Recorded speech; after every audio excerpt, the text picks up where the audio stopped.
Yes, bro. It's gonna I'm be. going prepared, bro. Honestly, I got my shorts on. Yes. So yesterday I under-prepared. Today I over-prepared. But now I didn't bring shorts or a short T-shirt with. I'm always like very over prepared.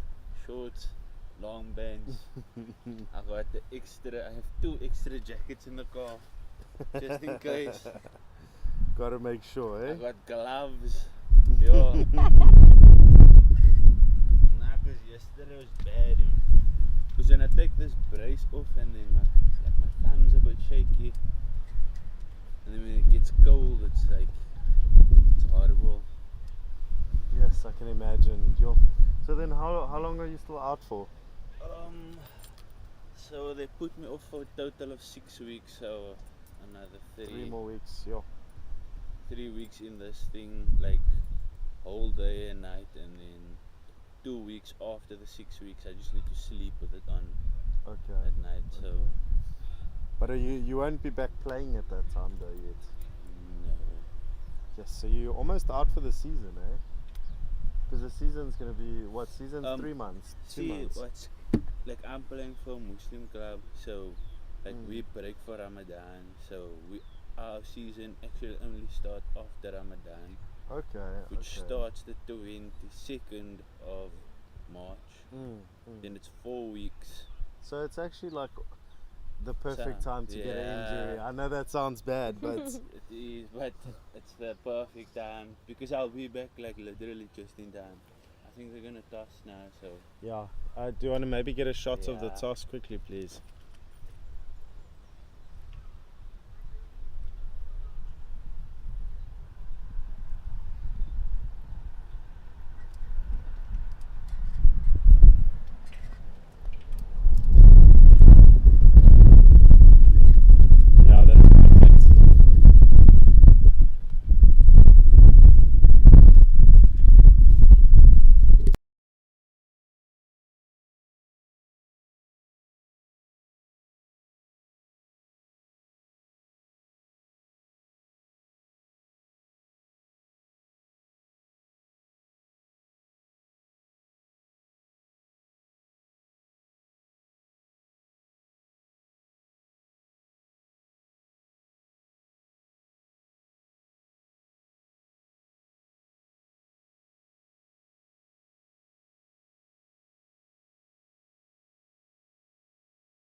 Okay, ladies and gentlemen, boys and girls, welcome to this round 2 Over-50s Cricket World Cup regular round match between the home team South Africa and the visiting team Pakistan. These two teams have met once before in a World Cup. That was in Sydney in 2018, and on that occasion Pakistan were the victors. Unfortunately, as we all know, their game in the last World Cup in 2020 was cancelled because of the prospective spread of COVID. My name's Sterling Hammond. I'm the Chairman of International Masters Cricket Committee. I live in Sydney. Can I introduce the two umpires, Peter Tate from Sydney and Chris Johnson from England. In relation to this game, and I'd ask Andy Park to come forward. As you know, we're playing this magnificent in this magnificent setting at Redham House, Constantia, and we're so grateful to the school and to all the pupils who have come out to support us in this what will be just a fantastic game. These two teams are two heavyweight teams and two favourites of the competition, and it's going to be a crackerjack game from the first ball to the last. So I'd ask Andy to say a few words on behalf of the school. Good morning and good welcome everyone, and to especially the teams that have travelled from far just to be here. We really appreciate you guys coming to play some cricket and to be a part of Redham. So good luck to all the teams. Let's have some great cricket out there. We look forward to supporting you out there. So thank you once again on behalf of Redham for coming out and for allowing us to host you guys here today. Hope you have a great day. Let's play some good cricket. Good luck. Thanks, Andy. I'd ask the two captains to come forward. Louis on behalf of South Africa and Zubi on behalf of Pakistan. You gentlemen have exchanged team lists, is that right? And can we have a photographer out there to take a picture? We need someone up here to take a picture of the two captains as they exchange banners of their national colours.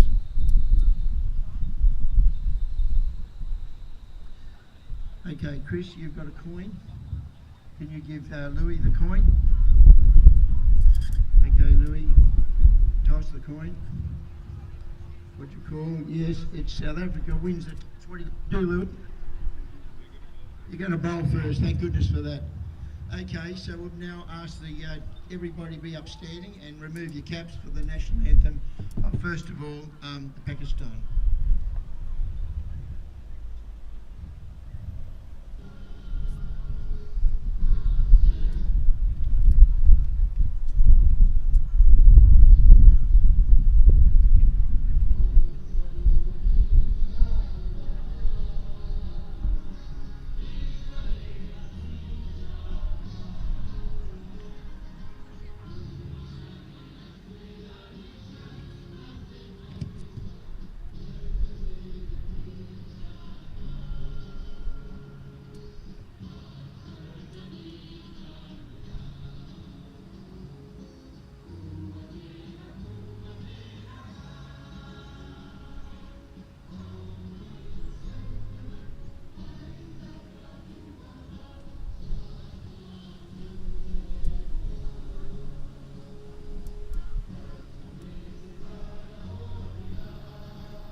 Thank you, gentlemen. Okay, again, thank you on behalf of everybody. Can the two teams walk by, shake hands, and then come out to play? Away you go.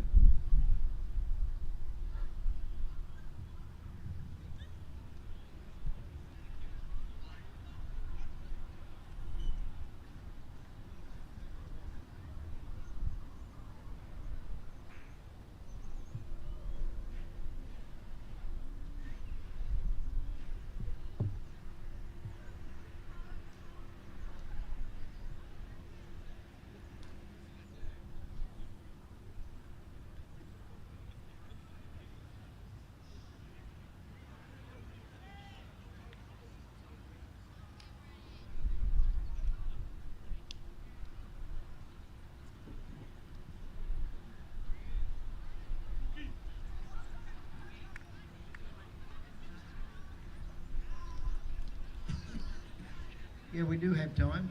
Louis, if you want to take your team, the chairs are set up. Take a quick picture, and then the Pakistani team, Subi, after the South Africans take a picture, can you occupy the seats and take a picture of the team?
Ladies and gentlemen, boys and girls, we've got a special treat. Come on. Got a special treat for you today. After apartheid was over, can I have a bit of quiet? After apartheid was over, the South African team was able to choose its national team from all of its citizens. And can I introduce you to a special person and a special cricketer. This is Omar Henry. He was the first ever coloured player to play for South Africa. He's a legend, and even better than that, he's a legend of a man. So if you want to have a chat, he'll be on the sidelines. You want a little chat about history and what happened, come and have a chat to him. Thank you.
Good morning, ladies and gentlemen, and welcome to round 2 of the group stage of the Over-50s Cricket World Cup, hosted in the most magnificent city in the world, Cape Town, South Africa. Today we have a humdinger of a fixture in which we have the host South Africa taking on Pakistan. Our umpires have now reached the middle from England and Australia respectively. All the pre-game preparations, introductions and photos have been taken. We are now preparing for the first delivery of what promises to be an entertaining fixture. The word from the middle is that South Africa have gone and won the toss and elected to bowl first. South Africa coming off a very tight victory against India yesterday, a match that went down to the very last ball of the fixture. And it was a very well-rounded performance with both bat and ball. Pakistan looking to execute a little bit better today and look to bring up their first victory of the tournament. Does look like we have Alan Dawson getting ready to bowl the first over of the innings. Alan Dawson with a fantastic bowling display yesterday in his opening spell, bowling 7 overs for 12 runs and taking a wicket in the process. So lots of expectations, and it is an absolutely gorgeous day out here. Lots of blue skies around, not a cloud in sight, and we are surrounded by some towering mountains and some very scenic views. Ladies and gentlemen, the umpire is signaling to the scorers. We are almost ready to go. Opening the batting for Pakistan.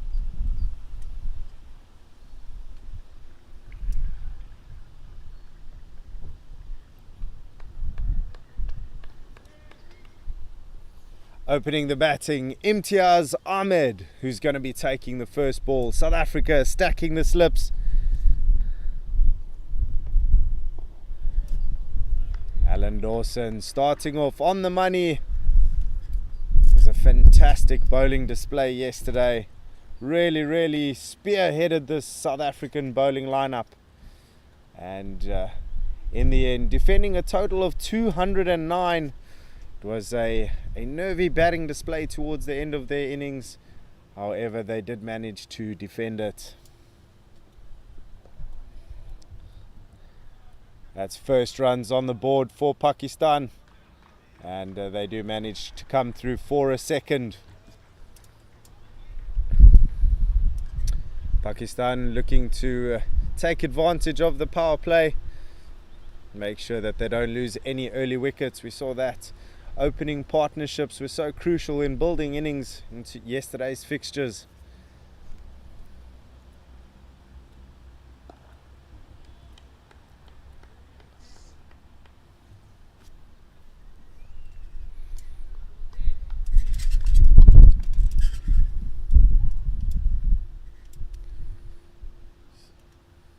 Lots of discussion around as to field placements, and really is a game of centimeters at times. So just trying to get everything right from the get-go. Dawson beating the outside edge of Imtiaz's bat, just forcing him into a bit of a push at the ball.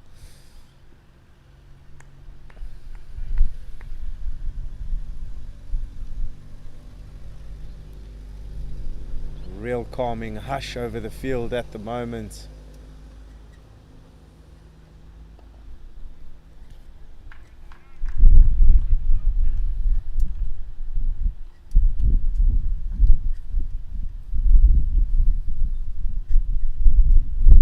Redham House, one of the venues that are hosting these first round fixtures, as we do have 5 concurrent games running at the same time as this one, and it's a beautiful day in Cape Town, so weather won't be interrupting any of those fixtures, touch wood. We do have Humayun facing his very first delivery of the game now, as Dawson looks to complete the very first over.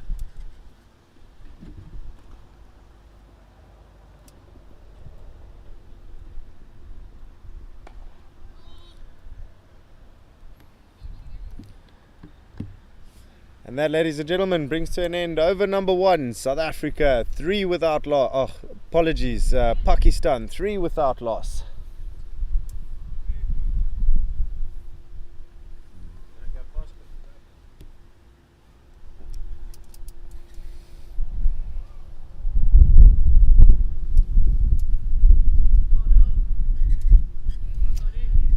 Coming in from the far end, James Albani.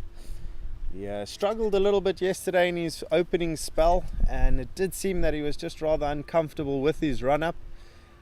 But as soon as he did change ends, found his line, found his length, and from there did look rather threatening. Very tall figure. Does extract a little bit of extra bounce, moves it away from the right-hander.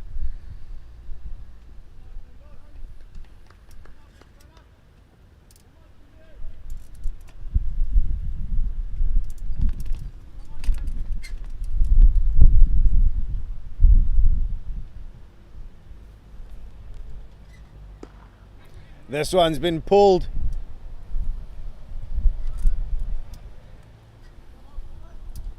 But not timing it as well as he would have liked.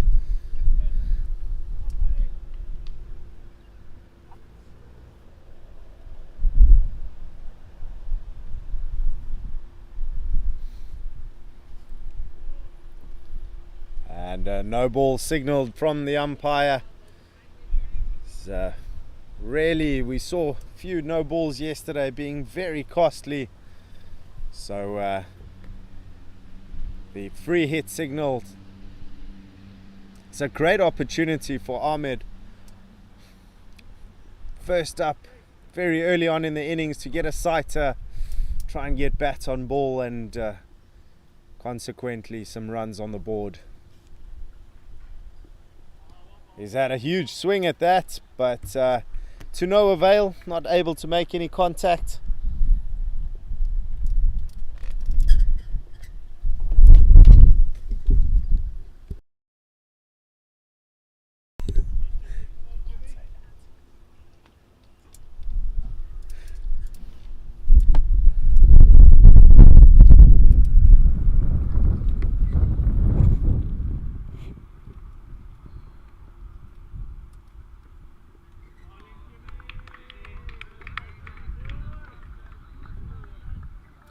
Albani starting to find his lines now. Ahmad just taking his time. 45 overs, a very long time.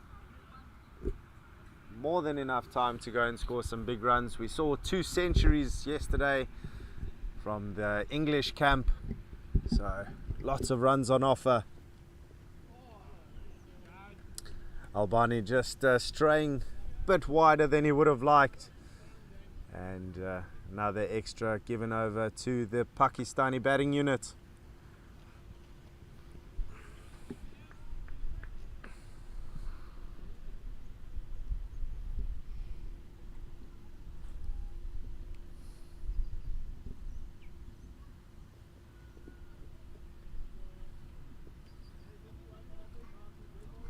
That's a second wide in a row for Albani. This South African bowling unit won't be wanting to give away too many runs.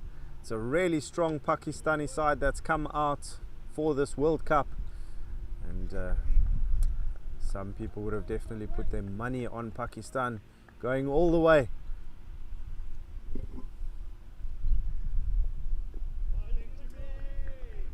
It's also fantastic to be back here. For those who don't know, the previous World Cup that we had was unfortunately interrupted by the COVID-19 pandemic, and that was after 2.5 rounds of cricket, and unfortunately teams had to make their way home. Having said that though, these teams are back in Cape Town for another round of fixtures to push their way through to that trophy that everyone is very excited, looking forward to holding.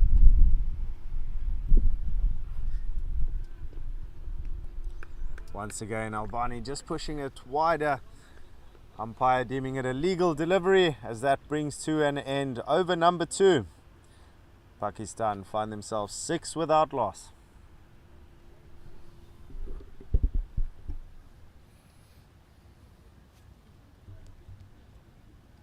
Some beautiful scenery as mentioned before. We just have a look from Redham House, Constantia. You can see the mountains which are towering over this fantastic venue.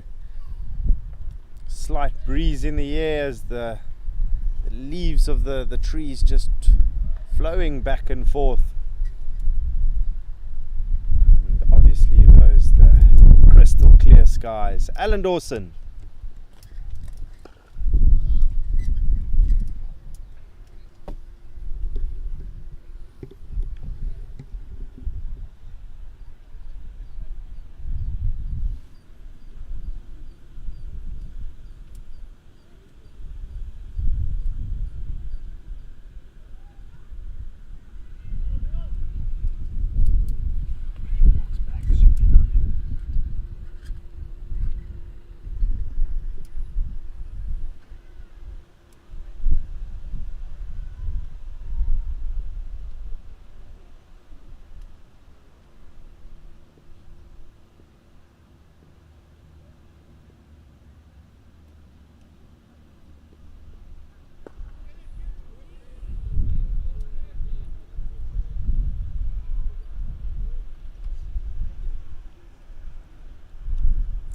Humayun only having faced 3 balls so far in the innings, just looking to get some bats and ball nice and early, build up that confidence, read the conditions as all openers do, seeing off the new ball.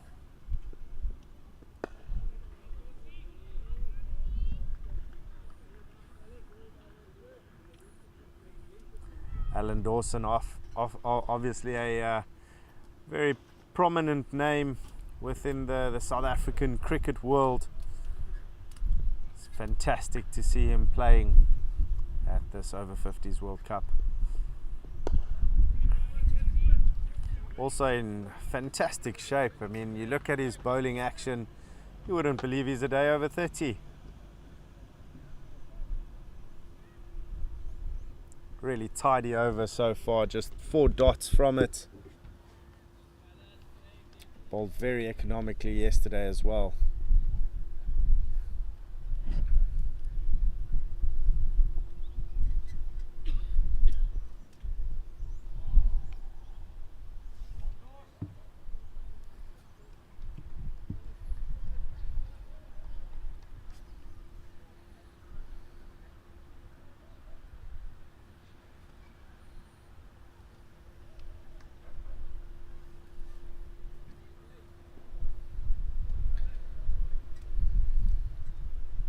Final ball of the 3rd over. On the money once again, Alan Dawson bowling the first maiden of the innings.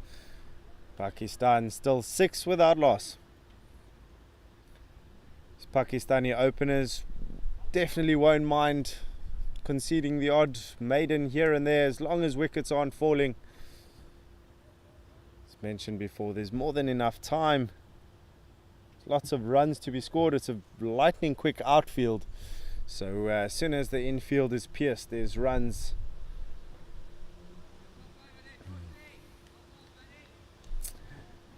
James Albani coming back from that far end of the ground. Ahmad deciding that it was worth going after that. Bit of a fuller length from Albani and just inducing a drive, but Ahmad not managing to make contact.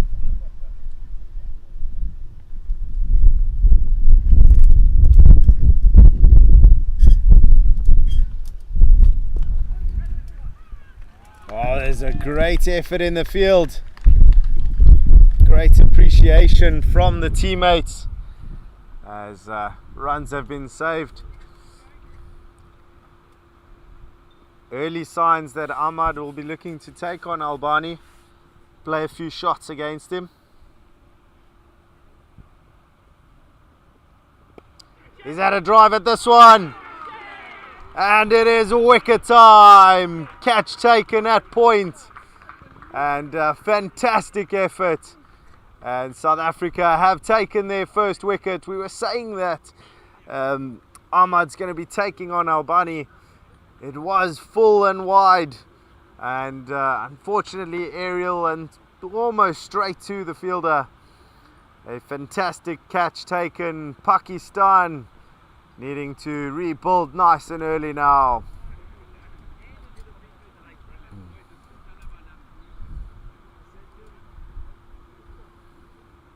Number 3 for Pakistan. Wouldn't want to have come out so early in the innings.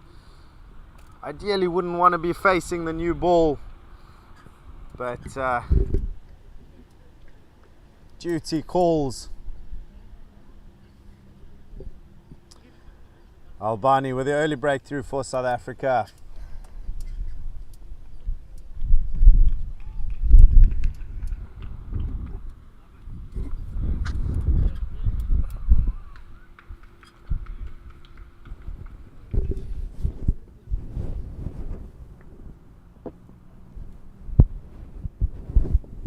Was the South African opener Brandon Nash taking that catch, really making it look good in the process. All too nimble.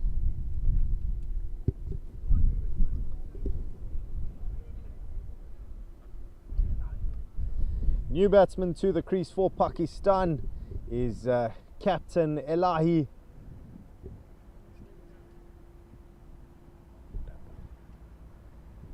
Got mountain to climb at the moment. Bit of work to do here. Albani coming in.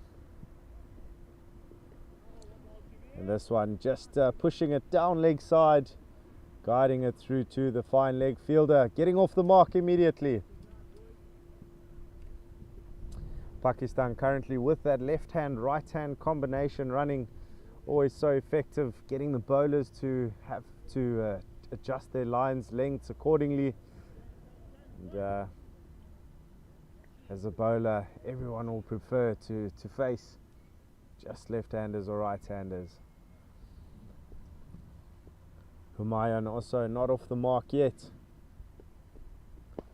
He's had a drive now though, it's gone to the point fielder.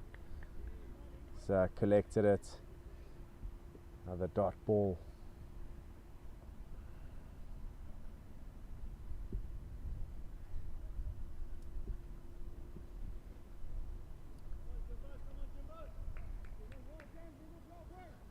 A delightful day for cricket today.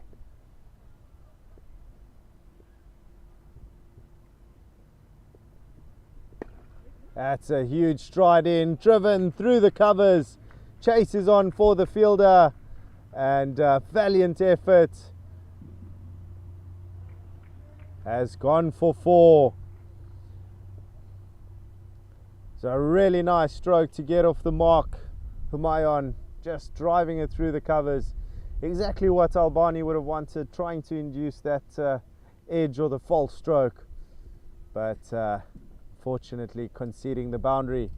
4 overs gone, 11 for 1.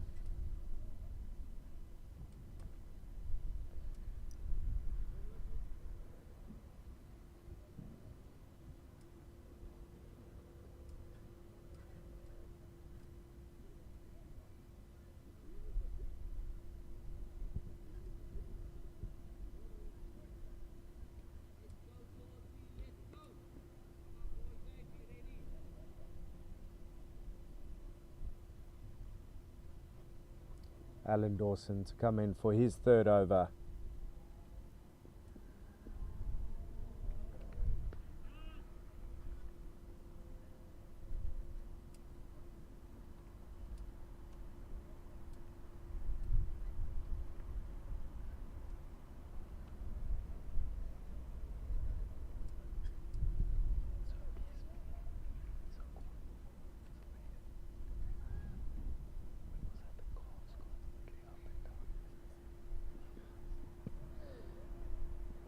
This one just straying down leg side slightly, and waiting for the umpire, who might be signalling leg by, and yes indeed he does. It's another extra to the runs tally. Pakistan won't mind how they come as long as they do accumulate.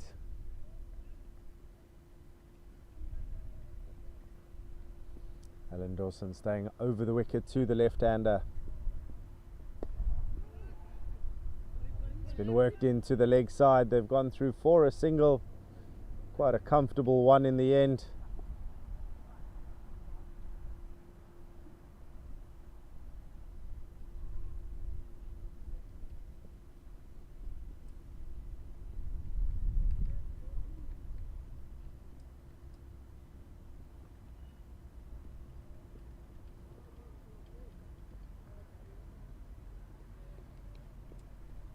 Elahi just making sure he covers that off stump.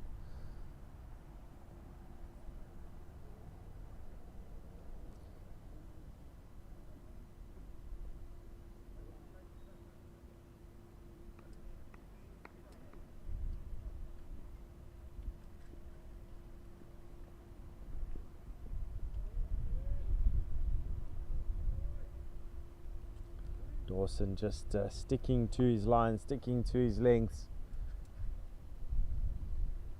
Slight bit of discomfort possibly at the landing crease.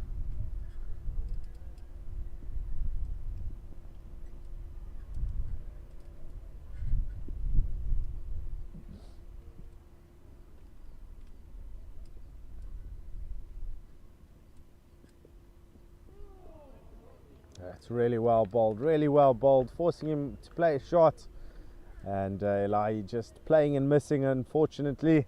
Well, maybe fortunately in this case, but that does bring to an end over number 5.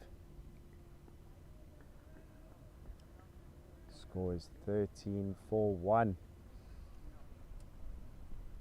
Albani with a much better start to his spell today. He'd gone for 25 runs in his first 3 overs, and today he's managed to take a wicket, just going for the 8 runs that he has conceded in the first 2 overs he's bowled, and he gets a shot at the left-handed Humayun.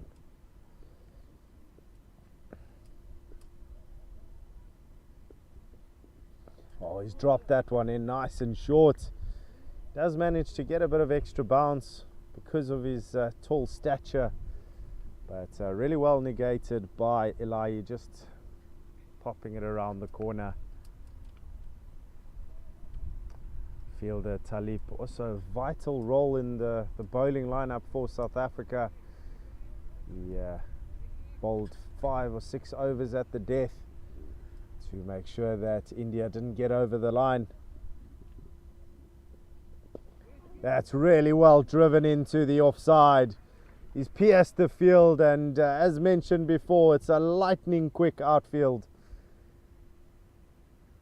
He's managed to get that all the way to the boundary. Brilliant shot, and will definitely draw some confidence from that. Hasn't looked particularly comfortable so far as the Pakistani captain.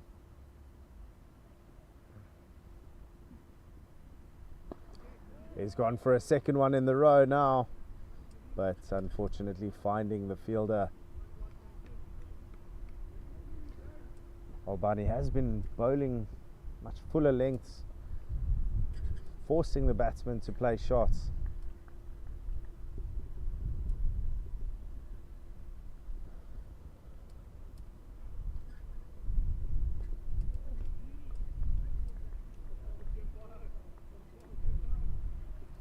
Some real appreciation in the field there from South African fielding unit. Happy with what they're seeing from their opening paceman.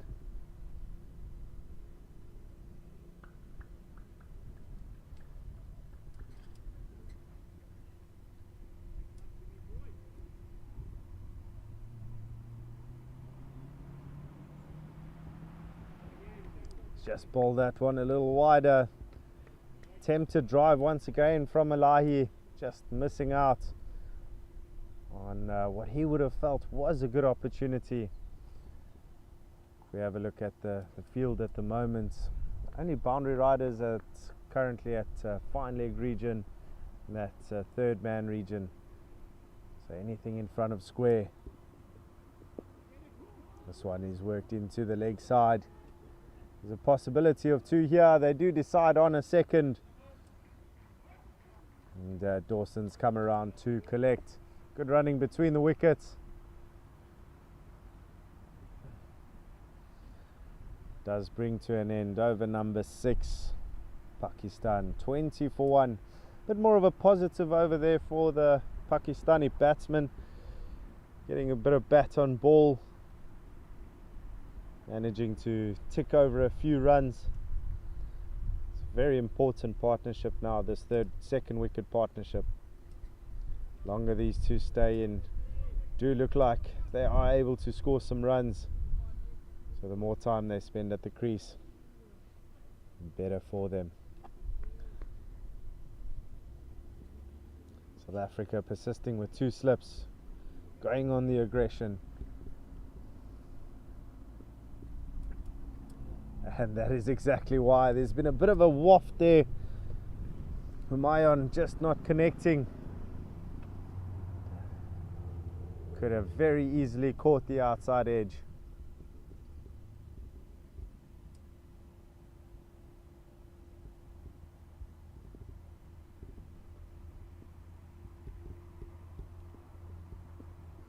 Oh, once again pushing at it. Dawson just teasing him with that 5th stump line. Getting it to move away a bit from the left-hander, from that over the wicket angle. He'll be encouraged by it.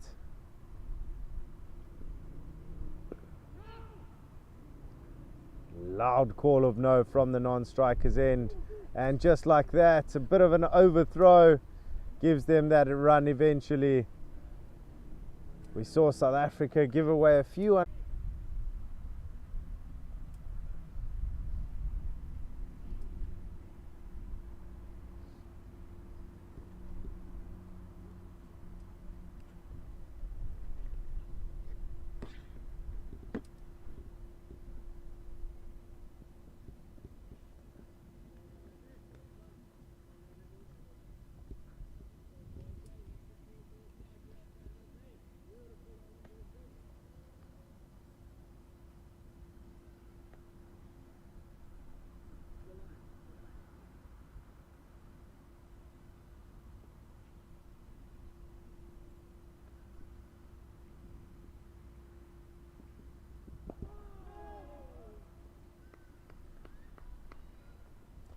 It's another dot ball.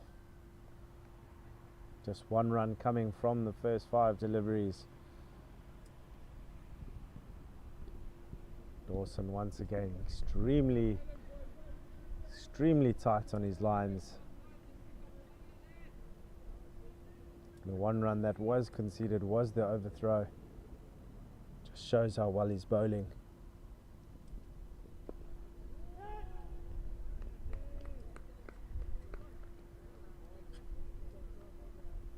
End of the over, just the 1 run coming from it. Score is 21 for 1.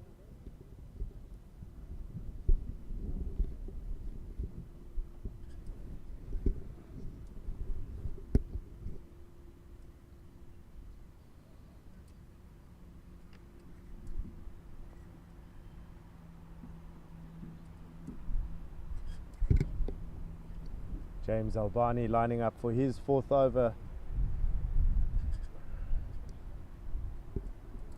Has gone for 15 in his first 3.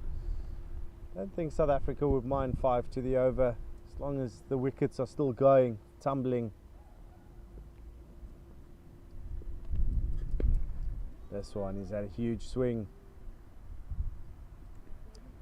Both Pakistani batsmen look to be taking a liking to Albani. Ought to be a very interesting contest.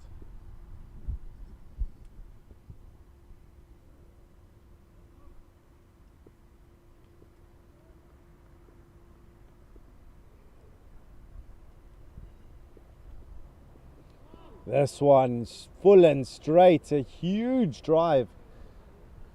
Elahi just missing out. Apologies, Humayun just missing out. Would have felt that was in his arc, and the levers were launching, but might count himself lucky because that wasn't too far away from the stumps.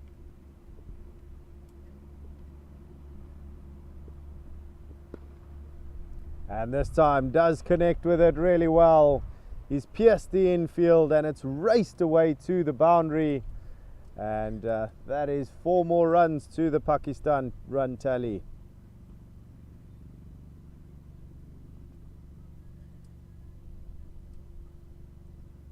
Excellent stroke from ball 1 in this over. He's been looking to play his shots and finally managed to connect.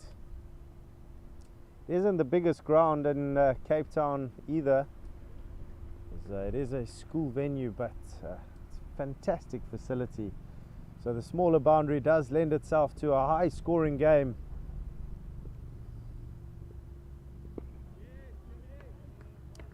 It is also what looks like a very flat pitch. Not too many demons to offer the bowlers. So as a batsman, you'll be looking to spend some time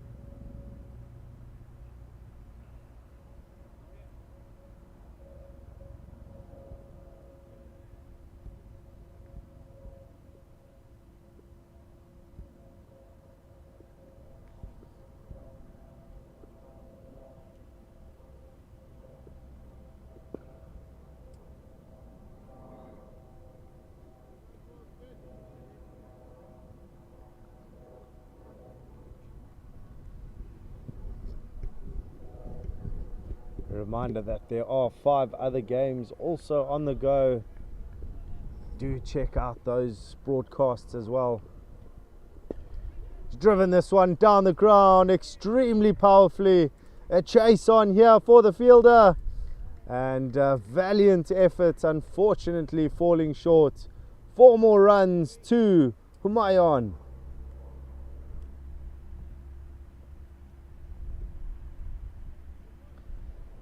Bit of an expensive over there now for Albani, conceding those 2 boundaries, sort of ruining his figures.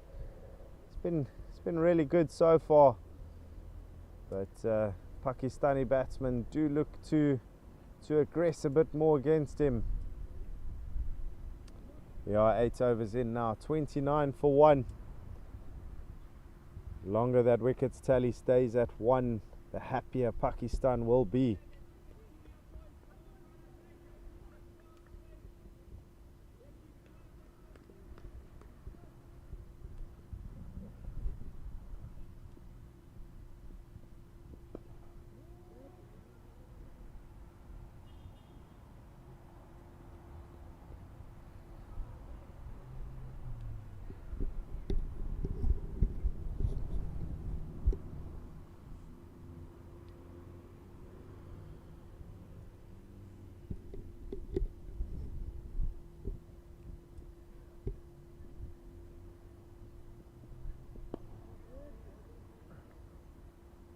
Dawson once again full and straight, making sure that there's no width on offer.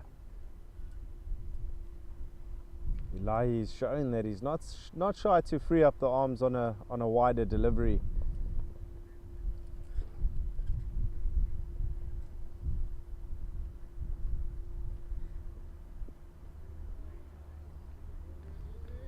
And Elahi also not tempted into that wider one now, knowing very well that it's more than enough time.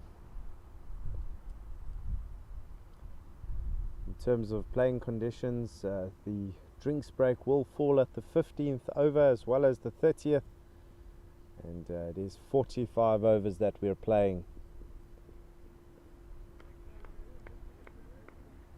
4 dots in a row.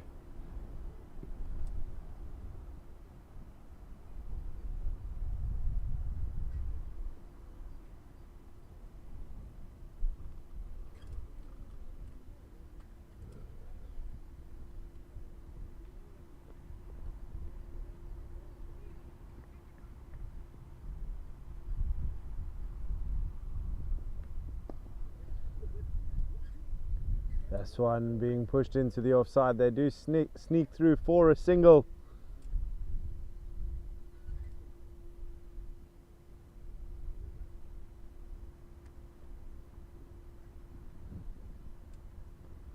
Final ball of the over. Dawson had a really good one against Humayun. The previous one teasing a few balls in that fifth stump region, moving it away from him. And this one going full and straight. Really well defended from Humayun. That does bring to an end over number 9. Pakistan find themselves 30 for 1.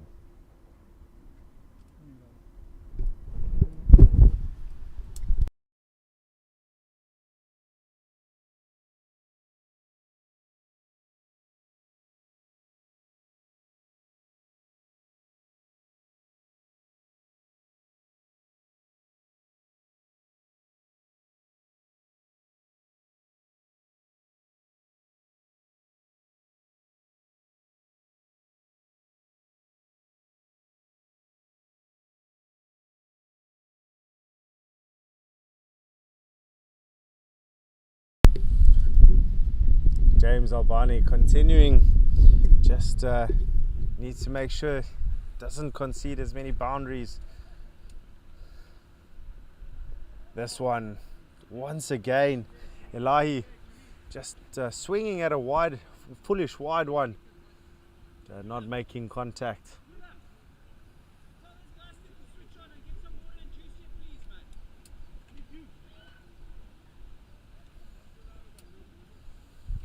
We are preparing ourselves for what might be a bit of a scorcher out here in Cape Town. There's a nice cool breeze for this morning session, but with not a cloud in the sky, do foresee a hot one coming. This one's a bit fuller. Albani does go and beat the bat, and unfortunately it does look like Eli's hurt himself in the process, just playing that shot. It is a bit of tennis elbow or something like that, but the medics are being called on just to check it out. Really do hope that it is nothing serious. Does look in substantial discomfort.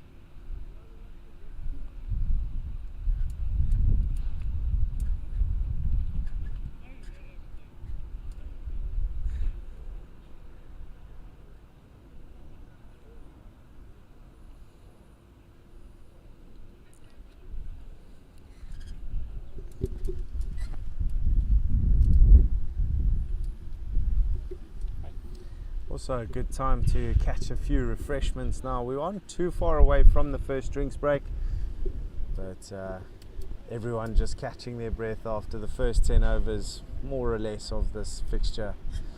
We are at the Over-50s Cricket World Cup. This is round 2 of the group stages. Had an enthralling first round yesterday. South Africa engaged in an absolute nail biter against India, going to the very last delivery and managing to come out on top by just 4 runs. Has really kept everyone on the edge of their seats. India really showing what they're capable of, because at one stage it looked like they were down and out. South Africa taking their 5th wicket, and that 6th wicket partnership so vital. Captain Iqbal Khan coming through with the goods, eventually losing his wicket, but very well played half century, and just falling short of coming over the line. If anything, that was an advert of things to come for this World Cup. It's just great to see that all of us can be out here again post COVID-19 pandemic.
And it does look like we are back in action. Elahi ready to continue after some medical treatment.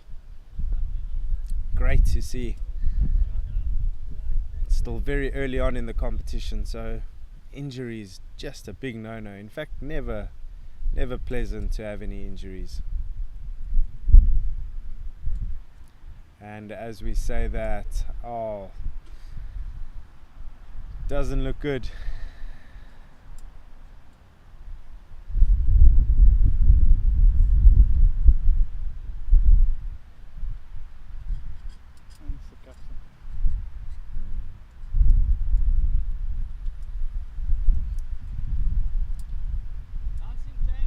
He is the captain of Pakistan and really would be wanting to lead his troops from the front, and you can see his reluctance to want to just walk off, but does look like he's going to go get some more treatment.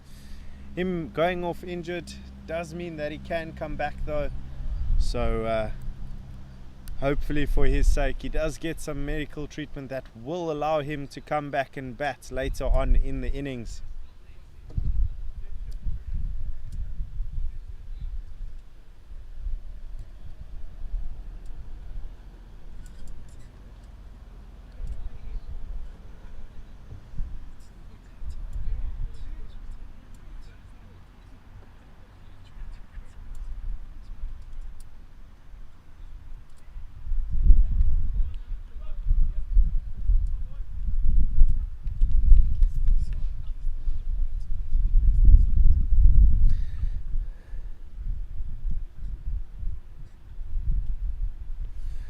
We do have a new batsman coming to the crease for Pakistan at number 4, and I really wouldn't have wanted to be here under the circumstances, but at the end of the day it is his opportunity now.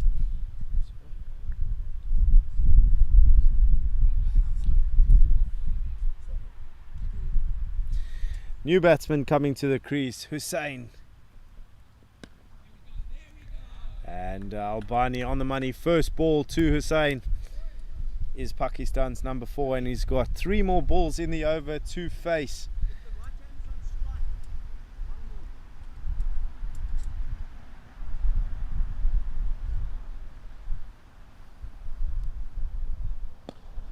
And this one's been hit straight back at the bowler. Albani with a much better over now, and he's bowled 4 dot balls, 2 deliveries to see it out. See out the first 10 overs of this fixture.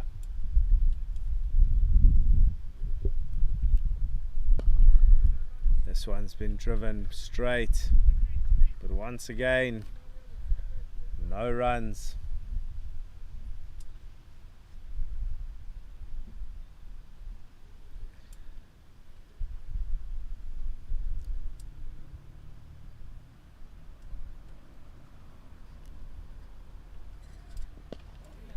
That's another dot ball.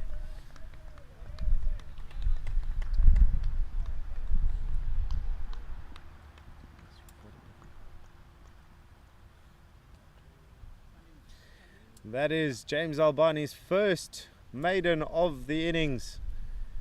Much tighter over, not really offering much. And from a Pakistani perspective, captain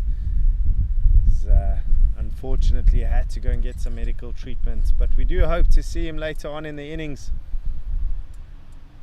A bit of discussion now, and it is a change in bowling. Alan Dawson taking a break, sparing a few overs for the back end of the innings, and it is Muqaddam that's coming back, or coming into the attack. And, do have to apologize for some pronunciations yesterday. He came to me very politely today and said all of his fans are laughing at him. So he's had a really good start to his tournament. Bowled really well against India in the opening fixture.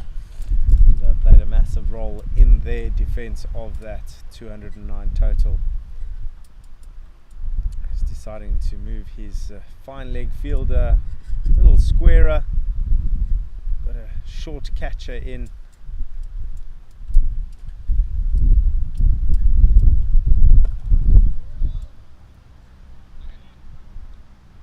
Started off really well here, on the money from the get-go.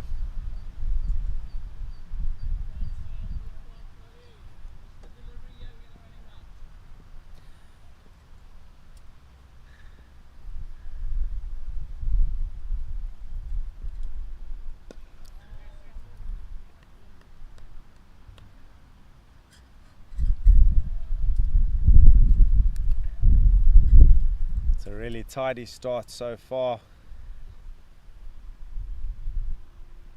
Just the 2 dots.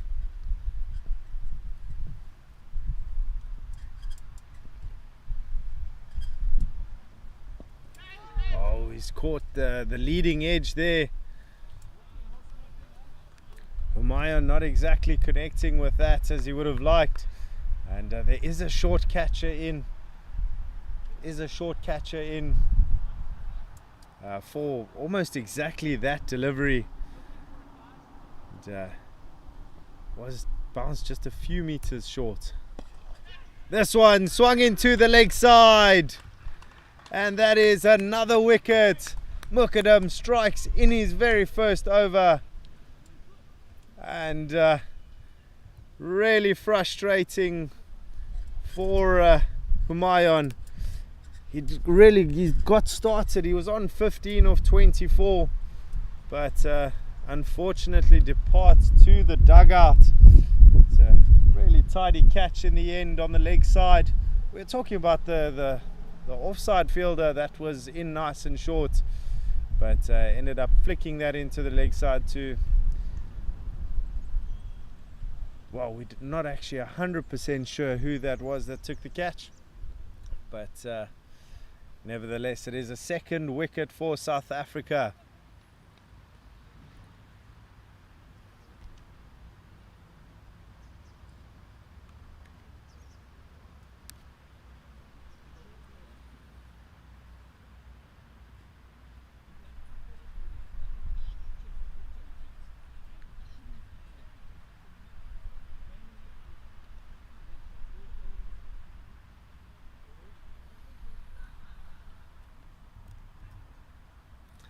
Pakistan just finding themselves on the back foot at the moment.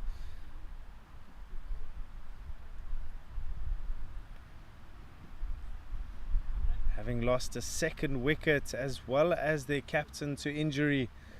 Batsman number 5 coming to the crease, and we've just gone into the 11th over.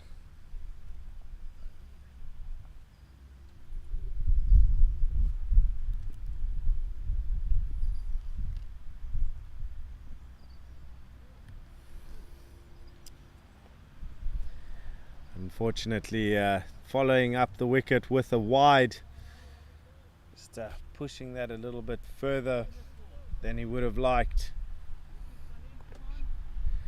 New man at the crease is Javed.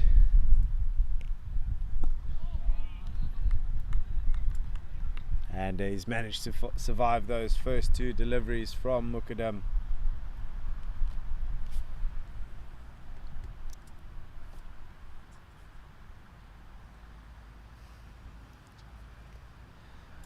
Mohammad Javed coming in at a time where his team really needs him.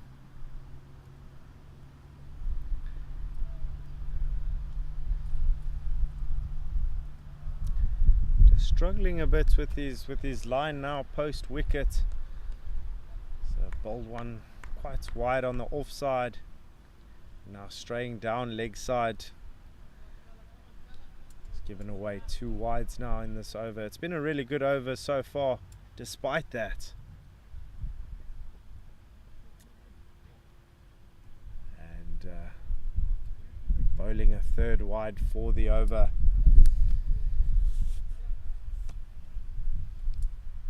First over of a spell's always a bit of an iffy one. Just the muscles a bit stiff. He'll be looking to round out his over now. And that's a fantastic delivery, that one. Bringing him out onto the front foot. And he has appealed hopefully, but that did come off the inside edge and trickled down to the fine leg boundary.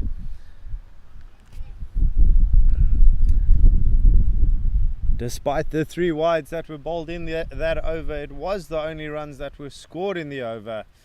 And that wicket of Humayun, the top run scorer in this Pakistani innings so far. Mohammad Javed getting off the mark on that final delivery of the over. James Albani to continue on that far end.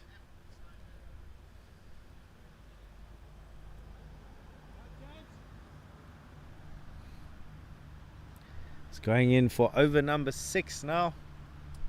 Had a really good previous over. We're looking to keep that momentum going.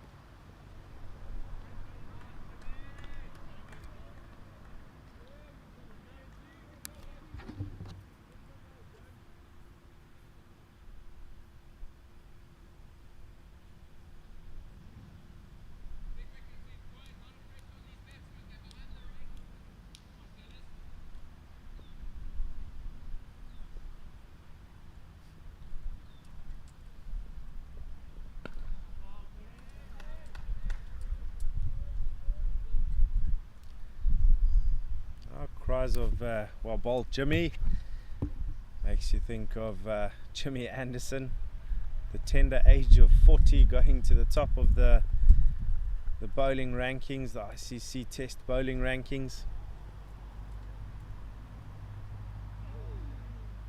It's always interesting to know if any of those current players are going to move into the over 50s ranks. I do know that there are talks about a over 60s World Cup and over 40s World Cup as well.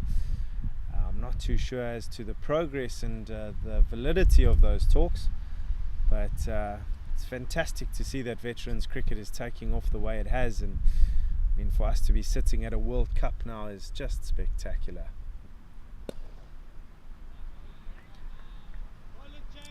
James Albani just sticking true to that momentum from the previous over.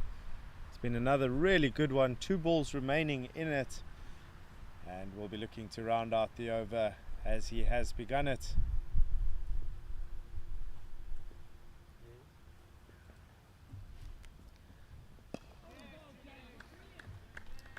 Mohammad Javed just taking his time, making sure that he sees the ball.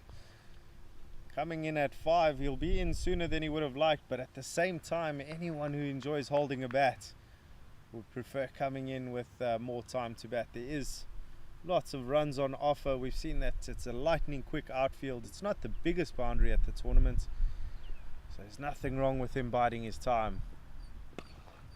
This one being driven into the offside, a fantastic fielding effort, and created some confusion. That's how good that was. And non-striker Hussein sending Javed back to the striker's end. That does round out a maiden over. James Albani, second maiden in a row, really starting to find his momentum and rhythm from the far end. Wind has also started calming down, so just a tiny breeze coming across the ground. Nothing compared to the gusts of winds 24 hours ago, which would have made playing conditions a lot more challenging.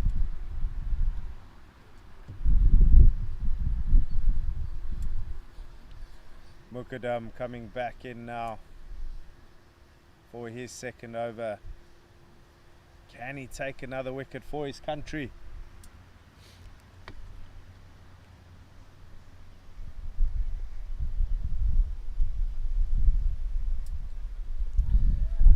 Not too sure if it's just a bit of stiffness or just the grip on the ball, but it's the third one that is bowled relatively wide on the offside, and it's looked more out of discomfort than anything else. It's a much better delivery there. However, that's been driven beautifully through the covers. Fantastic chase on, brilliant fielding effort. They come back for a second, but that was a brilliant piece of work on the rope, and some real appreciation from the sidelines as well as on the field from the rest of the fielding unit. As for Hussein, that's probably his most confident looking shot out of the 5 balls that he's faced, and we'll be glad to have got some bats on ball.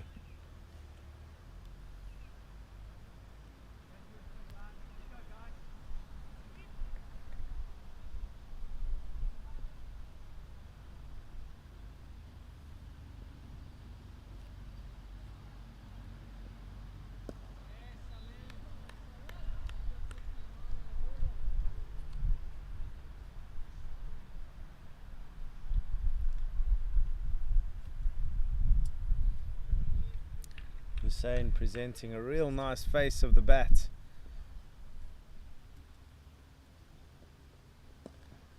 He's worked this one really nicely into the leg side as they stick to just the single.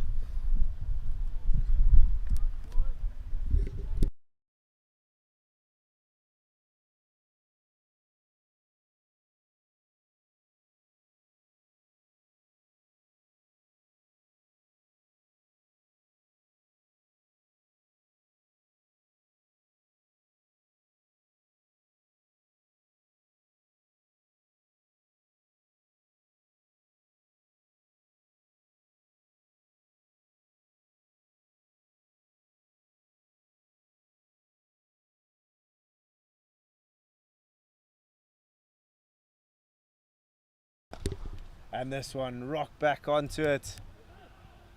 Great effort in the field. He managed to stop it, but a little frustrated with himself that he's let it through. It's another single for Hussein.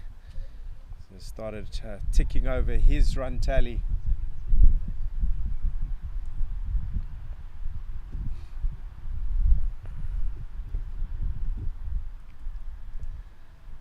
This one, attempted drive. They have decided to drive. It's been sent back, and the direct hit. Alan Dawson, what can't he do with the ball? He's gone on and run him out. Disaster for Pakistan. That is worst case scenario. It's one thing losing your wicket to a good delivery, but a miscommunication in the middle, absolutely criminal. As for South Africa, it's joy all around. Fantastic throw, the direct hit. And Pakistan in big trouble now, 3 wickets down, as well as their injured captain, which is also a big loss. It'll be interesting to see if he does come back.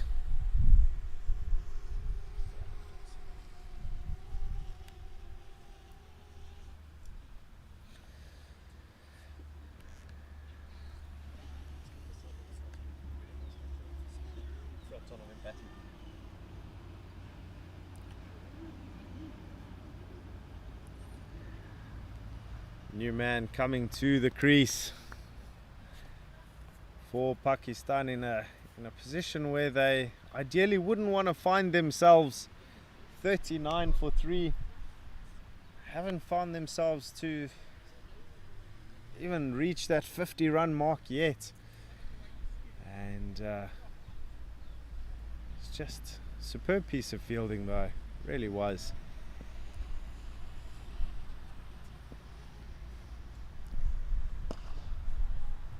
On the money to the new batsman Muqaddam. Be very glad to see the end of that over, just going for the 5 runs. Brilliant work from the South African bowling and bowling and fielding unit.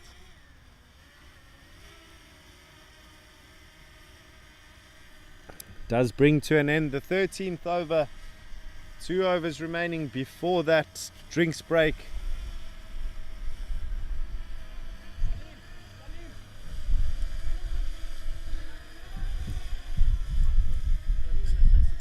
man at the crease is Ali, and lots of responsibility on his shoulders now coming in at 6. Do believe their very first target will be to get to the drinks break without losing another wicket.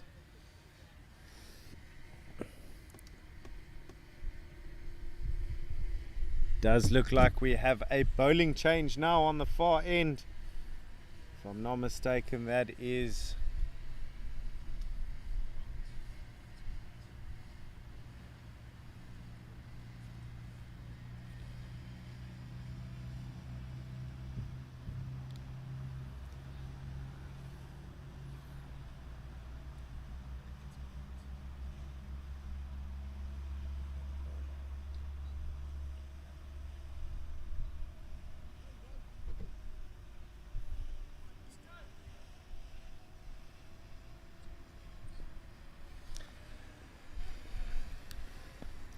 it is the left-armed Grant Jansen coming into the attack, and really was the one who kick-started the South African onslaught on India yesterday, managing to take a few vital wickets and just making things happen for South Africa. Also very tight on his lines, and very much a wicket-taking bowler. Oh, and as we say that, he's gone and beaten the outside edge. Really healthy delivery to bowl to Mohammad Jawed.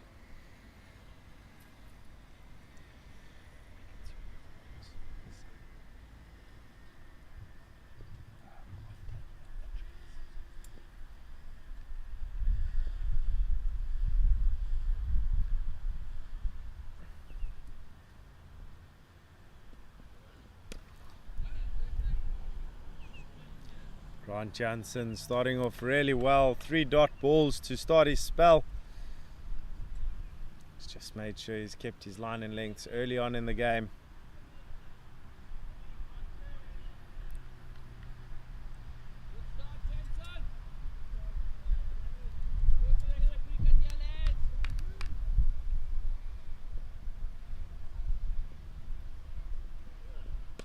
This one short and wide, it's been cut.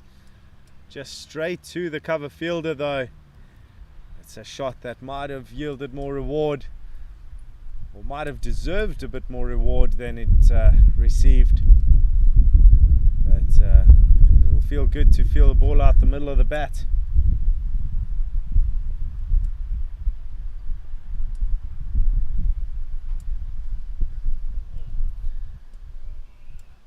Unfortunately, Jansen just straying down leg side.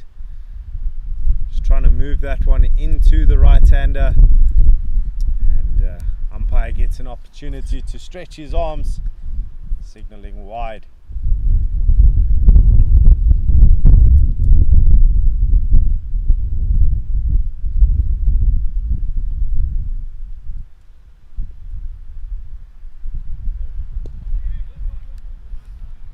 Immediately rectifies that with full and straight delivery.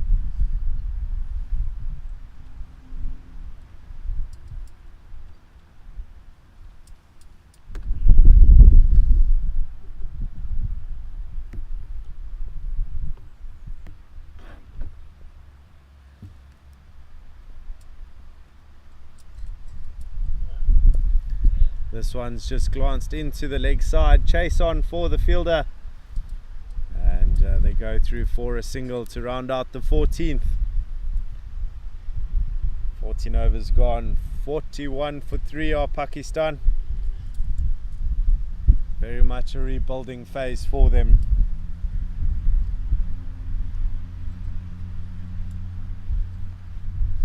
The last thing that Pakistan will want is not to bat out their overs. And with the frequency that they're losing their wickets, one would suggest it's going to take a special partnership to make sure that they reconstruct and rebuild this innings.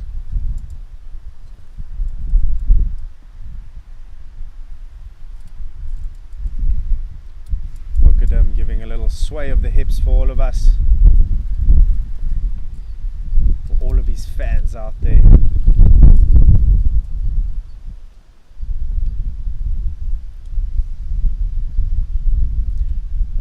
discussion here with the umpires. Not too sure what exactly regarding.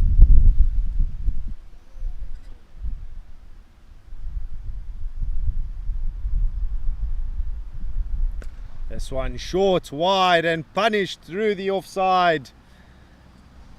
Unfortunately, no fielders getting to that. Umpire gets to signal to the scorers. Much needed pressure release for Pakistan.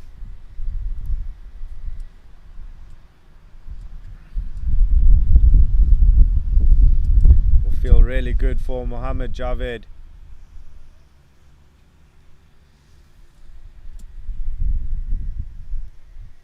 Fortunately, that one just being bowled a little too short. Just inviting Javed into what was a really good stroke. Good comeback, full and straight, making it really difficult to get away, but at the same time some really good batting, ensuring that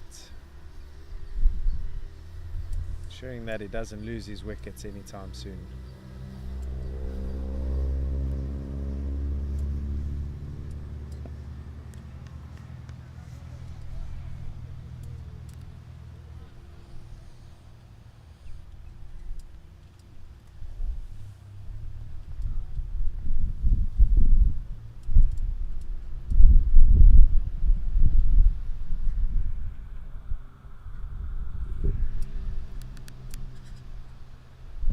And he's bowled him, cleaned him up. Muqaddam bowls Mohammad Javed with a full and straight delivery. What a ball, and what a time to be getting that wicket. Just before the drinks break, we were saying how Pakistan don't want to be losing any more wickets. And fantastic delivery, full and straight. And that sees the back of Mohammad Javed, who had played a fantastic shot earlier in the over, so it'll be a very satisfying wicket to take. And Pakistan now reeling. They are 4 wickets down as an early drinks break is now taken while the new man comes to the crease. Ladies and gentlemen, as much as the players need a refreshment, so do we on the commentary front. Please do stay tuned. It's been a fantastic bowling display from South Africa. Pakistan just needing to steady the ship since they have been losing wickets frequently. Stay tuned. We'll be back in a few.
Alright, ladies and gentlemen, we are back from the drinks break, and Mukadam coming in for his 5th ball of the 15th over and taking a wicket that led us into that drinks break.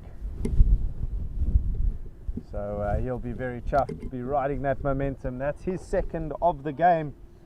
It's been a really good effort on his side. The new man at the crease for Pakistan coming in at 7 is Qureshi, and left-handed option.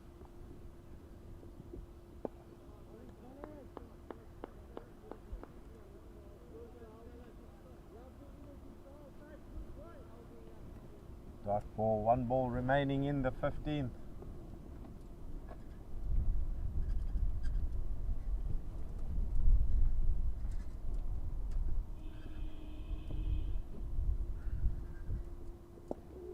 One full and straight, fantastic over.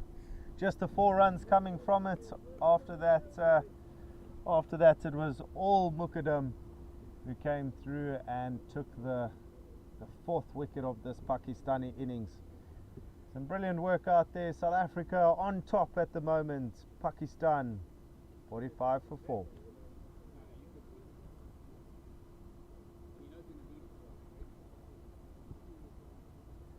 Umpire signal for power play.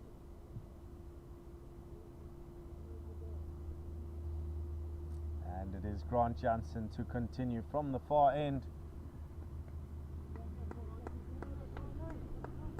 First over only went for 2 runs, so he's also been bowling really well, bowling a really tight line.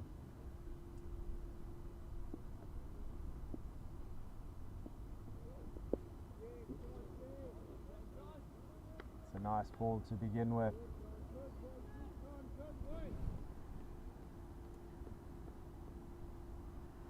Jamshid Ali, also a massive job to do now. Really, they cannot afford to lose any more wickets anytime soon. But as mentioned before, this South African bowling lineup's been very strong. This one driven. It's been driven hard at the fielder. It's collected it. And a huge shot from the Clive Exton that was out. A really good attempt at a shy, but nice little single snuck through for Pakistan. New man Qureshi to face his 3rd ball of the innings. Both of these batsmen extremely fresh at the crease, so looking to stick it out for a bit longer.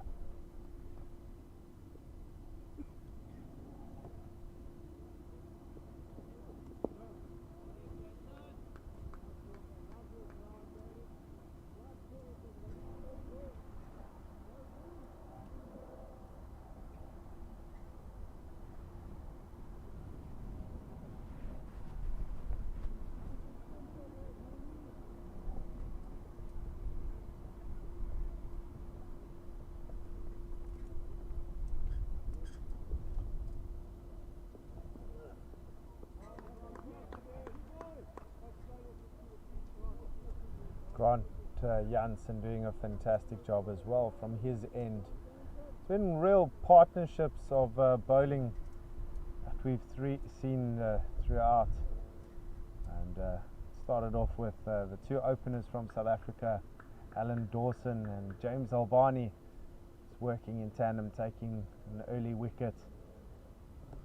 Now it's Mukadam and Grant Jansen.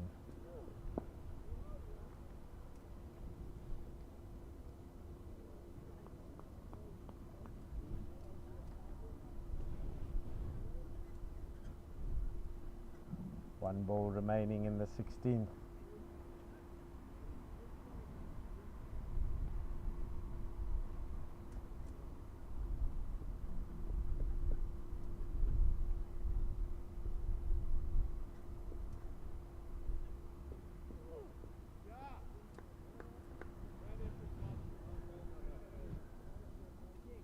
And that is the end of the 16th over. Pakistan 46 for 4.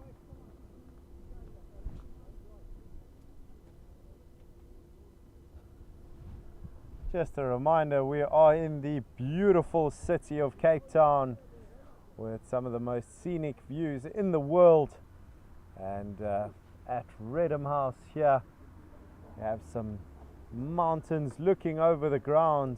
Such a beautiful venue, and we are at the Over-50s Cricket World Cup. This is the second round of the group stages. We've only just got started and we've seen some wonderful cricket so far, and all it does is whets the appetite for the games to come.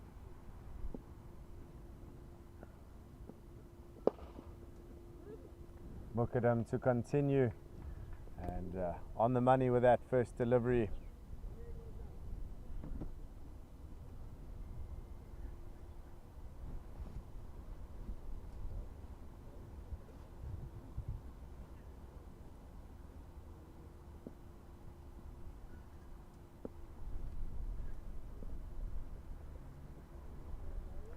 Just pushing that one slightly wider than he would have liked, but umpires deemed it a legal delivery and a dot ball, so no complaints from the bowling side.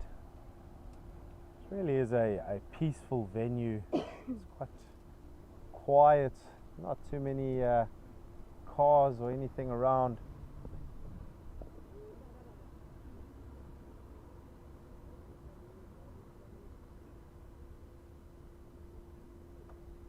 Pakistan going through for a single.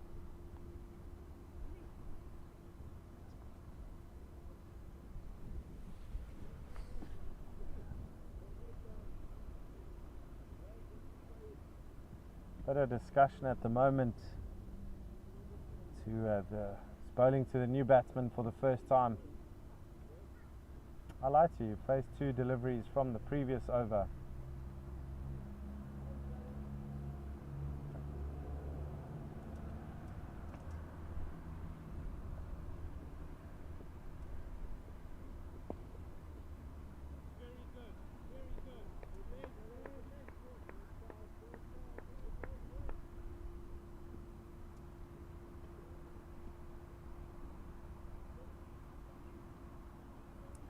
You see a bit of a crowd starting to filter in here at the ground. I don't know if it's representatives from the school. This one's been skied up. He's caught the outside edge. Just one bounce to the third man boundary, and no harm done from a Pakistani point of view. He's had a huge swing at it. Obviously felt that it was in his arc, but Qureshi gets himself off the mark now, saying there are a few families around also to watch these teams play. And he's bowled him! What a delivery! He's gone and done it for the second time in 2 overs. Mukadam strikes again. Qureshi got lucky the ball before, and his batting partner Ali decided to go after what was definitely not a ball he should have. Pakistan's 5th wicket has fallen, and as the coach, you're really starting to worry now as we move into the all-rounders / bowling categories. Newman's walking to the crease. I wonder what's going through his mind. He's just seen the top order fall apart, and he's got to come in now and somehow salvage this innings for Pakistan. It's been a masterful bowling display so far from the South Africans, really given Pakistan very little to work with. And, another wicket. Just real problems for Pakistan. Newman to the crease for Pakistan. He is currently at the non-strikers end. Muhammad Azhar Khan wearing that maroon helmet. Got a big job ahead of him, as does Qureshi. 17 overs gone. The score is 48 for 5. And just a reminder that the Pakistani captain, their number 3 batsman's also gone off injured. So we are into number 8 on the Pakistani batting order. Jansen's bowled this one full and straight. 2 overs, been very quiet, just the 3 runs from them.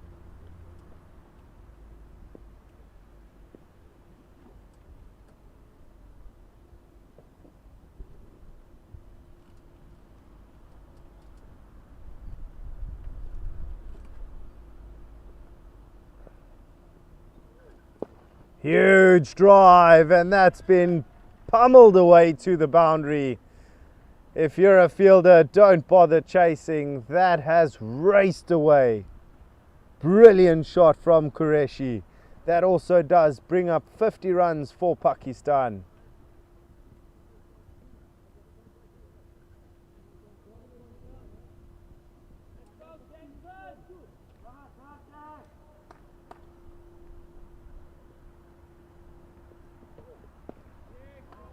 Really nice follow-up from Grant Jansen.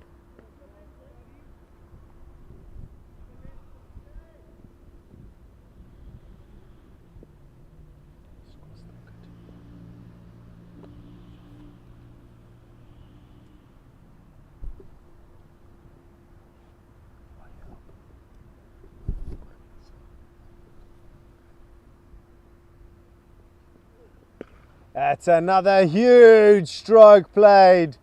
Swung that out into the leg side, and that has gone all the way for 6.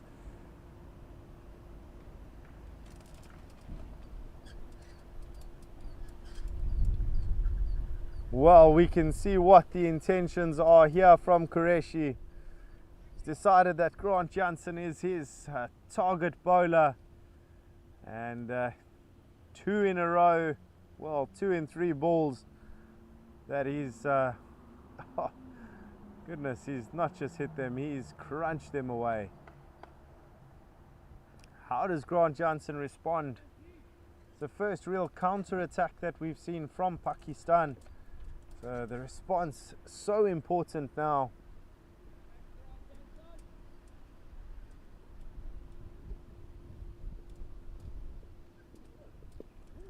And that was a great delivery, catching the outside half of the bat. But Qureshi won't mind. He started accumulating a few runs on his end, moving through to 12. Does, however, give the new man 1 delivery to face against Grant Jansen.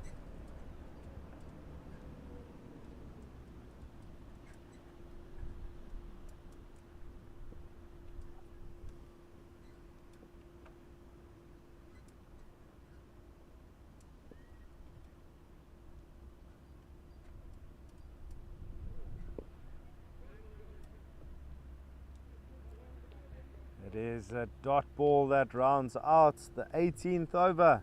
Successful one for Pakistan, the best one they've had so far. Score is 59 for 5.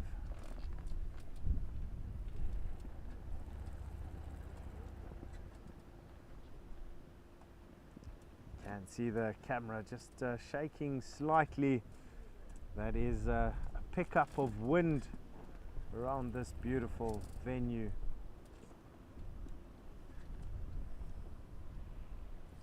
Can see a few clouds starting to creep in the distance. So far it's been clear blue skies, but we do hope that those clouds do not interrupt us at all today.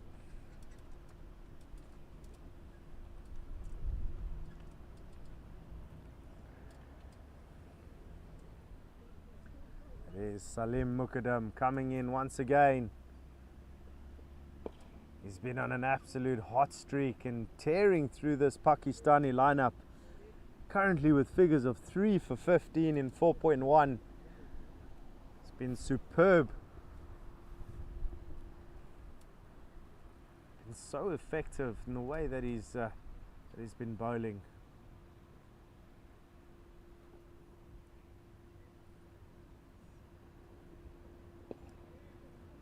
And this one being worked into the leg side. Really good single taken. Really is no better sight for a seamer than to see some bails flying and to hear the clonk of the stumps. And he's managed to do that twice already. He also now gets a chance to bowl at Khan.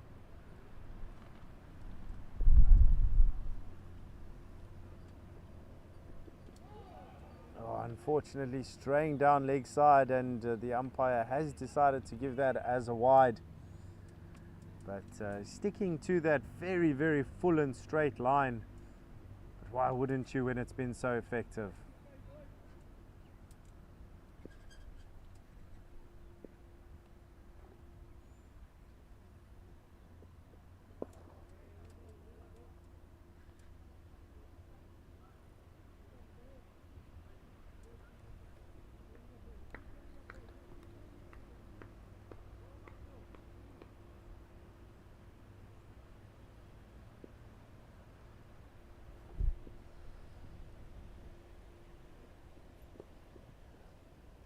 This one's been worked out into the leg side and been hit really, really well. He's timed that to perfection. 4 more runs to the Pakistani run tally.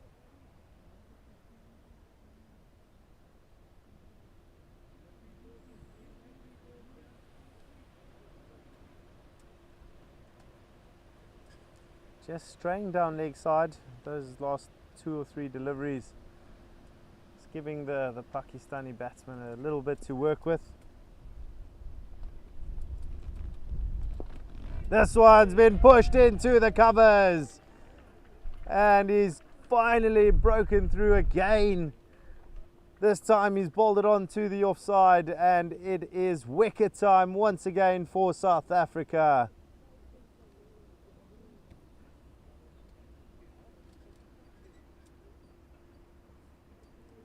Really frustrating for Azhar Khan, as he's just pushed that to the short fielder, and really tidy catch in the end. He's just played that on the up, and unfortunately that does mean the end of his innings. At this stage, Qureshi just needing a partner on the other end while he tries to strike some lusty blows. If I'm having a look at it now, I'm suggesting you get as many runs on the board as possible. There may be a lot of time, but wickets are tumbling at irregular intervals.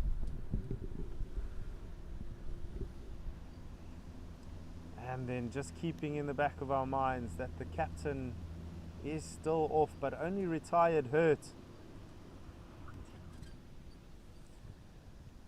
And we do hope that he does get a chance to bat again. And I think it's safe to say that his team needs him, with Pakistan currently sitting at 65 for 6. Muqaddam getting ready to try and get that fiver.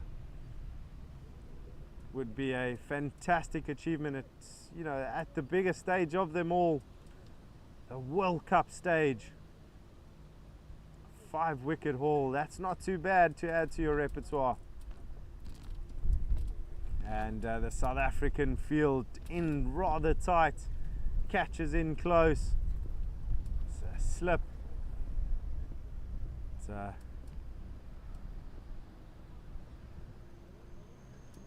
Mohammad Hafiz is going to need some nerves of steel at this stage. A few butterflies. Doesn't matter how old you are, how experienced you are, you will feel nervy at this stage. And that very first delivery well worked with, and brings to an end the 19th over. Another really successful one for South Africa. And Muqaddam currently with figures of 4 for 21. It's been the pick of the bowlers.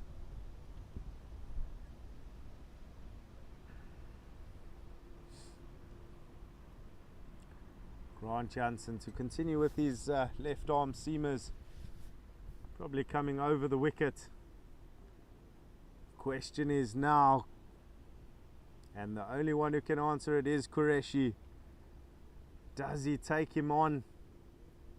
Does he try and stay a bit longer? It's not too long before we find out. It's been an excellent advert of bowling display, but the two shots that Qureshi has cleared the boundary have been absolutely superb.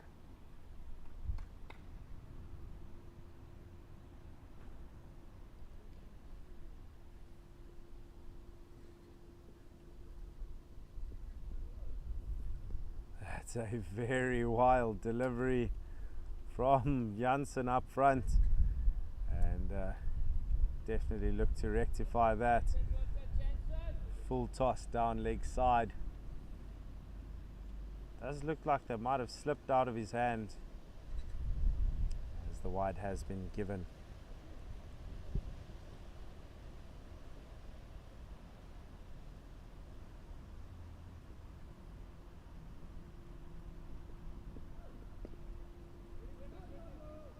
Much better delivery and just pushed out into the offside.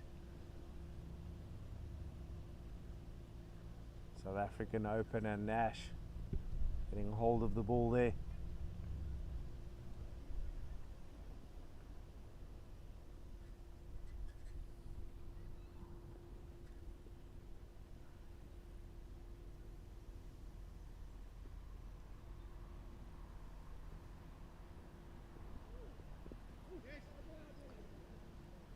Qureshi deciding to guide that down to the third man boundary. Let's get a bit of strike rotation in. Does seem to be a bit more of a conservative approach this over.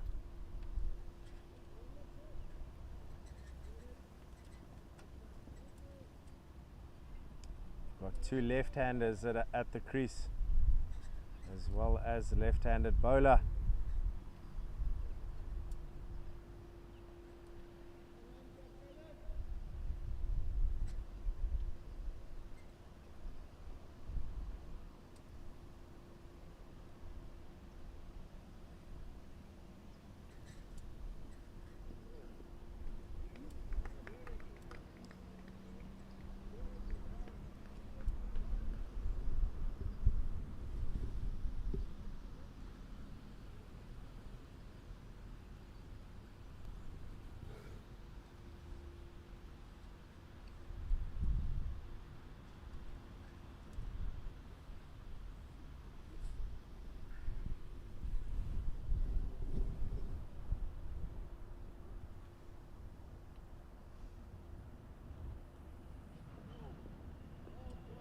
That's two superb deliveries from Grant Jansen, not giving any width, but not too straight either. Now that he's bowled two that the batsman's left, you have to wonder, is he going to push that a bit closer to the off stump, force him into playing a shot? Seen how effective the full and straight bowling has been from the other end, or is he just going to decide to stick to his lines?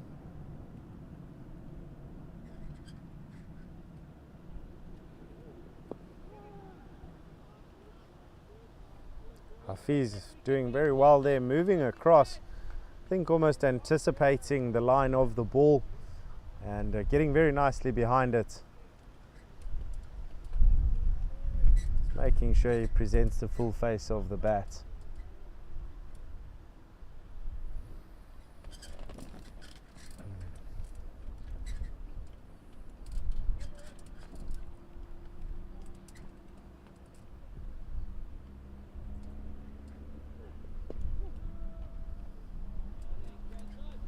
It's a really tidy over, just the 2 runs coming from it. Pakistan 67 for 6. It's a nice little waft coming across the ground, or a whiff of what we call braais in South Africa. It's preparation for lunchtime, and a really nice smell that will be enticing the noses as lunch starts to approach. But if anything, this man with ball in hand is hungry for wickets, and he's been feasting so far today.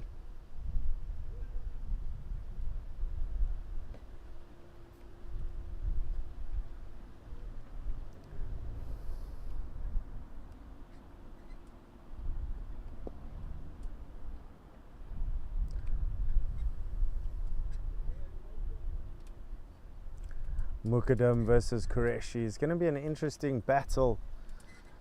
It's been sort of the two outstanding players for today.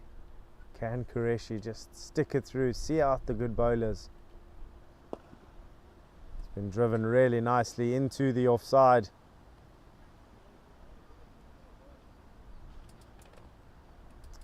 Talib collecting the ball. Ghulam Talib also, as mentioned before, part of this bowling unit, and very useful towards the end of an innings. It'll be interesting to see how long it takes for him to get involved. New batsman on strike, Hafiz. Very easily worked into the leg side.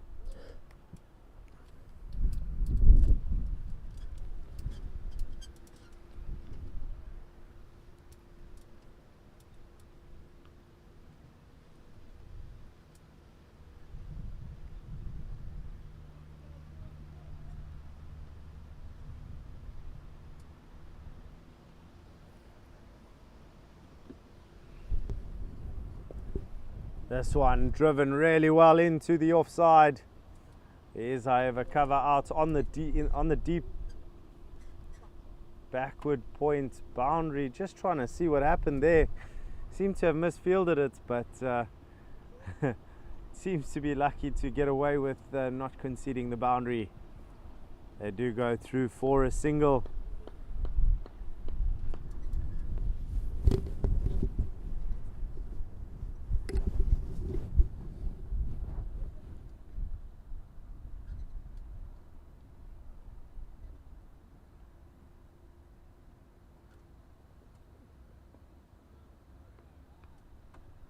Really nice take behind the stumps.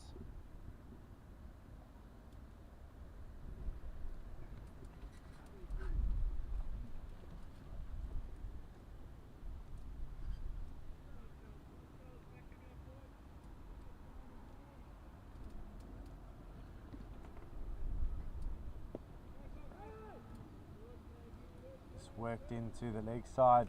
Very clear call of no. Already seen one run out this afternoon or this morning.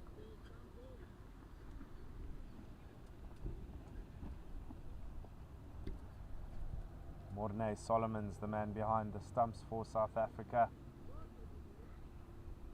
Apologies, not Morne, Mario Solomons.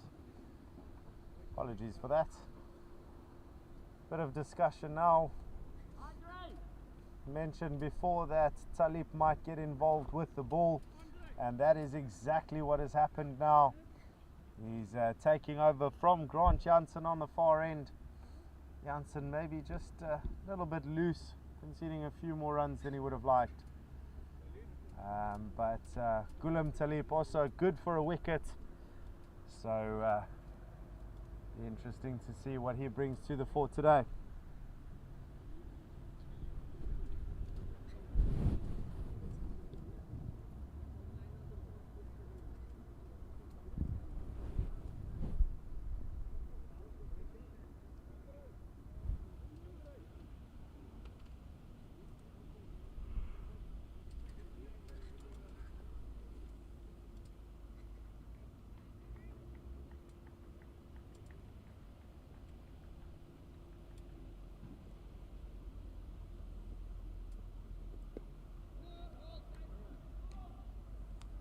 Talib coming over the wicket to the left-handers, and very much a wicket-to-wicket bowler, seam up, just try and extract as much as he can from the ball and the pitch. Solomon standing up to Talib.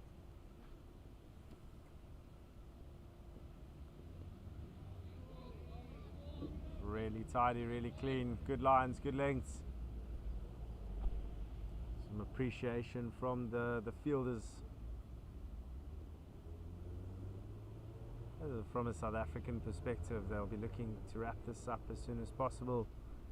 If you're Pakistani, you want this to go on as long as possible.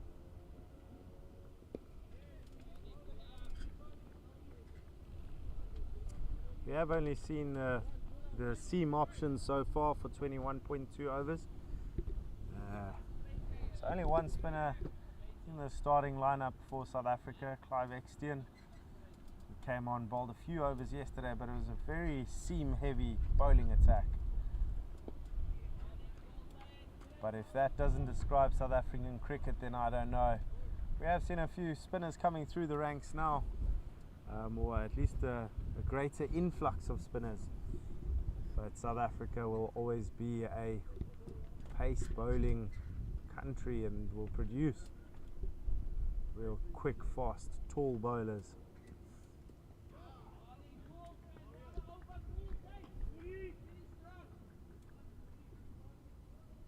Salim, you want some air gel? You want some air gel? I got some here for you.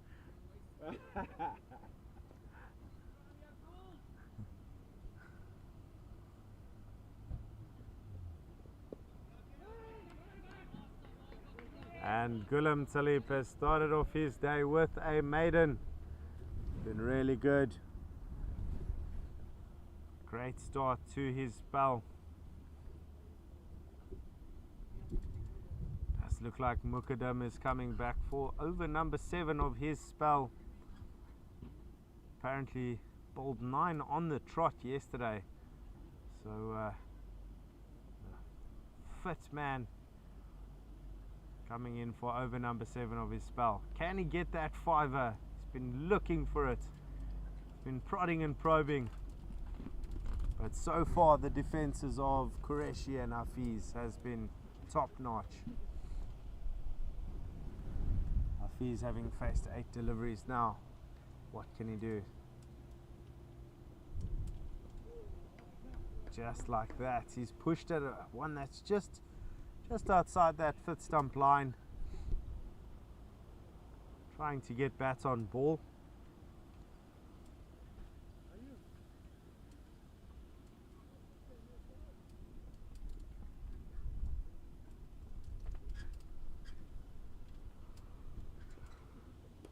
This one short, pulled, and that has gone all the way to the boundary. Brilliant shot.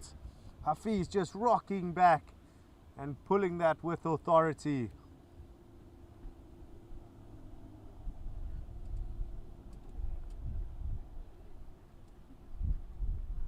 Just past noon here in Cape Town. Conditions still lovely for cricket. And it is a superb day. If you are in the vicinity, come through to Redham House. Come support the veterans of South African cricket at this Over-50s Cricket World Cup.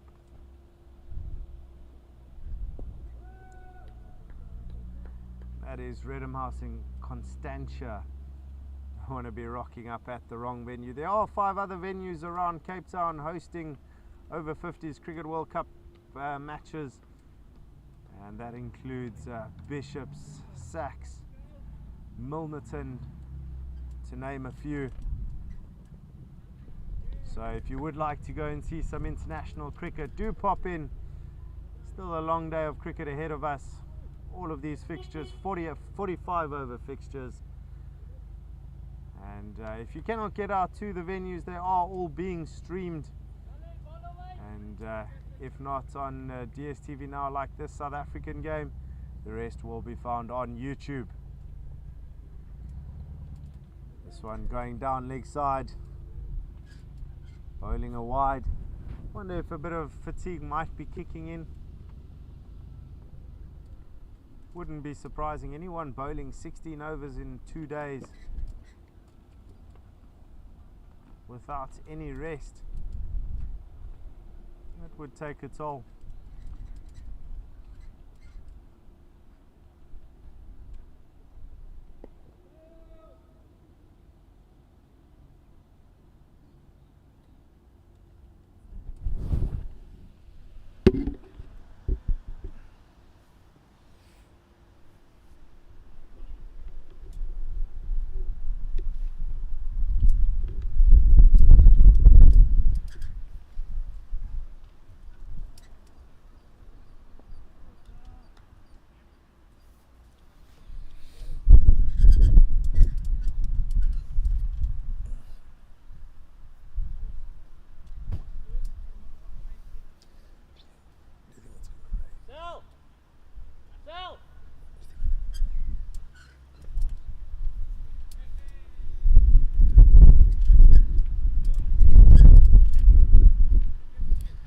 That, ladies and gentlemen, is the end of the 23rd over. Pakistan in their rebuild now. Partnership of 11 between Qureshi and Hafiz.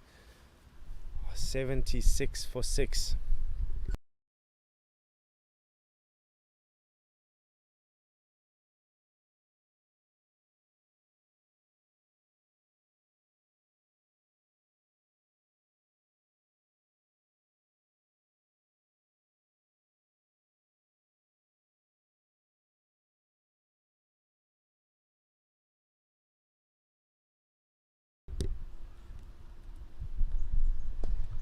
This is driven powerfully into the covers, but fielded down on one knee, making sure that doesn't go past him.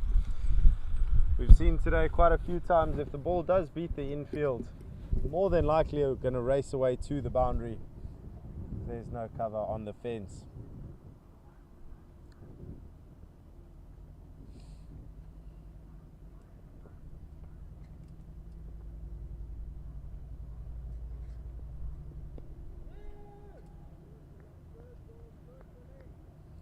Very loud and clear call of no.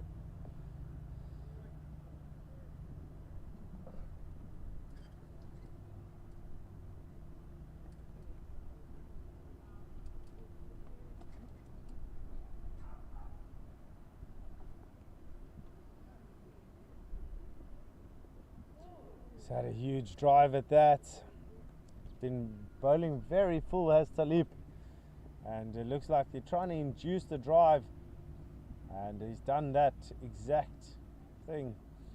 He's angling it across the batsman, so more likely to catch the outside half of the bat. But, I'm pretty sure that's the plan, since there is a slip still in place.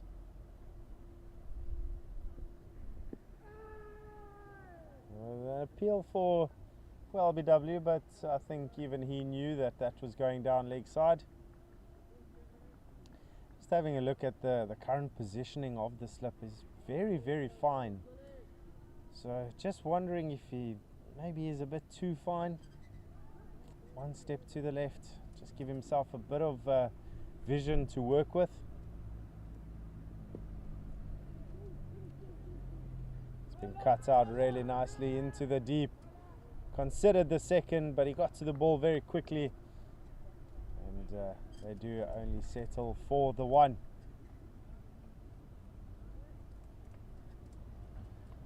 Haven't seen any aggressive shots from Qureshi since that massive 6 that he hit down the ground against Grant Janssen about 4 or 5 overs back.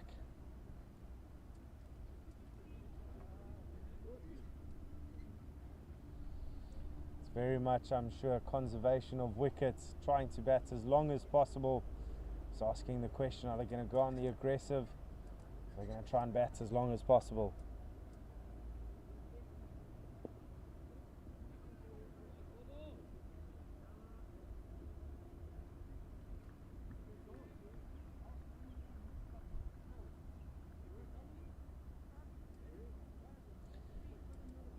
"24 overs gone.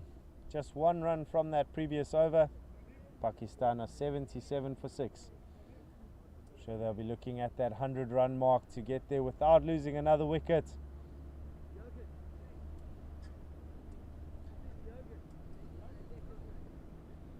Now got Mukaddam coming in for his 8th over. Currently figures of 4 for 30. And it does seem that he's going to push through, as he did yesterday, to go and finish his spell.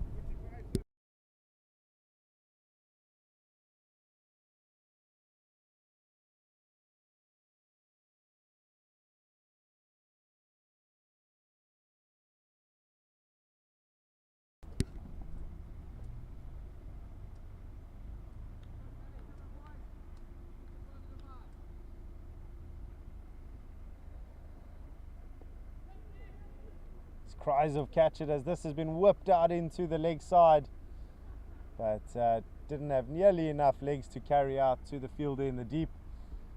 They just go through for a single. Hafiz starting to accumulate a few balls, spend some time, and that's exactly what Pakistan would have needed.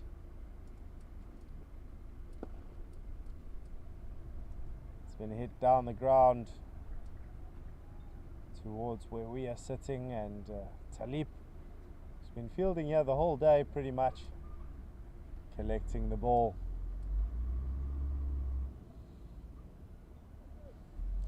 I think the Pakistani top order will be asking questions as to why they didn't spend more time at the crease, because as well as the South Africans have bowled, they've had the opportunities to bat. No demons in the pitch, really good outfield.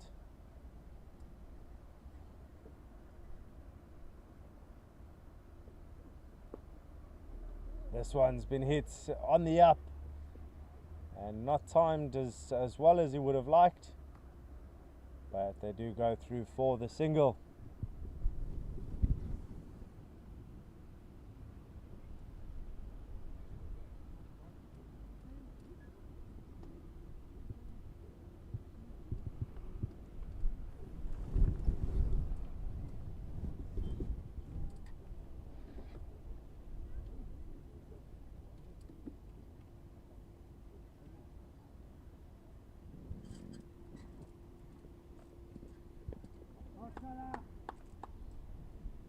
It's worked really nicely for a single.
And that's the final ball of what's been quite a good over for Pakistan. They've just been turning over the strike, getting themselves 5 singles, and seeing out Muqaddam, who's been really good and chief destroyer today.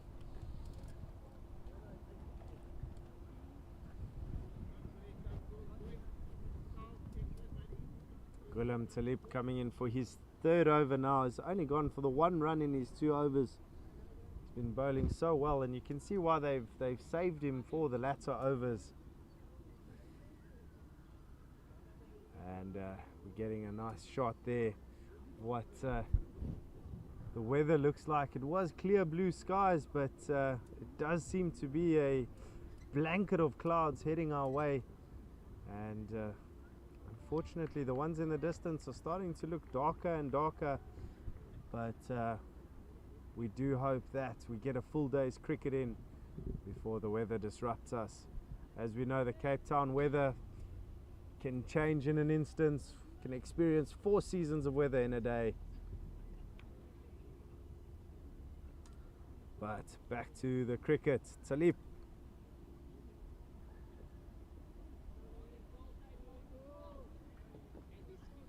I've been very impressed with Hafiz so far, coming in at number 9 for Pakistan, and he's showed some real composure and has not really given much to the South Africans in terms of chances or even sort of excitement. He's been very composed. He's been making sure that every time he does have a ball to play at, he's been showing a full face to it. Managed to rotate strike, so shows that he can hold a bat even coming in at number 9.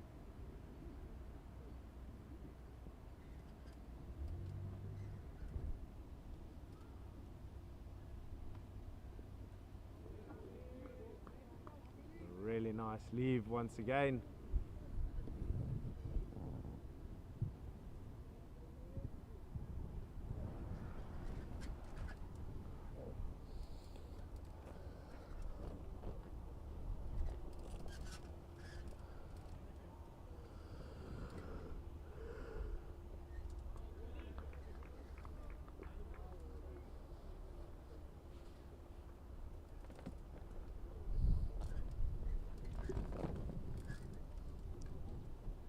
Talib's bowled 16 deliveries, 15 of them have been dots.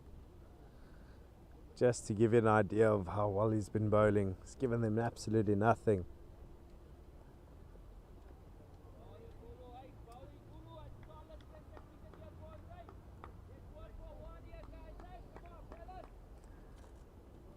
Can hear Mukadam trying to lift up the spirits, get the South Africans enthused. It's been rather quiet out in the field after this little period of play without a wicket.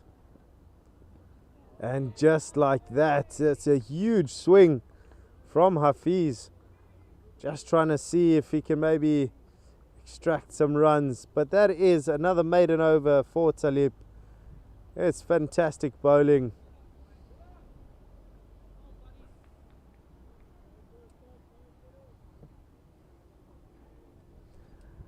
And it does look like that is the end of Mukadam's spell. Really, really well bowled his 8 overs. And it is the spinner that we spoke of earlier, Clive Extian, coming into the attack.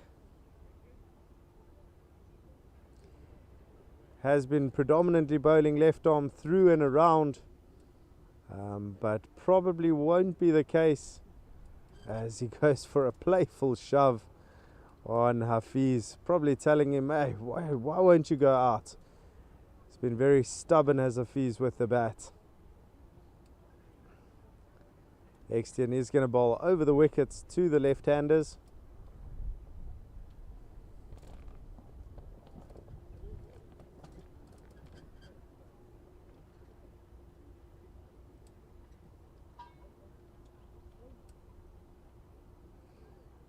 A bit of discussion here as to what the field placements should look like. Also see a lot of stretching going on all around.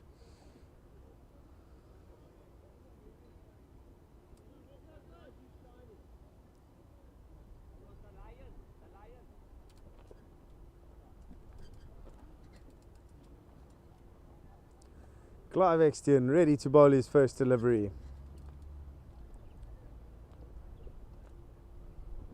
He's bowled that one down leg and missed by Solomons. They did consider the run. And they did take it as well. So 2 wides added to the run tally.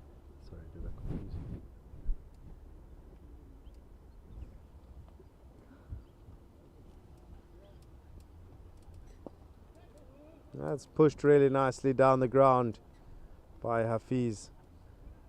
As mentioned, very composed. He's looked really solid in his stroke plays. Had a few drives that haven't gone to bat, but other than that, it's been really good.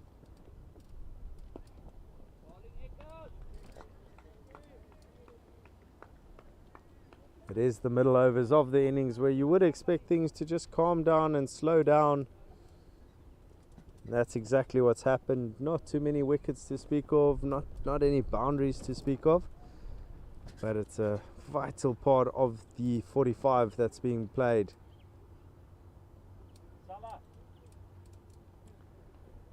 The first bail that's fallen off today, it's just a pickup of wind. Now that the weather's pulling in slowly.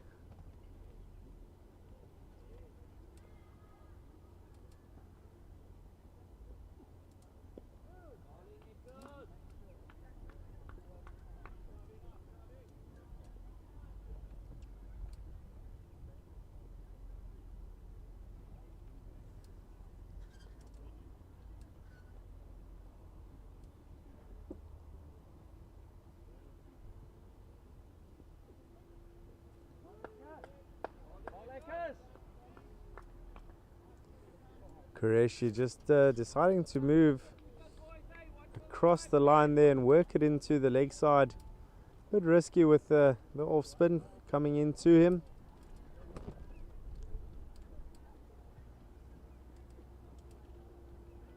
That's really deftly touched into the leg side.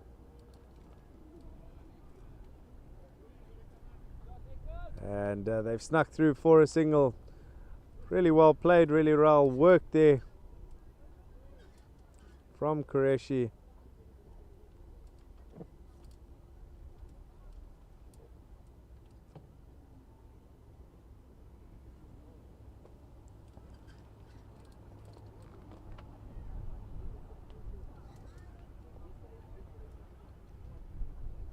Does look like the South Africans are happy to give the single to Hafiz. And they have given them a single. But it was really well worked into a gap. As that does bring to an end Extian's first over. Score is 87 for 6.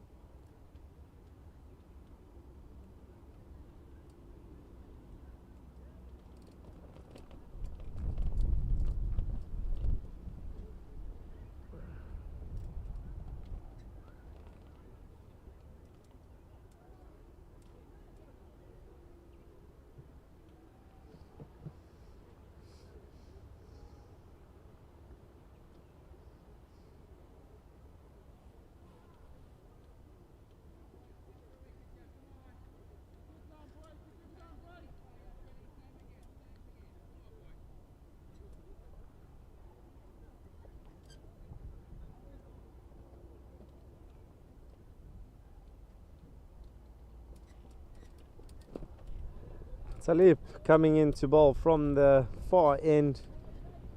This Pakistani batting pair sticking through.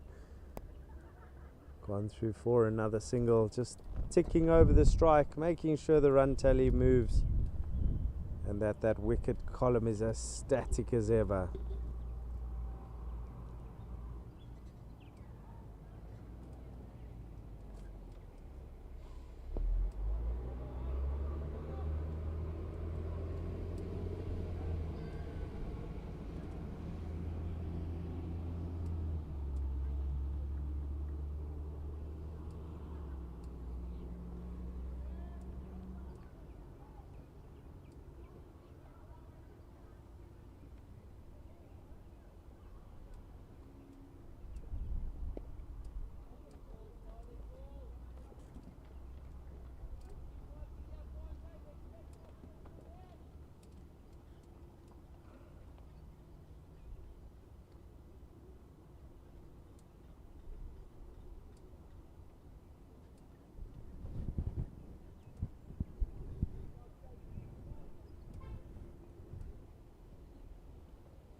That's fantastically hit through the offside. He's played that really late. Fielder has come around to collect it. As the Hafiz comes back for a second.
"28 overs gone. Score is 91 for 6.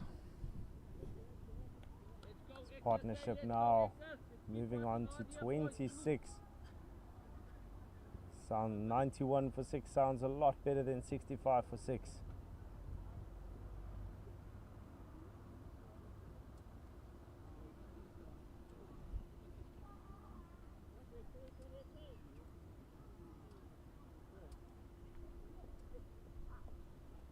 This one's been swung out into the leg side,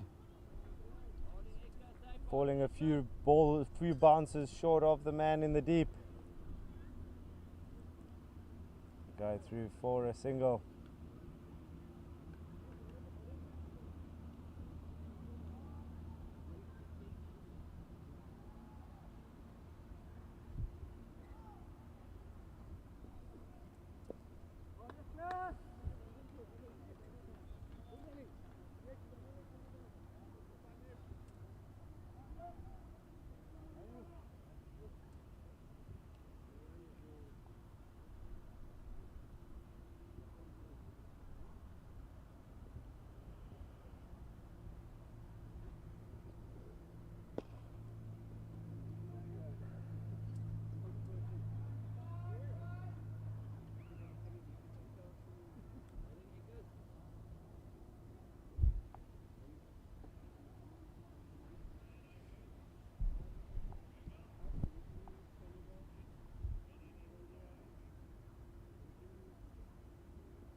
Really good fielding in the covers. It was hit really hard by Qureshi. Apologies, Hafiz. Hit that really hard. But Nash, the opener for South Africa, just doing the work. And he's in the action once again to field that delivery.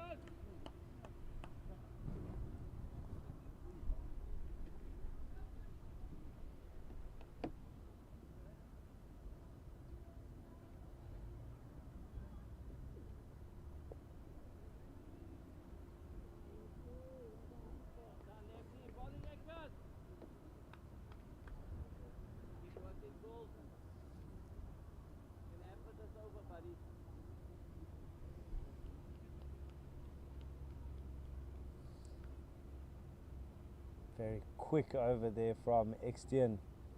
Score is 94 for 6.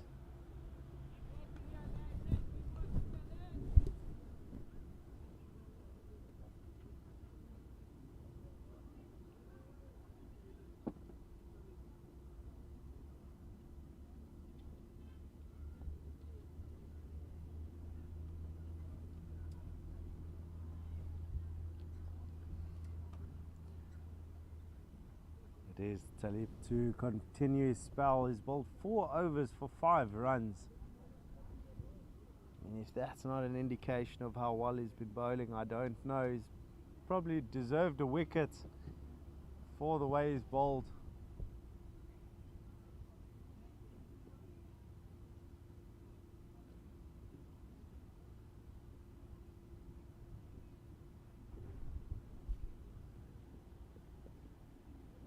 This one's been swung into the leg side. There's a chase on here.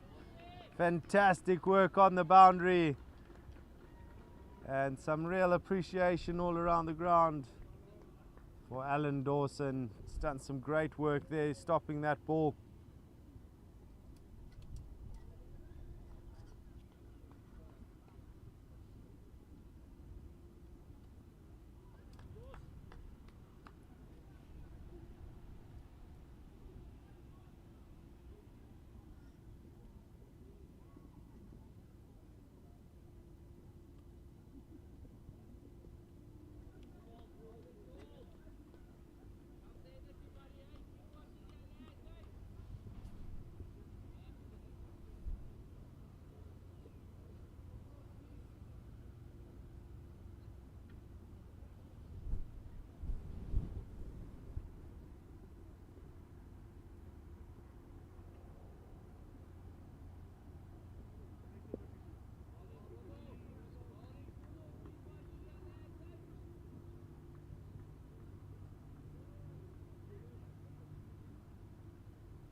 And there's an aggressive shot.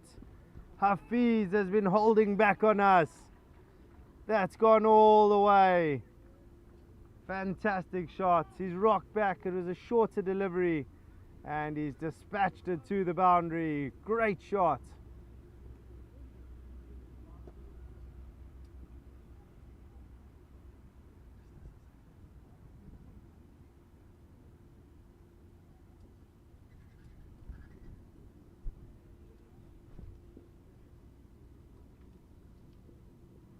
That's 1 and 2. Real big attempt there from Alan Dawson, but it's 2 boundaries in a row. And we were talking about Talib and how economical he's been. Just like that, in 2 balls he's gone for 10 runs. With that previous delivery that went for 6, they've also reached the 100-run mark, and all of a sudden this partnership of 40 is starting to look a bit menacing to the South Africans. It's been some great batting so far.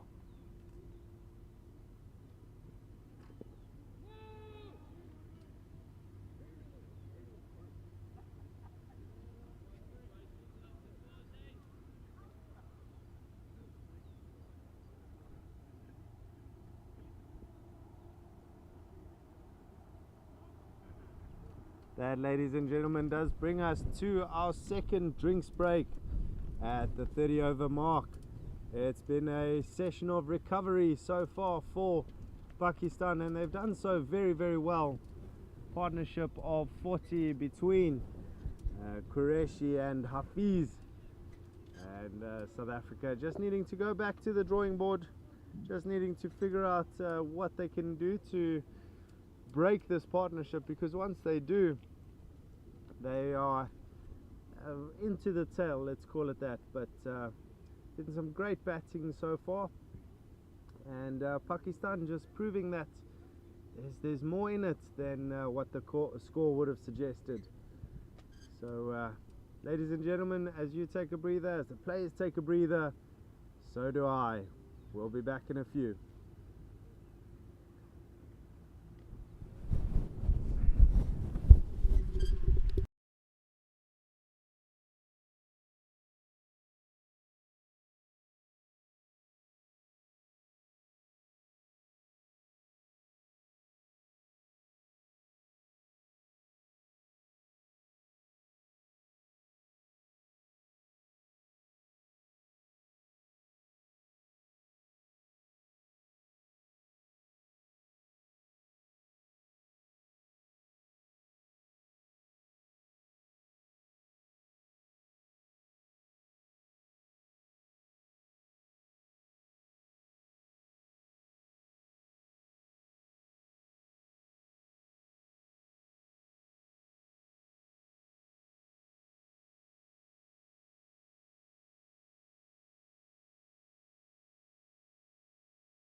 Alright, ladies and gentlemen, we are back after the drinks break, and we see a refreshed South Africa, a refreshed batting lineup, a batting pair that's been doing so well so far, currently on 23 and 26 respectively, and it's forced captain Louis Kuhn to bring on his premier fast bowler Alan Dawson. He's also had a really good start to today's proceedings. 5 overs for 6 runs, but no wickets to speak of yet, and can be sure that that's the plan now. Premier strike bowler to try and take a wicket and break this partnership. We are at the Over-50s World Cup, and this is the second round of the group stages, and we have a great match between South Africa and Pakistan. First ball's been cut out into the deep, and it's gone all the way to the boundary. Had some brilliant work. 4 runs immediately after the break, and does put a bit of strain on Alan Dawson's figures, which were looking miraculously economical. Cries of 1 ball, 1 catch. That's all it would take, but these 2 batsmen have given no chances to South Africa whatsoever.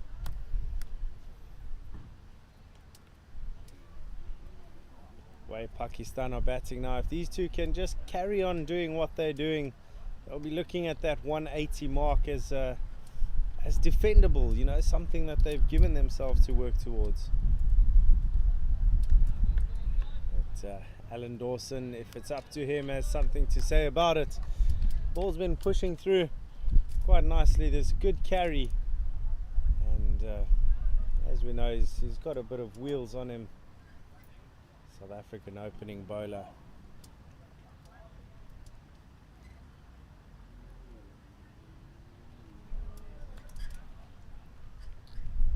That's a great delivery. He's forced him to prod at that. It's a line that he's bowled so well, but it hasn't taken too many wickets or found too many edges, and if you're an Alan Dawson fan, you'd say it's just too good. It's just too good.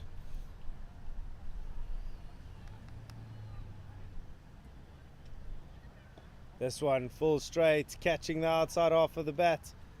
Diving effort to stop the ball. And they do end up getting a single for it.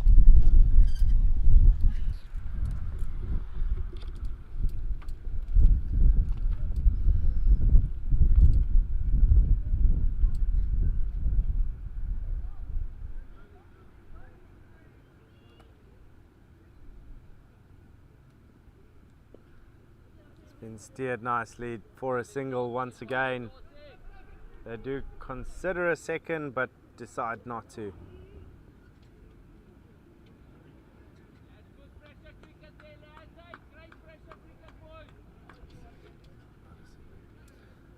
Apologies, not a single there. They decided against it. And that is the end of the 31st. Pakistan 110 for 6.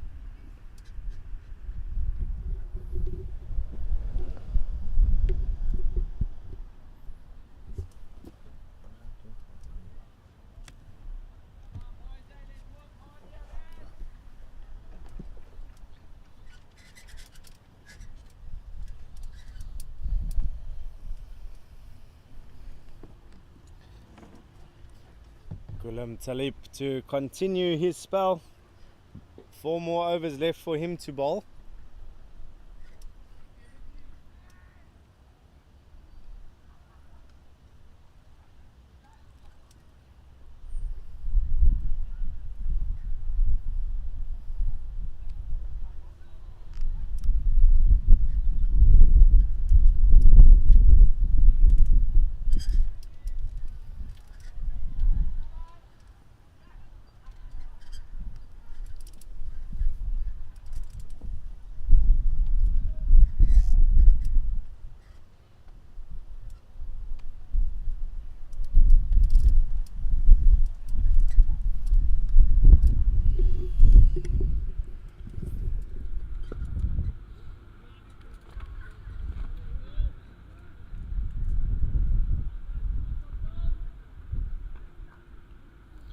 As you can see, the bouncing of our main angle camera.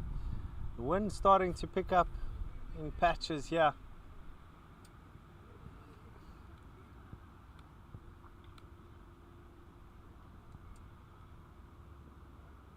That's full, that's edged. And that's gone down to the third man boundary.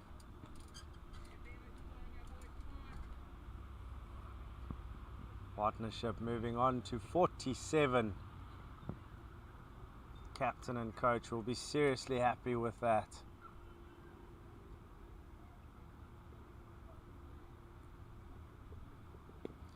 It's a bit of a heave there.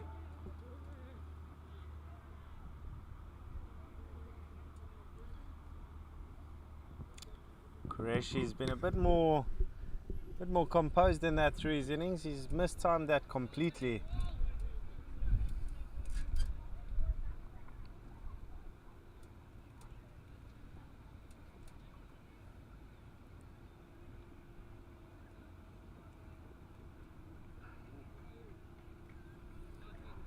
Wonder, there's been a few aggressive strokes now being played.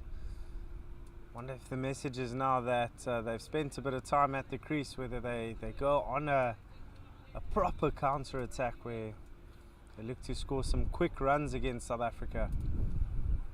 Wouldn't be a bad idea since they've been doing so well already. That one's been pushed out to the point fielder.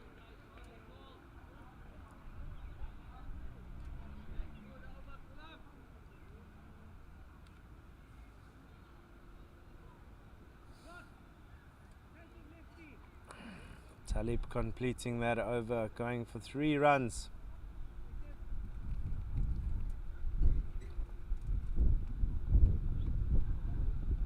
Dawson coming on for over number 7. He's got 3 overs remaining for the rest of the game, and don't think he'll be bowling more than this one, as I'm sure they will hold on to him for the death. That is provided that he doesn't manage to get a breakthrough now. And just a lot of work to do here to break this partnership, since there hasn't been any giveaways.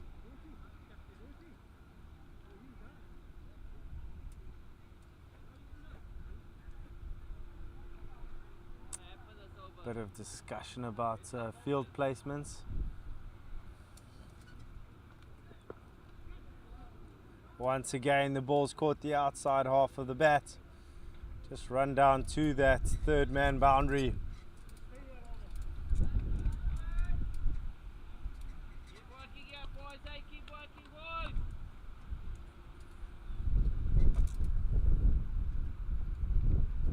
Watch your doors. It's coming, buddy.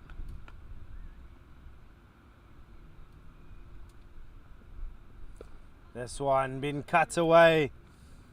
That third man fielder's moved around towards sort of a deep backward point region, and had he not been as square as he was, that would have raced away to the boundary.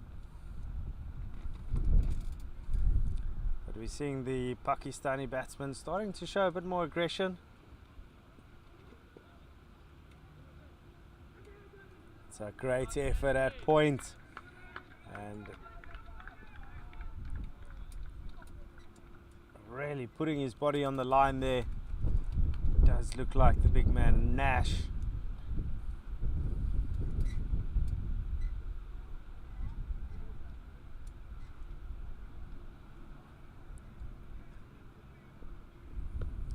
This one going out to the very same fielder at that third man boundary.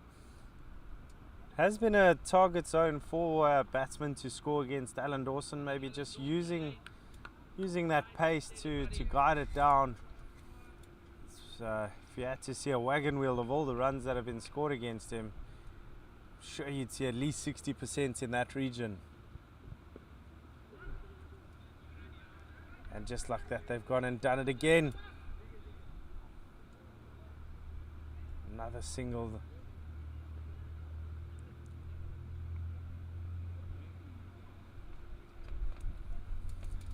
Been 5 singles this over, all in that same area.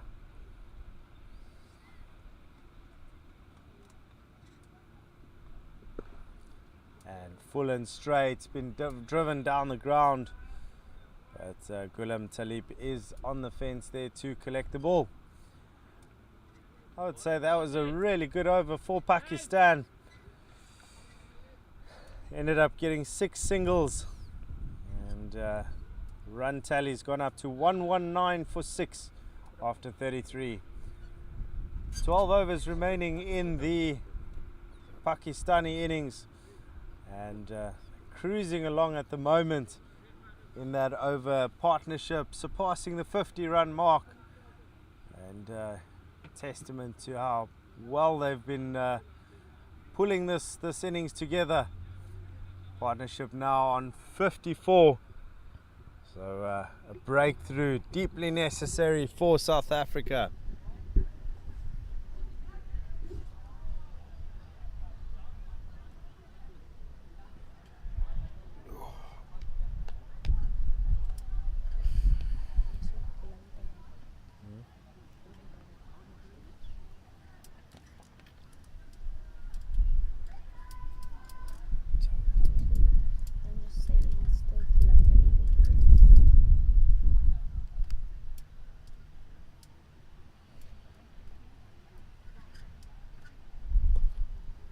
Ghulam Talib has bowled a full toss first up. They go through for the single. Running between the wickets has been superb between these two batsmen. They've been very proactive and not really giving any chances to the South Africans in that sense. They've been very calculated in their decisions to run. Communication's been very clear.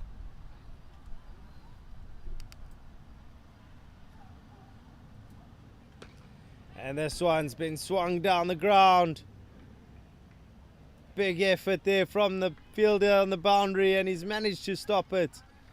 Grant Jansen putting in the effort and saving the boundary.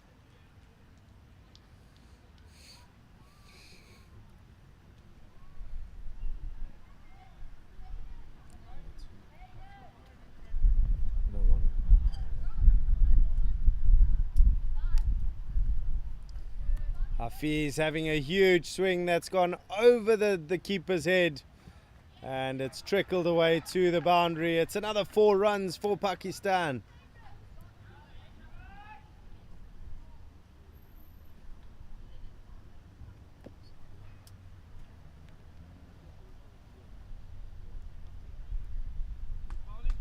Frustrating times for South Africa.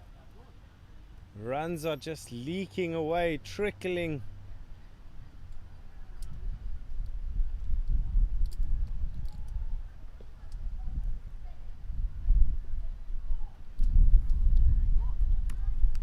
Hafiz has been well worth his 35.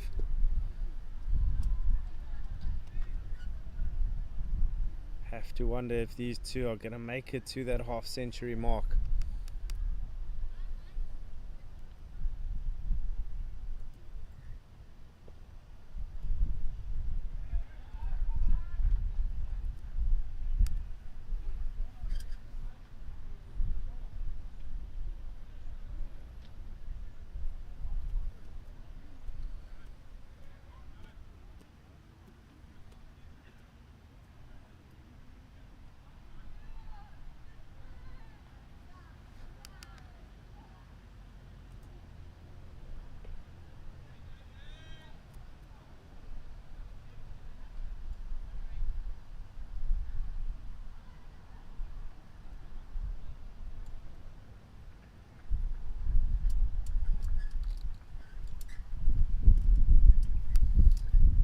"34 overs gone.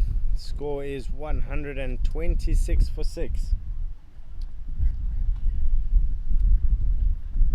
Current run rates at 3.7 to the over. I want to be pushing that over 4 to the over if they can, because that'll get them over that 180 mark. More than possible. Does seem like they've asked Alan Dawson to save his 2 overs to the end of the innings.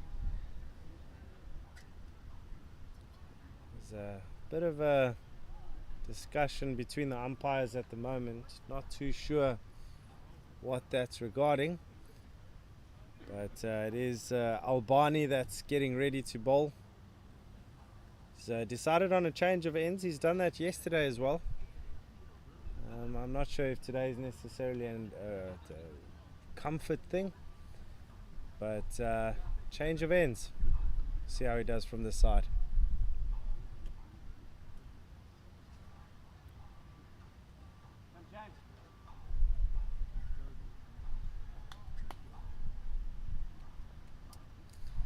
South Africa almost starting to get a bit desperate for a wicket. Just turning to their premier bowlers, their openers, see if they can break through.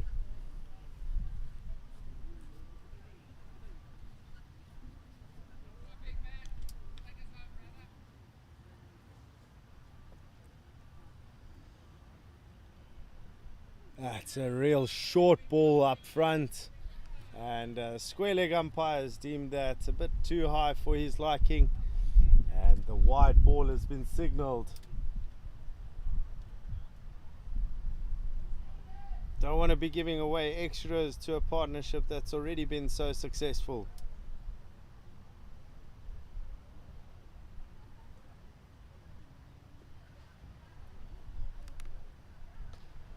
That's been pulled into the leg side. Is however a man in the deep to collect. Just a single. It's been very low risk shots that have been played.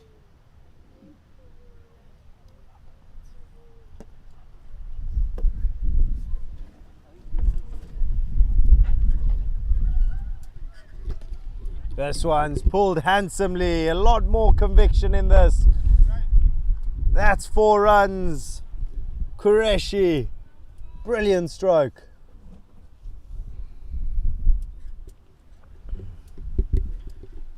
It's already 6 runs off the first 2 deliveries of the over. Albani will be looking for a comeback here.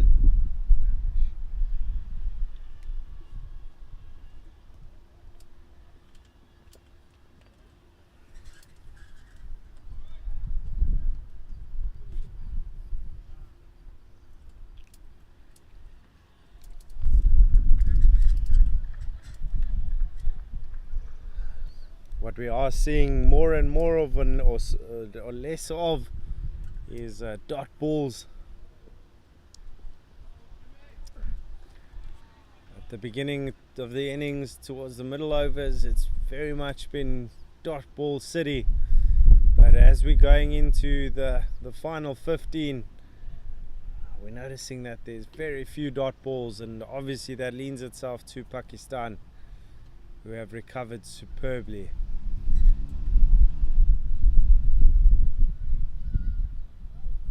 Umpire just leaning his head to the right, having a second look at that, but has decided on making it a legal delivery.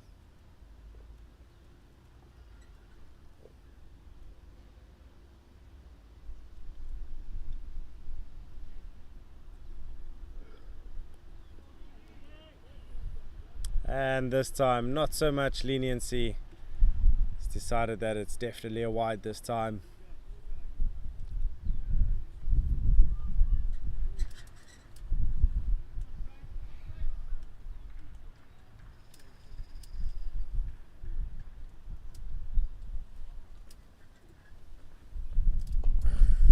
That's a really good shot. He's forced the batsman to rush a little bit more than they would have liked to, but it's another single. And that does bring to an end over number 35. We're into the final 10 overs of this over 50s Cricket World Cup match. Reminder that this is the second game of the tournament for these teams.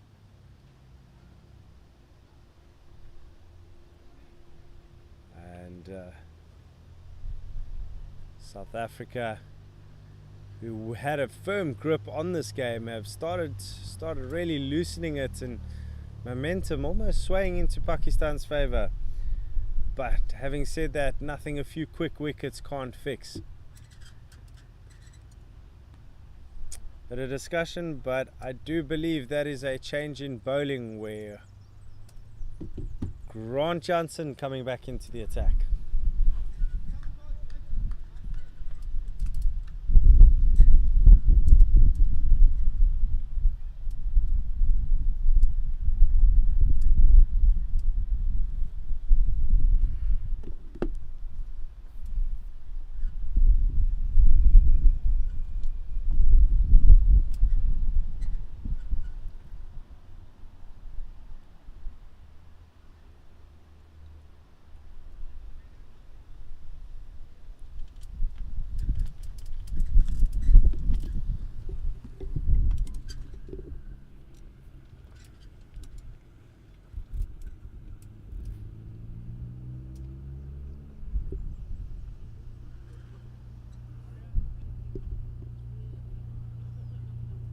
A lot of discussion here. It's taking quite a while for this over to begin. Just deciding on field placements and how they can start restricting these runs and taking wickets. Apologies, it's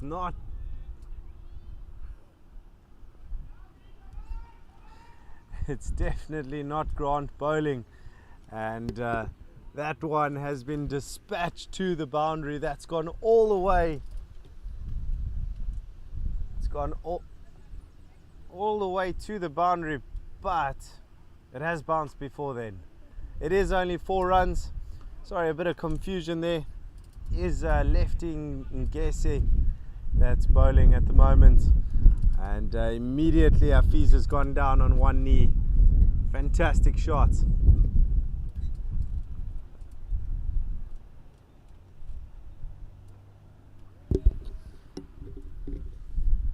Hafiz has now moved into the 40s, and he's done that off 61 deliveries. Starting to look like he might be the wicket to get. Real effort ball there from lefty Ngesi.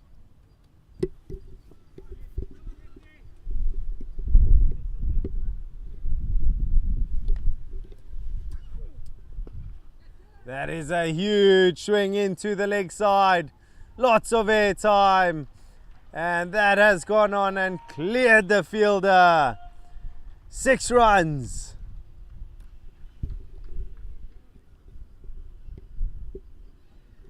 Qureshi with a real fist of celebration after that cleared the fielder. Really enjoying himself as well. And this one, he's played a late cut as Albany's come around to collect that. Been an expensive over. 12 runs from it so far. Just the 1 ball remaining.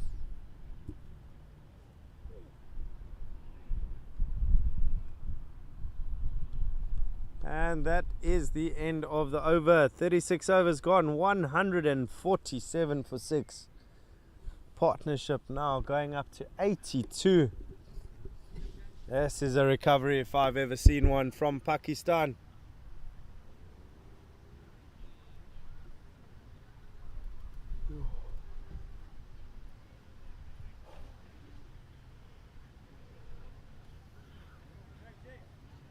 James Albani now with some work to do. You do believe that 1 breakthrough is all that's needed. 1 breakthrough, 1 wicket.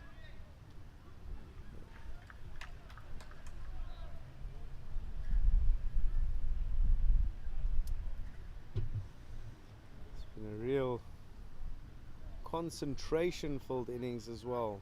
Nothing loose.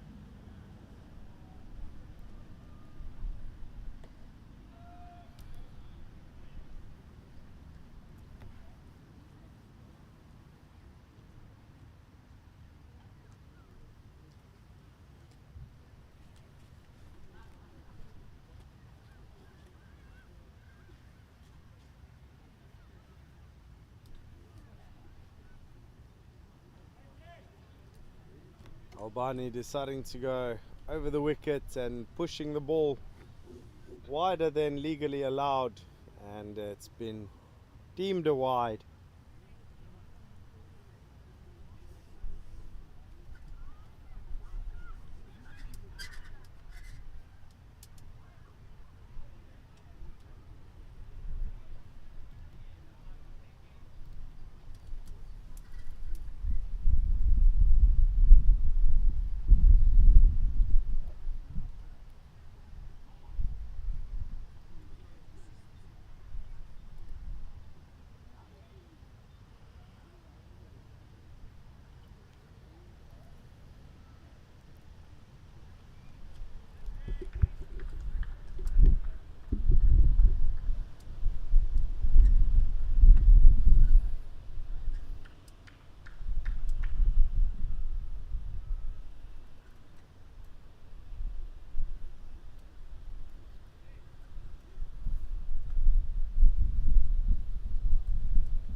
That one's full wide and slashed away over the infield.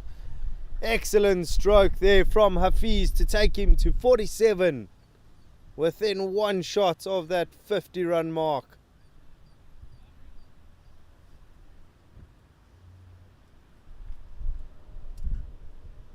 That also does bring up 150 runs for Pakistan.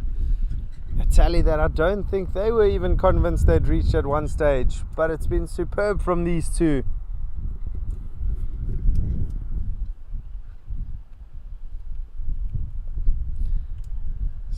Guided that one down to the third man boundary. Both of these batsmen now within one hit of those half-century marks, and a partnership of 89 so far. That is the end of the 37th over, 154 for 6. As much as this has been a great recovery from Pakistan, the job isn't done, as South Africa will still feel they can chase anything under 200. And with 8 overs remaining, Pakistan will feel that they do need a few more runs on the board. And it's no surprise that both Hafiz and Qureshi just getting themselves some refreshments, preparing themselves for these final 48 balls.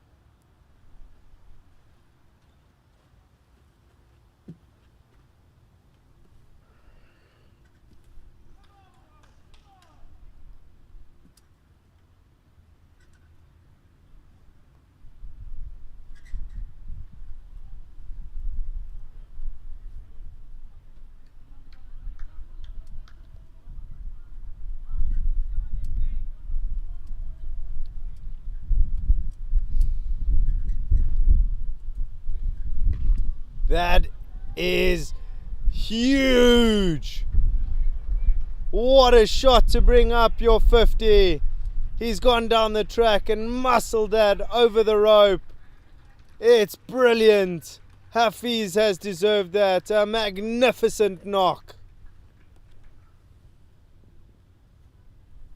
What a shot to do that.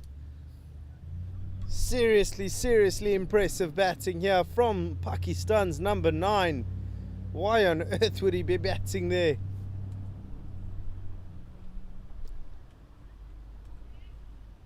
This one's just been sort of stretched. Would have probably been a wide, but he's got a run off of it. And now the change of strike. Qureshi, is it his turn for a 50? That's driven down the ground, but straight to the fielder. South Africa will feel they might have let this one go a bit, having them at 65 for 6. Wind picking up here.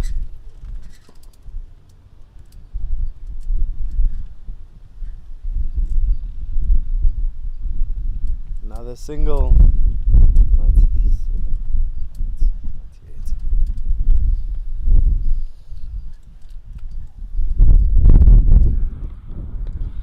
98. That one's been edged. It's running away. Is it going to go all the way? It might not. Some work on the boundary being done, and they've gone through for a second. And that has brought up the 100-run partnership. A fantastic effort between the two of these batsmen. And wow, what a way to keep them in the game.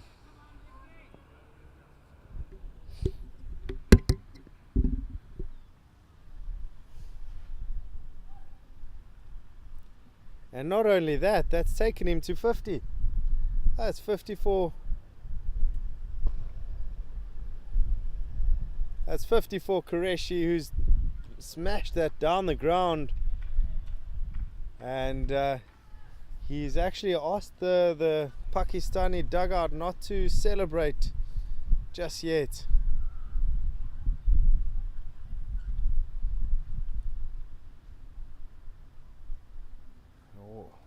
Handshake of congratulations to the two batsmen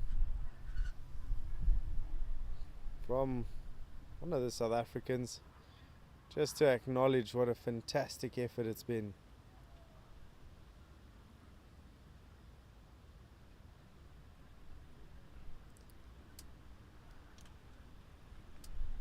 Seem to have taken a real liking to lefty Ngese. He's been punished accordingly. Albani coming in for his final over of his spell. He's taken the 1 wicket early on in the game, and since then conceded 39 runs. That one's really short, and it's 1 for the over, as that was deemed a legal bounce. A really good one. And that was awesome. Fist bump from Hafiz on the non-strikers end to acknowledge what a good ball that was. Sportsmanship's fantastic, and you love to see it, as competitive and heated as things are. Huge swing from Qureshi, and you can see that he's also starting to fatigue now, because he's been there for a long time, and they've done a lot of running between the wickets. And be interesting to see now how long they can still hold out, but I do foresee that shots are going to be played.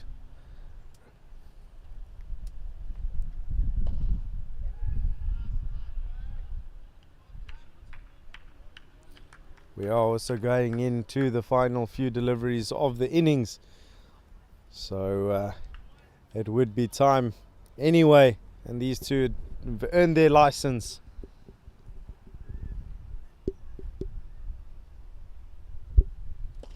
This one's been hit down the ground. Alan Dawson there to collect.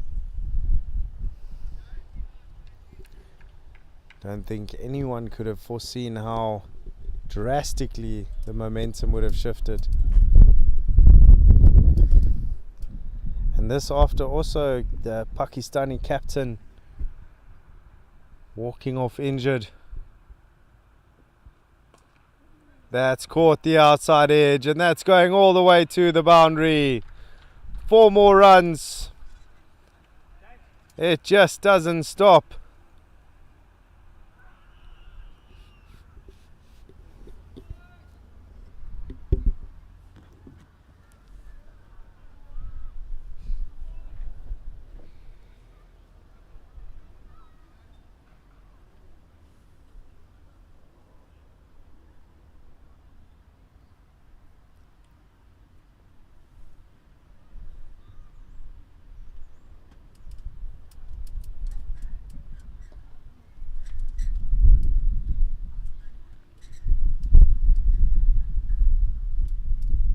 Another single just pushed down the ground.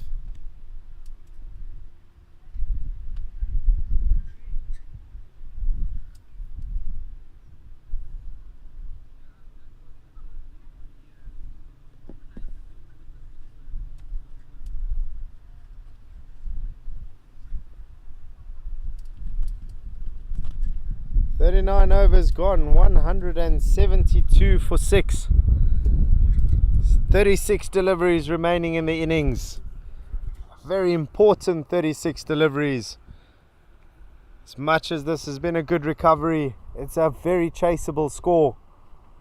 Few extra runs would help Pakistan immensely, whereas South Africa will feel if they can knock them over in the next 15 runs, it's a highly chaseable score as well.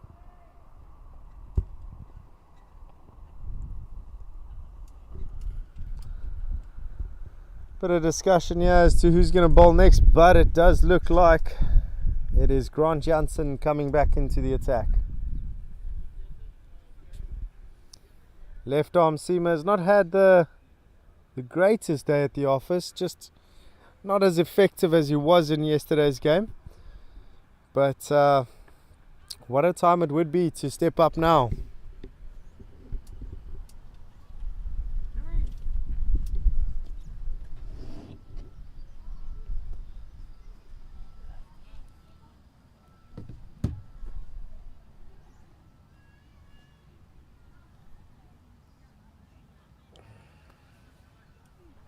Captain Louis Kuhn, his decisions in the next 6 overs will be vital in deciding the outcome of this game. South Africa requiring execution on their end, Pakistan just needing to continue where they are at the moment. It's so evenly poised.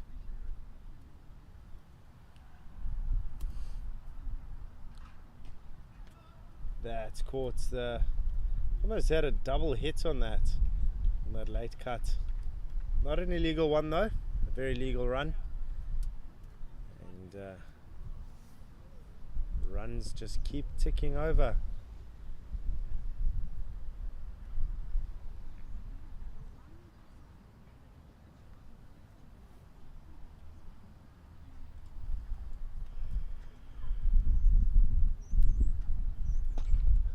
That's a huge swing down the ground.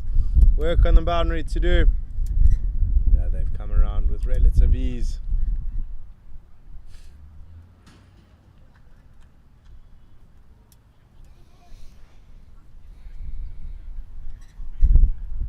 A few dot balls would do them really well. So South Africa. But what's been great to see is that these two batsmen, they've just continued, and they strike rates ever climbing.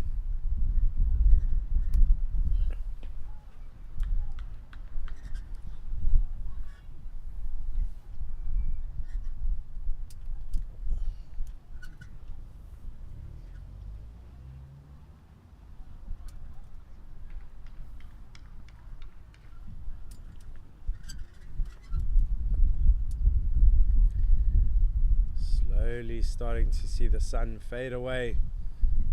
Glimpses of it peeking out, but the cloud cover is starting to take over. That's really firmly struck. Just the single though.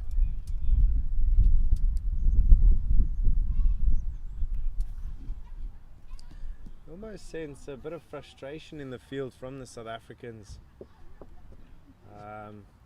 Just sort of pleas of let's go boys, and come on boys. Just desperate to take another wicket. And that's been swung out into the leg side. It's a great shot, and it's gone all the way for 6. Fantastic hitting from Qureshi. He just added another boundary to his total.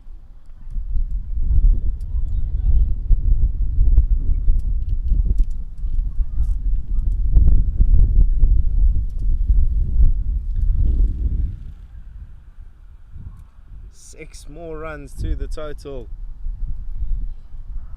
He's tried it once again, but length a little better from Jansen, just to ensure that he can't get under it. Just cramped him for space as well.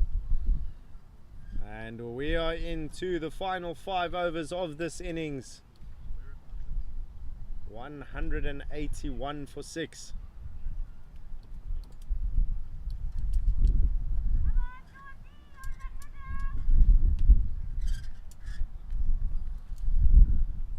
And we do see that the premier fast bowler for South Africa, Alan Dawson, is coming back into the attack to bowl his final 2 overs.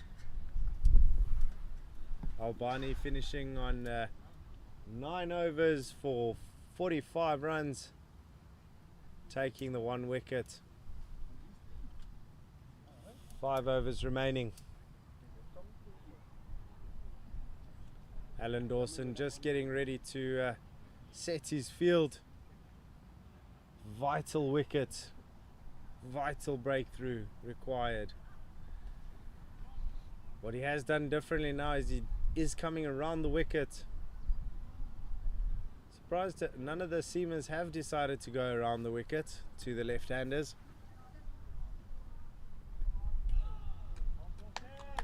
Hafiz just finding himself stretching for one that wasn't really there.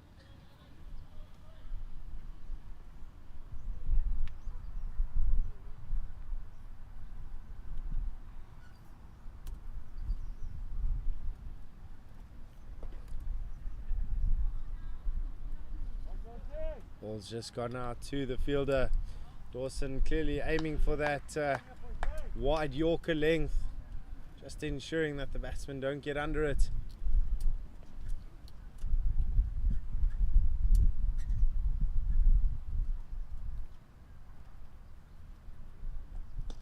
This one just a full toss.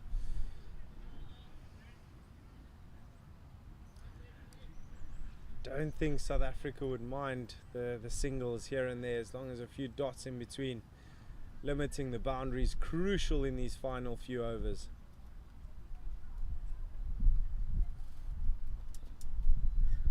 That's a really good delivery.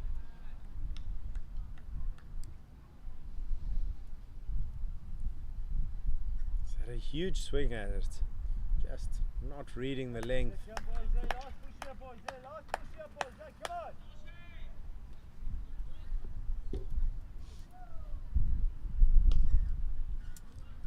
That's Talib, that's right in front of us, running around to try and collect that. Goodness me, that's raced away to the boundary. We're talking about this fast outfield, and the ball has won the race this time.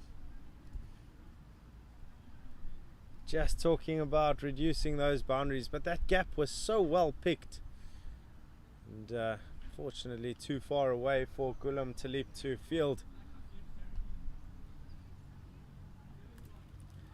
Dawson with a huge appeal.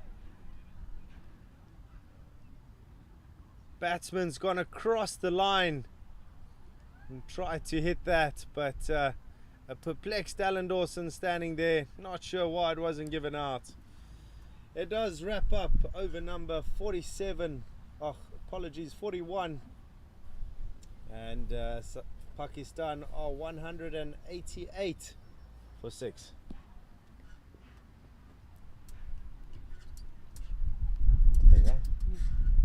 You said 0. Put in a dot. No, They they didn't just work. found the last ball. I was looking for the previous ball. Is it dropped? Case Johnson is bowling too. Right.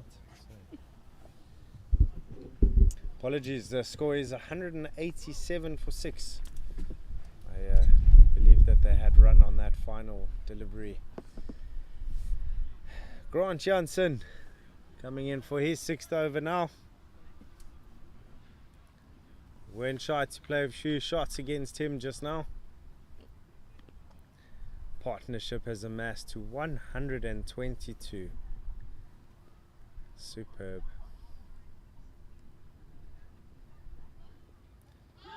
Another huge swing and an appeal. There was a sound, but we're not sure what it was. It started off as just a bowler and wicket keeper appealing, and maybe 1 or 2 fielders. And appeal did gather momentum. Umpire just wasn't convinced that there was bat on ball. It was a really good take by Solomons. He had to get nice and low to get to it. And Janssen, bit of excitement here for the bowlers in the last few deliveries.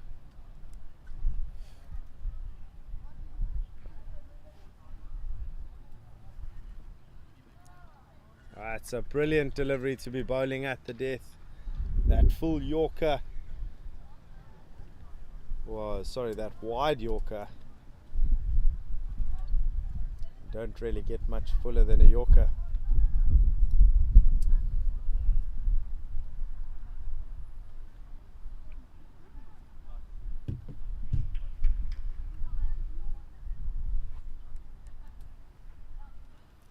That's a real effort ball.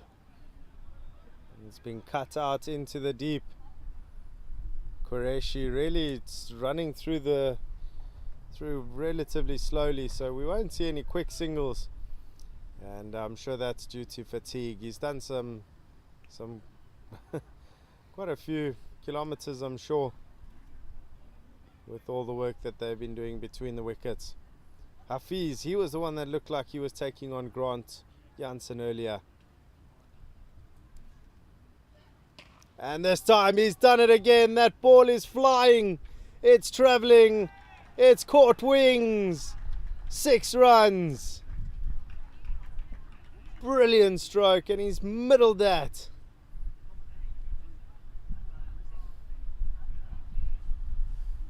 Anything back of a length. Hafiz is rocking back and pulling that. Not the tallest lad around, but my goodness, does he get under it.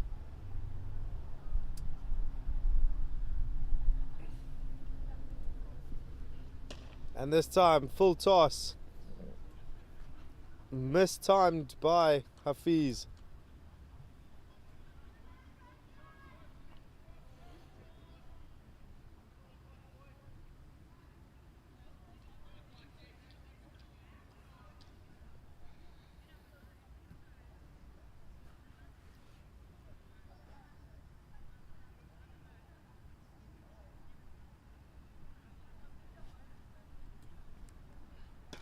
That one's full, hit straight. Fielder very straight though. Was hit powerfully down the ground. And that's another run to end off over number 42. The score is 196 for 6. That 200 mark seemed improbable. They are there now. Just a few more runs.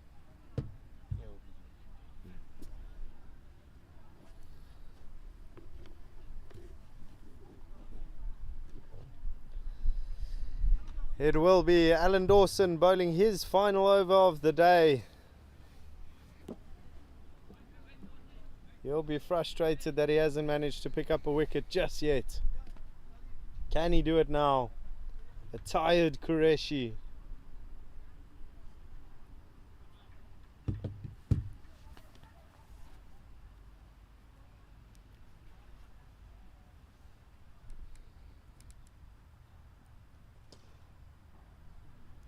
Full toss first up. Does mean a dot ball.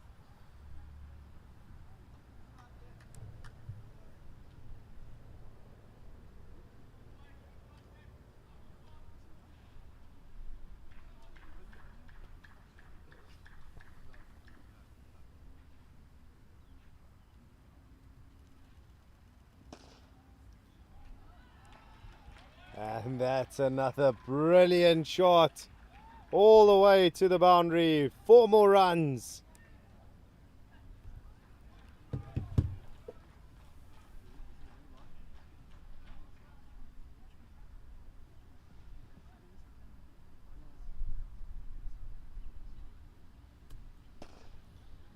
Oh, it's a great effort in the field. It's been driven with power. End up just getting one from it. The 200 run mark has been reached by Pakistan.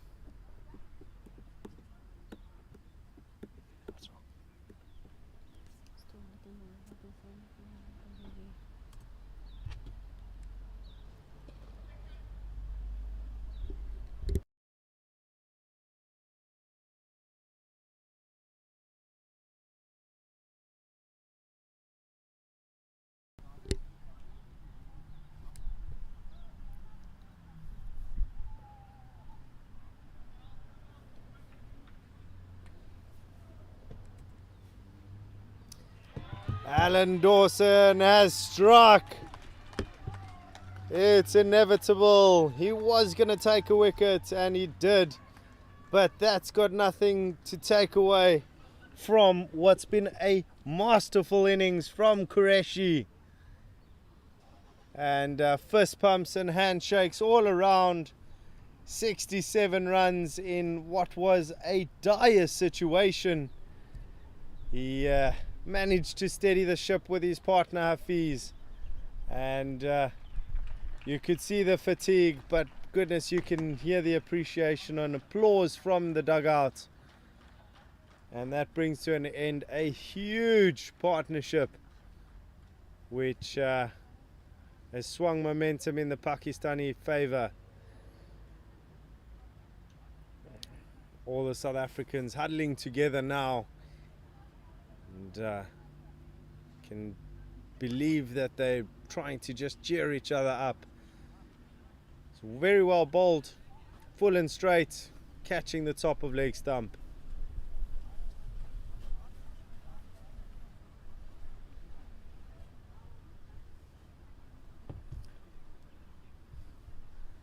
New batsman at the crease is Barry.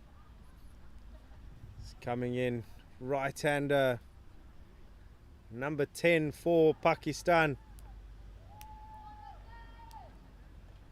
Doesn't look like we'll be seeing any signs of their captain, coming through for the rest of this innings. Hopefully the injury isn't too serious. But it is up to the tail now to see out the final 2.1 overs.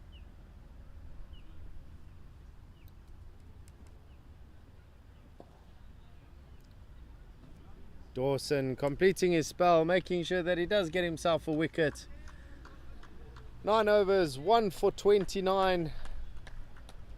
Really economical up front, but when coming back, it was the huge partnership between Hafiz and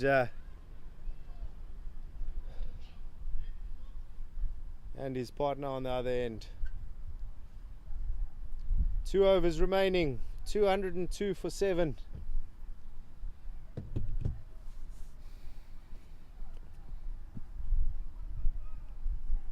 Grant Johnson coming in for his final over of the day. He's gone for 34 in his 6 overs. So just under a run a ball. He'll also be looking to wrap things up here as quickly as possible. But he's bowling to Hafiz, who's been phenomenal. 76 of 83 deliveries. Best believe he's going to have a good swing at these. And he's gone high. It's sailing into the sky. Fielder getting under it, and it's a brilliant take in the end. 1 brings 2 for South Africa, and that is the end of Hafiz.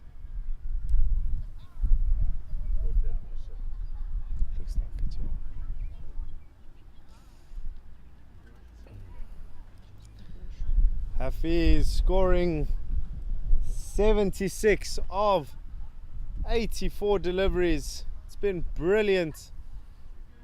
Been compliments galore thrown out to him and his batting partner.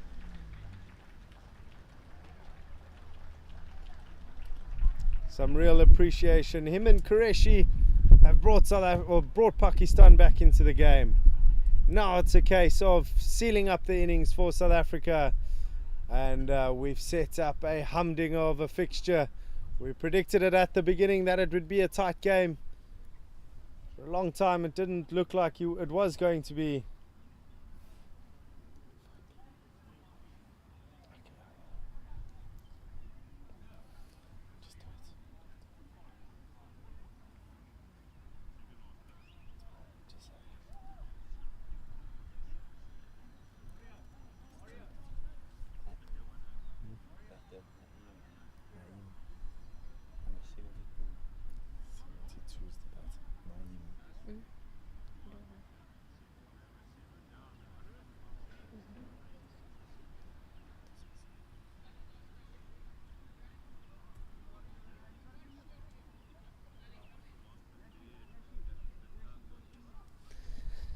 It is now number 11 coming in for Pakistan.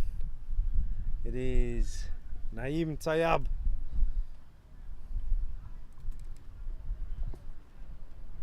He's had a bit of a prod at it first up.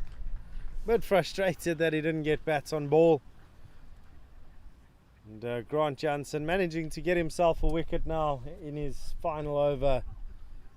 He'll be happy with that. Nothing more frustrating than toiling hard but not taking any wickets.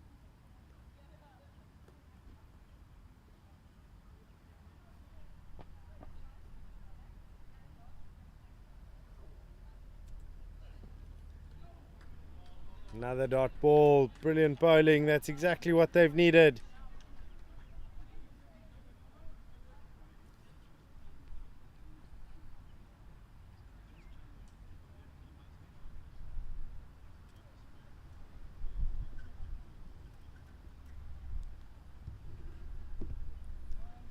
Three balls remaining in the over, 9 balls left in the innings.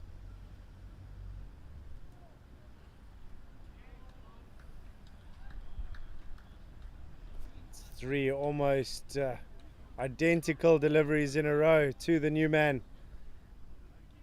Bit of advice from his non-striking partner Barry.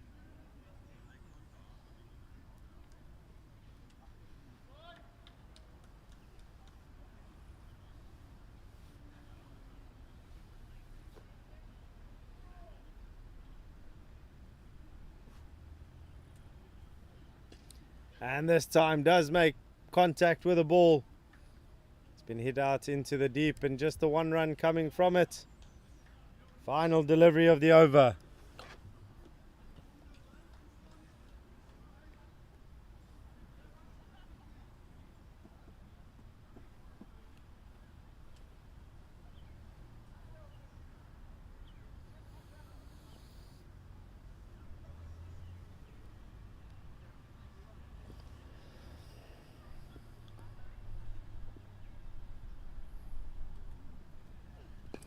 This one's been hit powerfully down the ground, but there's a fielder.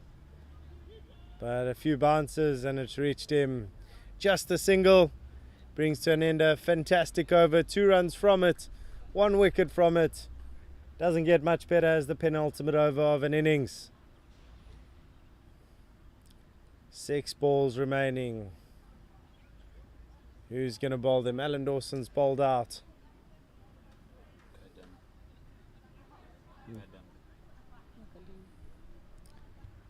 And Mukadam is coming in for his final over. He's had a nice rest after those first 8 that he bowled. And what an opportunity to get his fiver. It's been superb so far. And he's in for the final over of the innings. He's bowling to number 11 batsman, as well as a very fresh number 10.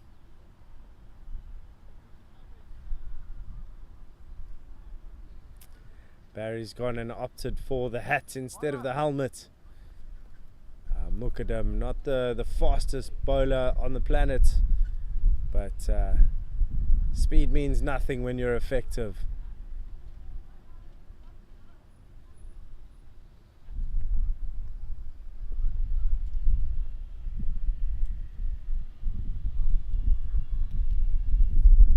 Six balls remaining in the innings. That's a spectacular ball first up. Yorked him. No way to get underneath that.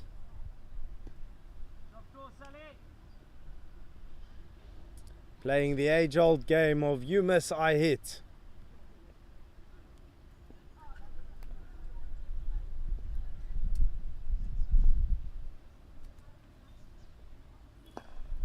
Yeah, nothing there. Absolutely nothing there.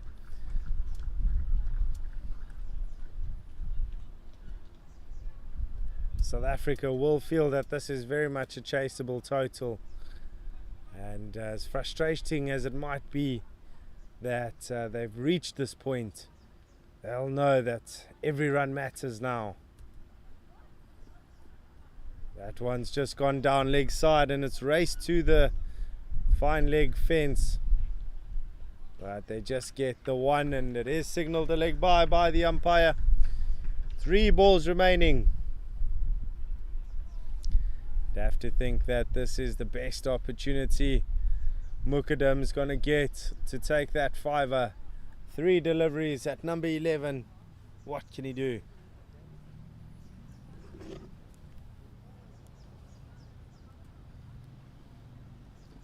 And he's gone and done it. It's a 5-wicket haul. Mukadam celebrating in his aeroplane because he's flying high right now. What a bowling performance from the number 20 from South Africa. And it does look like the return of the captain. Elahi's decided to come back. It is wicket number 9, and the captain has decided he wants to face 2 deliveries. And it did seem for a while that that might be the last wicket of the innings, but captain's just showing face, showing heart, and you absolutely love to see it.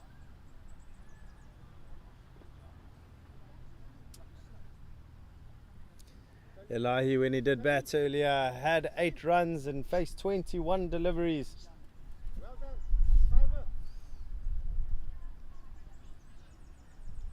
2 balls remaining. That's been flicked really nicely into the leg side. They're just sticking to the 1.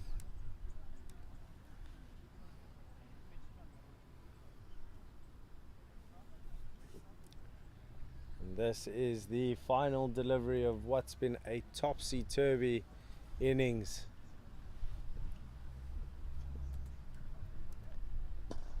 Barry's had a swing. Mukadam's put out a boot and made sure that no runs are scored. And that brings to an end an enthralling 45 overs. Goodness me, everyone needing to just catch their breath after that. 3 standout performances. 1, a big shout out to Mukadam for his 5-wicket haul. Really did a superb job up front, put Pakistan in a very difficult position at 65 for 6. But batting performances from Qureshi, 67, as well as Hafiz, who scored good 70 odd runs. Magnificent comeback, a partnership of 133, and we sit in a situation now where Pakistan have completed their innings at 206 for 9, and they're clapping off for the 5-wicket haul, and some real appreciation, a few dance moves. And ladies and gentlemen, this has been an advert for cricket once again. It is the Over-50s Cricket World Cup hosted in Cape Town. And the blue skies of the morning have disappeared. The cloud cover has crept in. But you don't need to leave your seats. We're going for a bit of a lunch break, and we will see you for the second innings. Stay tuned.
vu.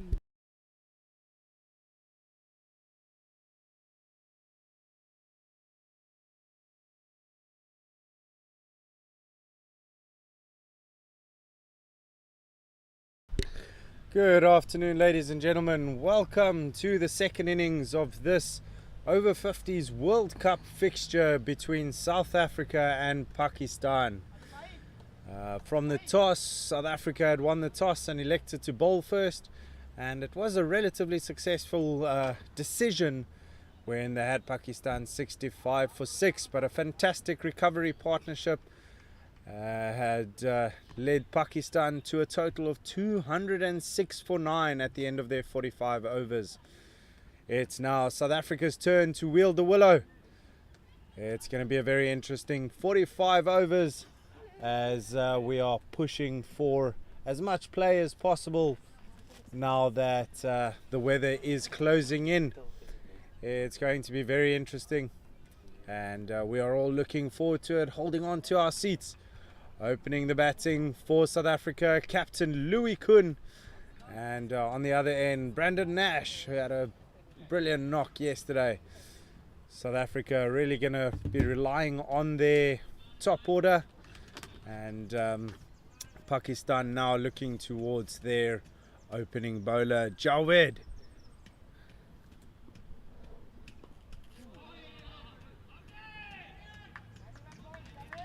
And from the first delivery, South Africa are off the mark. Mohammad Javed coming in and opening the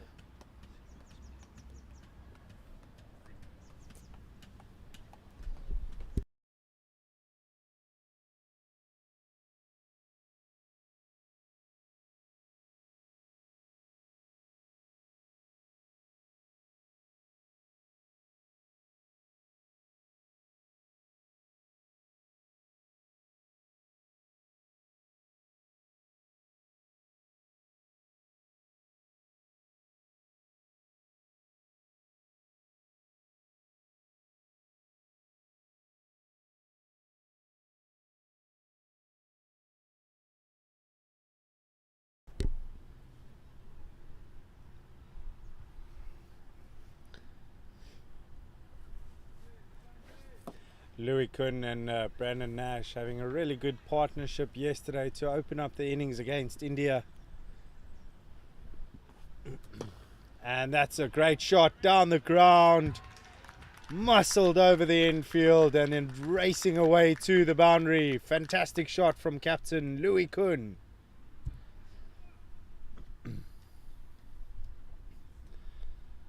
We do know that the South African top order, full of muscle, full of big hitting, and I'd be surprised if they went with anything other than that.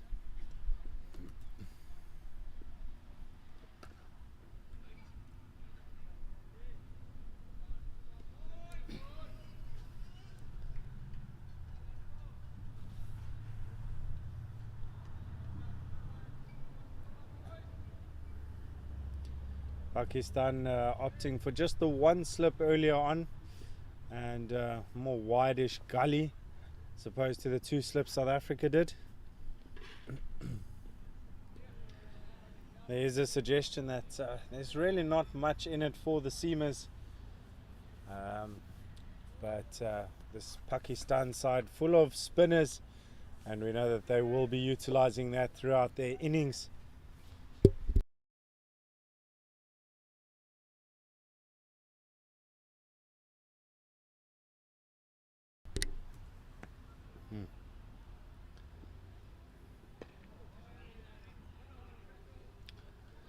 And a really good comeback after the boundary was hit. First over done. South Africa 6 without loss.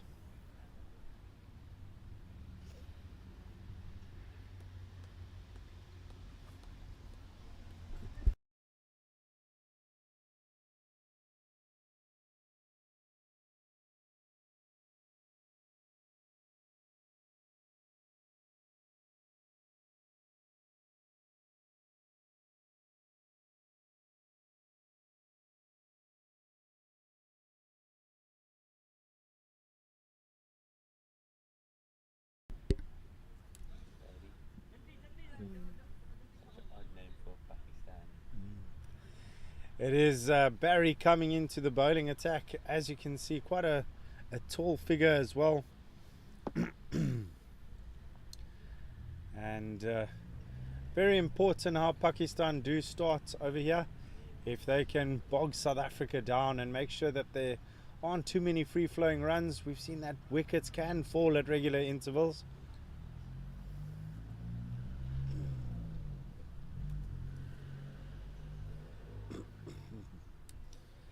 Umpire was considering, as that was quite close to the wide line, but just deciding against maybe a bit of leniency. First ball up, bit of a loosener for Barry.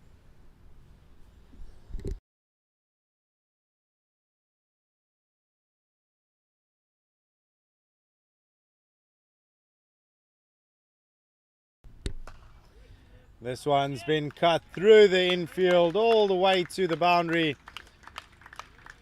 It's a superb shot. He's just rocked back onto that and middled it through the cover region.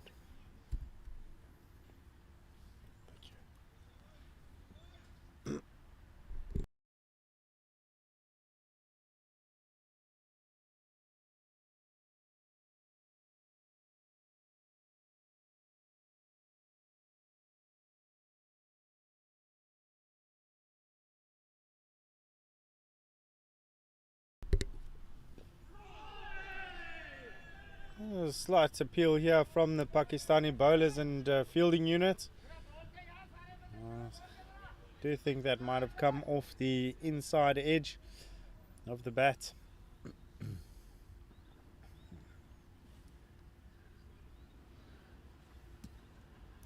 Both Kun and Nash getting themselves some early runs on the board.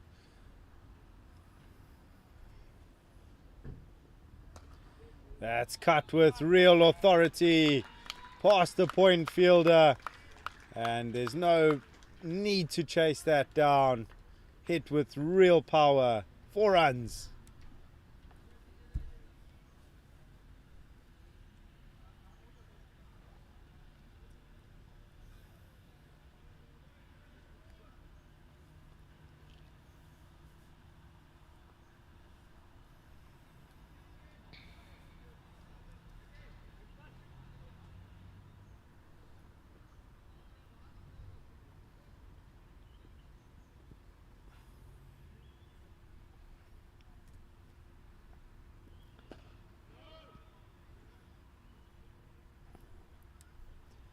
It's a great comeback there.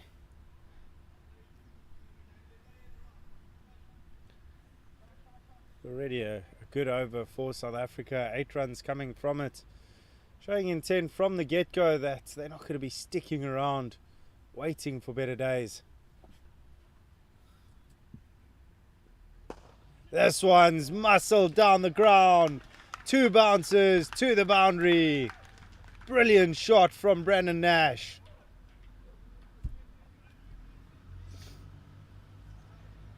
And a successful over for South Africa. 12 runs coming from it. Score is now 18 without loss.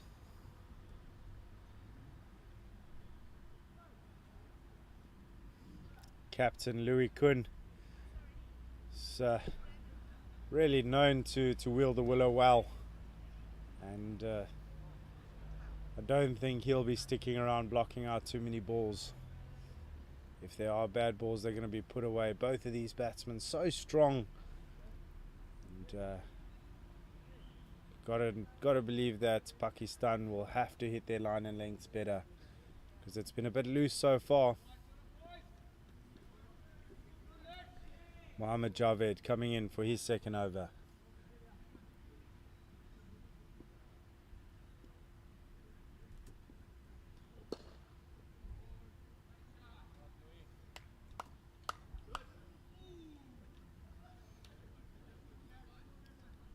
Gone through for the single.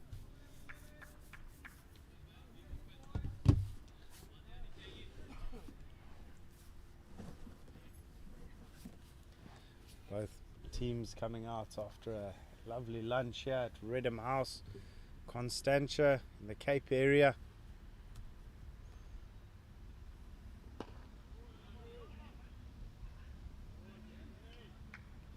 We have also seen weather conditions change substantially throughout the day.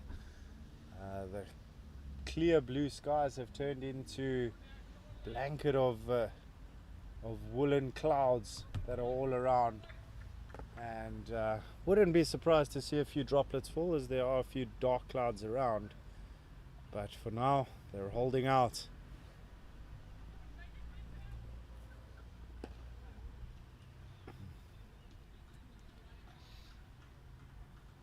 Just worked into the leg side.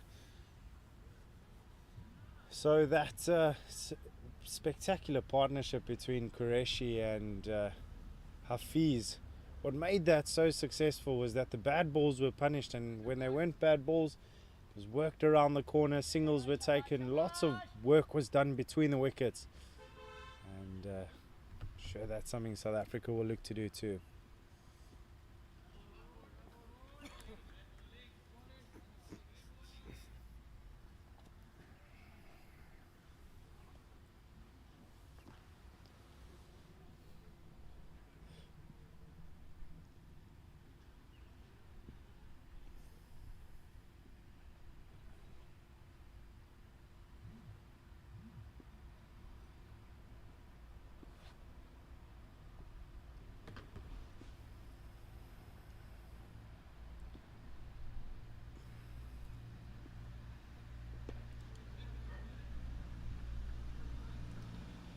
Just a reminder that this is not the only Over-50s World Cup game that is going on at the moment.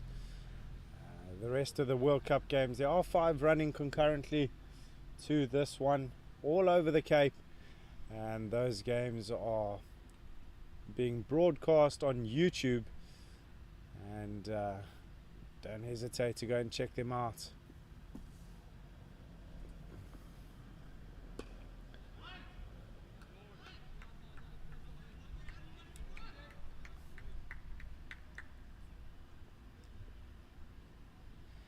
That brings to an end the third over. Score is 20 without loss.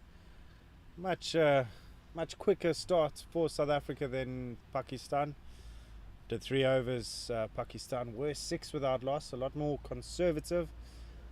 But just 1 or 2 loose deliveries from Pakistan, conceding early boundaries. Already some deep discussions about bowling. And it looks like Hafiz, one of the batting heroes of the Pakistani innings, is going to come in as soon as the 4th over. And it might well be the introduction of spin as well, early on in the innings already. South African batsmen looking quite comfortable against the pace.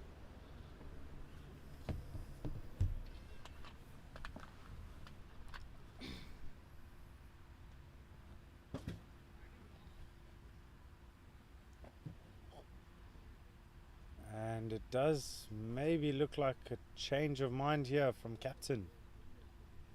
Or no, just relocating the cap.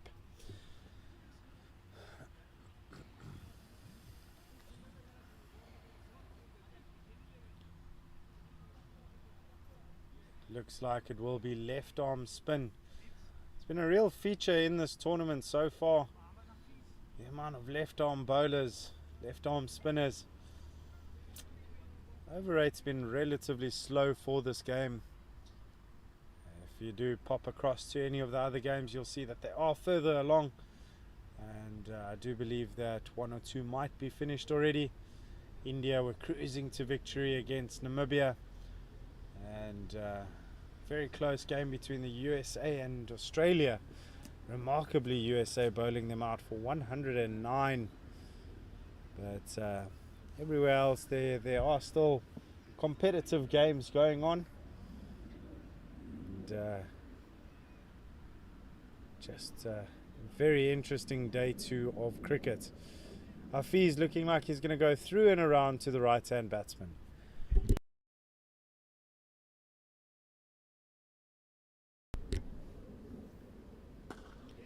Just pushed nicely down the ground for a single.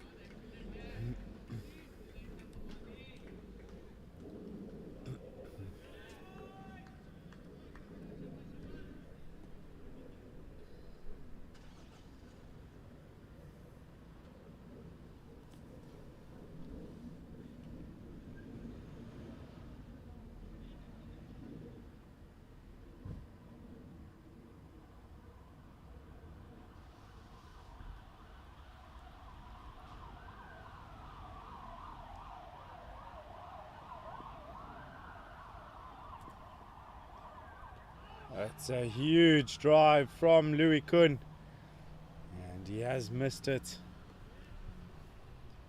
Pakistan opting with a spinner very early, long on, long off back, and does look like you can have 3 fielders out, as there's also a deep square leg. This is that early power play.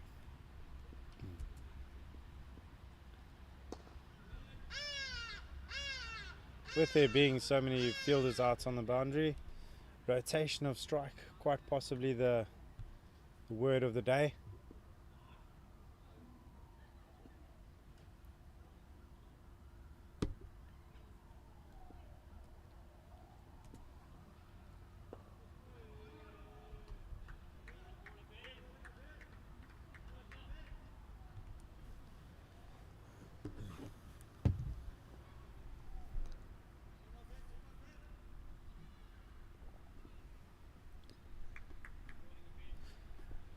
Just getting confirmation.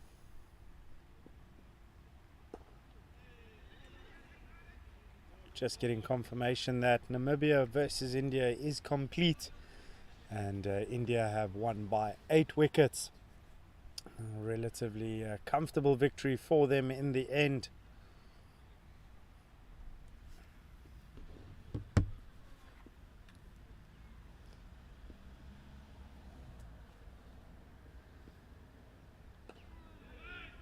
India bouncing back really well after losing to South Africa yesterday. Can imagine that it was a bit of a gut-wrenching loss. So it was only by 4 runs. Final delivery of the day, of the game, and bouncing back against Namibia. Namibia is still relatively new to the international scene and have a lot of work. They played in the quadrangular series with South Africa, Zimbabwe, and a South African Invitational 11 recently as well. And it's great exposure for such a small nation to be a part of such a big tournament. And ended up faring very well. But in the end, South Africa and Zimbabwe playing out the final, and South Africa coming out victorious.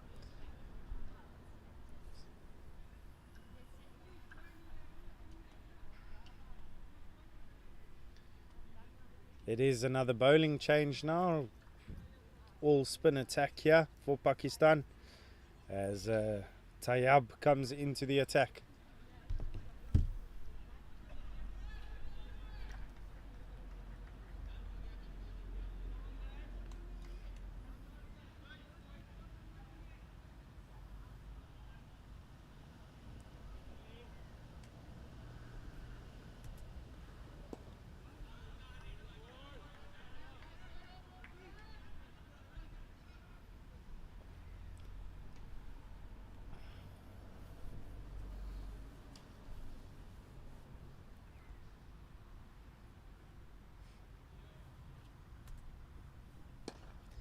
This one is rocked back onto that, pulled it into the leg side. Fielder out in the deep does manage to collect. Both Nash and Kun, big hitters, strong hitters. Probably a bit more comfortable against the seam than they are against the spin.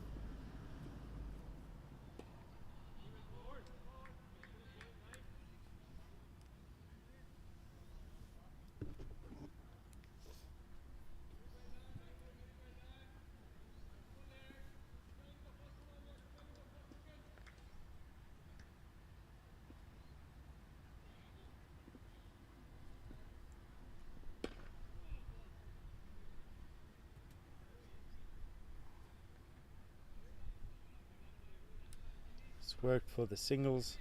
Nothing wrong with that at this stage. Run a ball more than enough.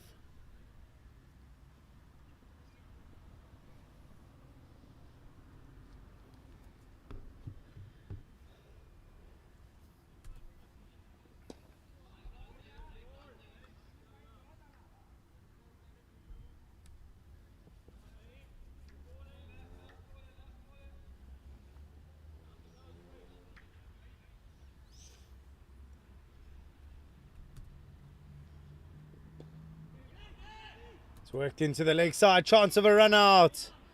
The throw was just maybe a little better. There's a wild throw from Hafiz. That is the end of over number 5, South Africa, 24 without loss. We'll be happy to have not lost a very early wicket. Just need to negate the earlier overs with these spinners.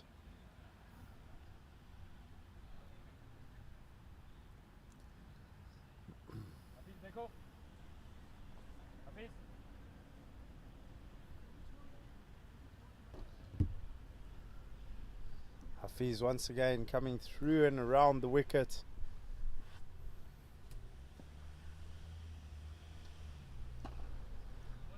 Does seem to bowl a bit quicker than your average spinner. Just darts it in, gets a little bit of movement. Just rushes the batsman slightly with these balls.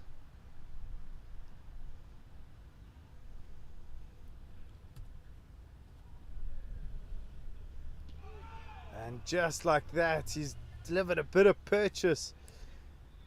Ball's turned nicely and just past the bat of Brandon Nash. He's just got a bit more work to do there. Seen the ball go past the bat many times today.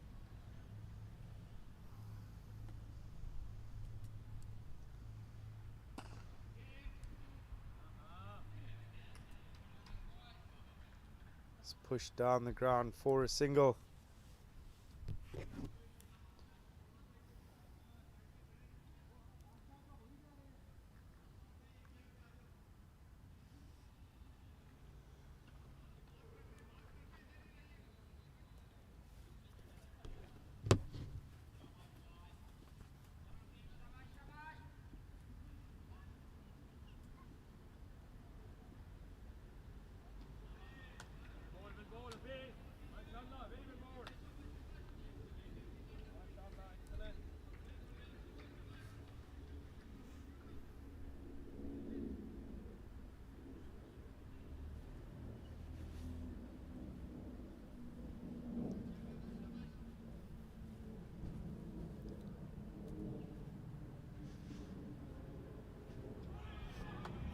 Hafiz once again beating the outside edge. Not for the first time this over. Definitely getting a bit of turn.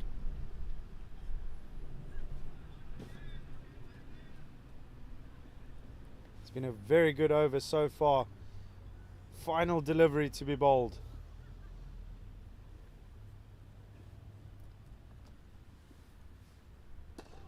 Darted that one in, and it's a dot ball to complete over number 6. South Africa 25 without loss.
Worked that nicely into the leg side, unfortunately finding the fielder.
Stifled appeal there from the Pakistani fielding unit.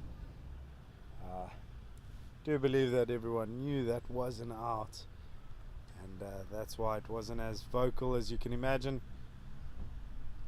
Going into the final ball of this over, can see that the spinners are not making things comfortable here for South Africa. Once again, big appeal, but just from the bowler. And a big fan of the spinners coming on nice and early, and just pulling their length back slightly so that it's not in the arc for the South African batsman, and just utilize that turn and make things a bit uncomfortable.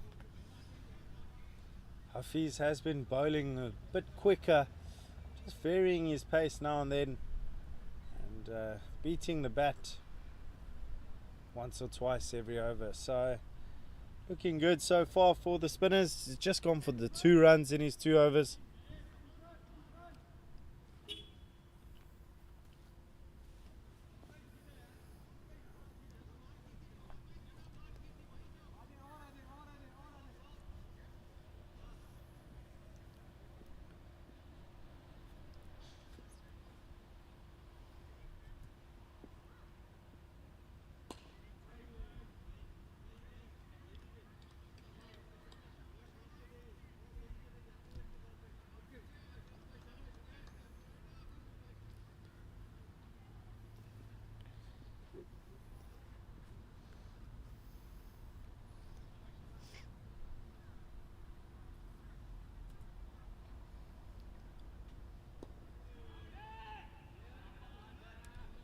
Just starting to put a bit of a chokehold on the South African batsmen here are Pakistan. Not really taking any wickets, but that accumulation of dots, the build-up of pressure, you can see that they want to start rotating strike, but this stage not managing to.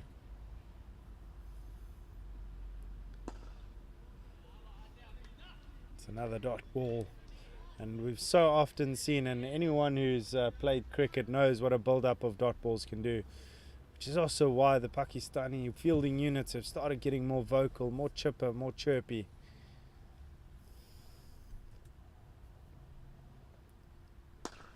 And that one's just dropped a little short and muscled down the ground. There's your counter attack from Brandon Nash.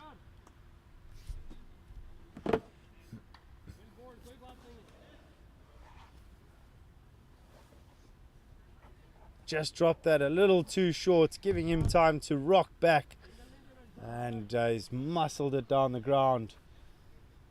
Long off, standing relatively wide, so anything straight, very difficult to stop. And he's darted that one in, probably his quickest ball of the day, just to rush Nash. Brandon Nash getting away with that unscathed.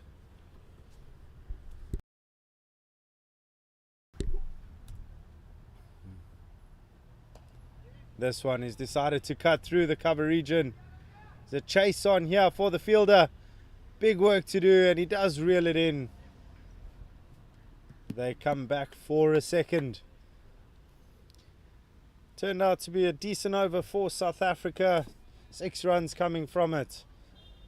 32 without loss.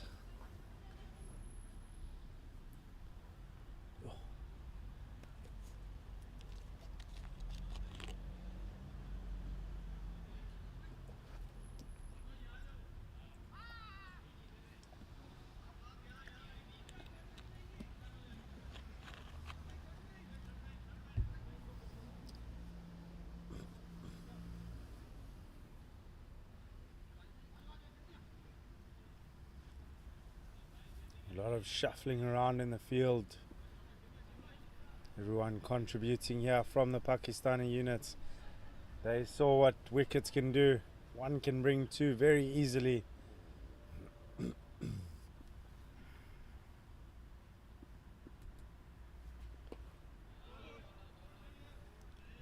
They also know very well what a good partnership can do.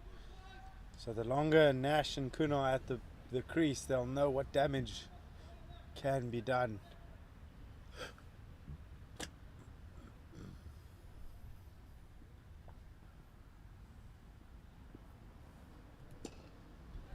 Flicked really nicely into the leg side. Fielders coming around. And they've done really well, as that's only gone for one.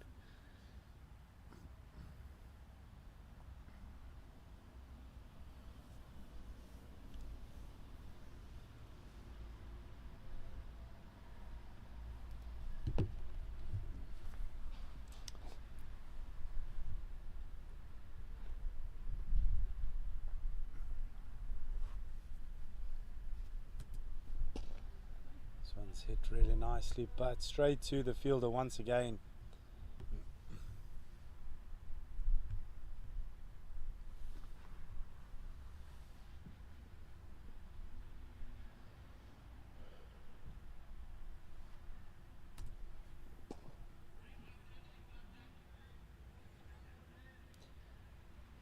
Really good from Tayyab.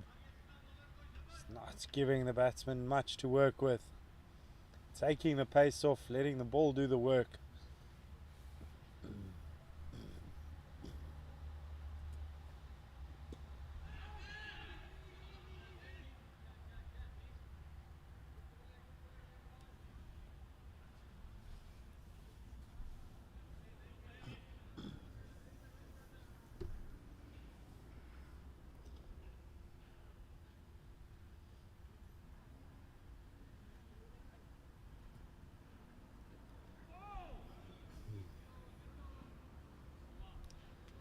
A rather loose delivery and a quizzical look from Brandon Nash at the umpire, as that did go down leg side, asking for the wide. Pakistan really good on their lines so far, not giving away any extras. 7 overs gone, 33 without loss.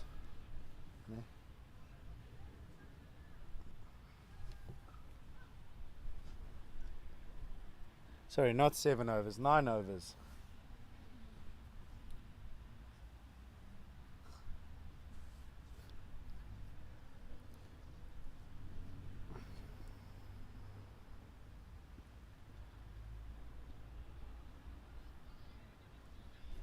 Always going to be a good contest with the left arm spinner coming around the wicket to the right hander.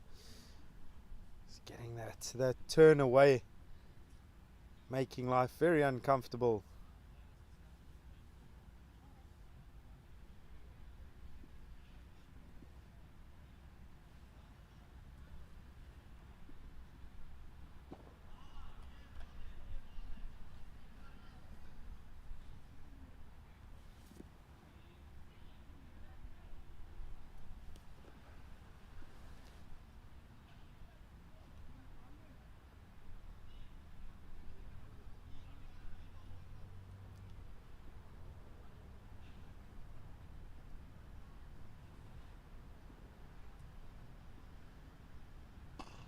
This one driven straight to the fielder. Once again, a bit of a squeeze now from Pakistan, racking up a few dot balls, accumulating some pressure.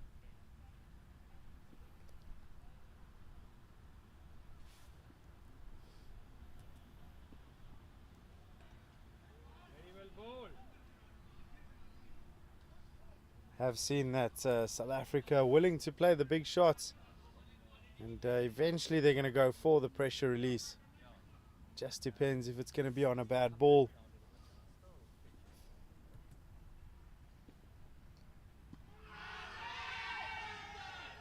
Huge appeal from Pakistan, and just asking the question of the umpire, but shaking his head, deciding that it's not out. Opener Louis Kuhn just looking uncomfortable against the spin at the moment.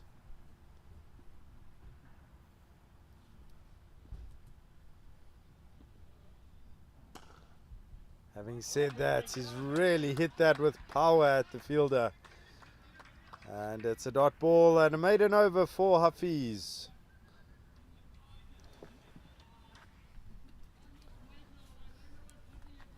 10 overs gone. The score is 33 without loss. South Africa doing well not to lose any wickets at the moment, and just punishing a few bad balls. At this stage you would think that South Africa would be the happier change room, but it's nothing that a few quick wickets cannot change.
Oh, there was a bit of urgency in the field there from Pakistan, and South African batsman deciding to sneak through for a quick single, and managing to do so quite comfortably in the end. I think it's really important, the rotation of strike, and they know it too. Just keeps the scoreboard ticking, keeps the bowlers guessing. This over's been a very good demonstration of that. 3 singles in 4 deliveries.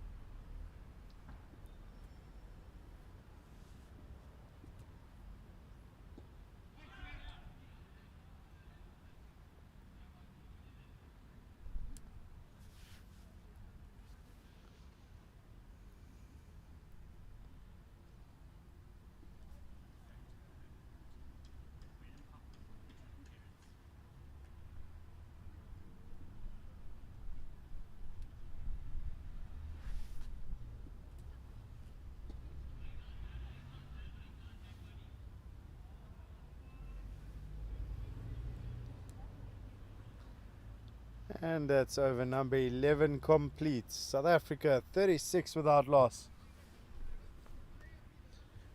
South Africa requiring 171 from 204 deliveries.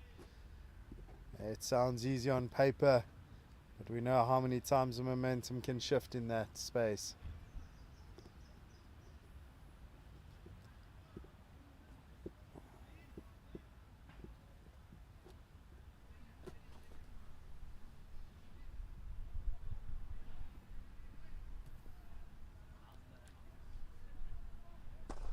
This one driven with power down the ground.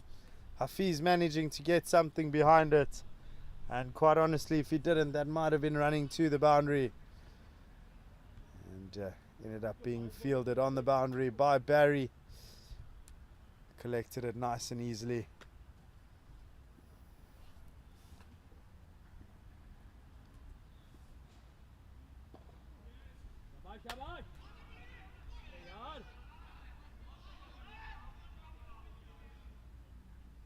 Come on, boys, come on! Slight bit of frustration in the field there, not being able to pick the ball up cleanly and, you know, have a shy for the run out.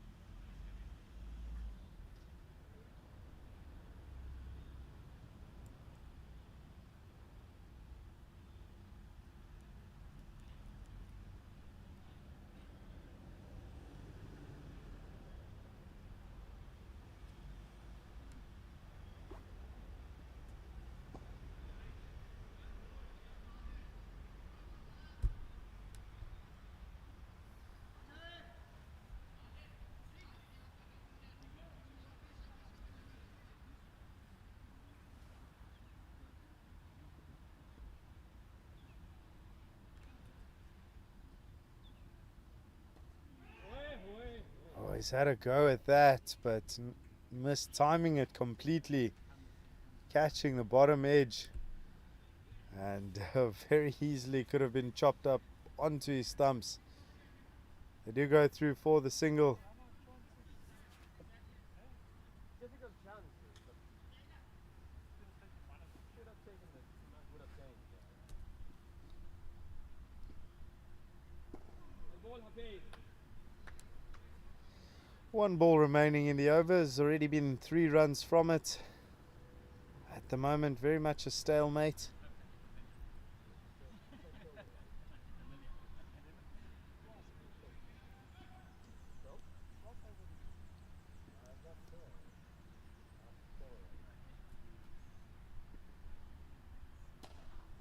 That one's back of a length and he's cut it through. What a shot, powerful stroke, and a much needed boundary for South Africa. How many overs? 12. 12. Thank you. Barry just asking for some confirmation on the amount of overs being bowled. And after that 12th over, it is 43 without loss.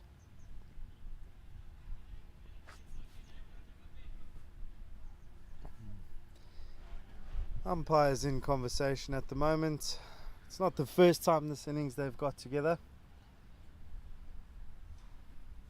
Do wonder what it would be about though.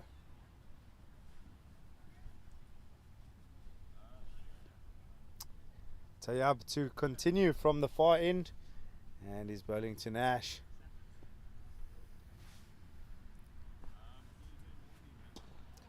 Oh, he's mistimed that, and it's gone straight back to the bowler. It's wicket time for Pakistan. That will be frustrating for Brandon Nash. Knows very well that that was a soft wicket, and Pakistan's hard toil has paid off. Really will be frustrated with himself. Just passing on a word to South Africa's number 3. But Pakistan spinners doing the trick early on, and a partnership of 43 that was building up has now been broken.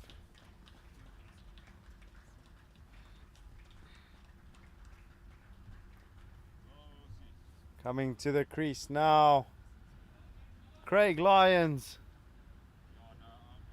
He's come in at number 3 yesterday as well for South Africa, and had a rather good partnership with Brandon Nash.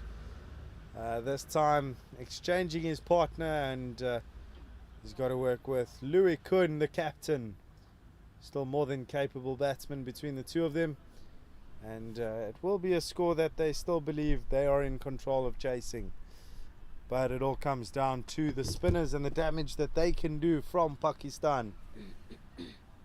Goodness, this game is so heavily balanced at the moment.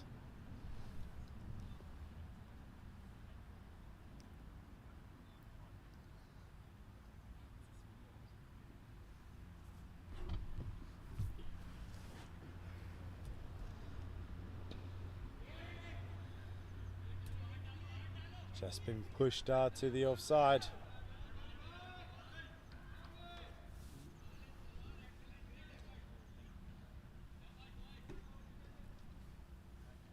Lions just making sure it gets off the mark immediately.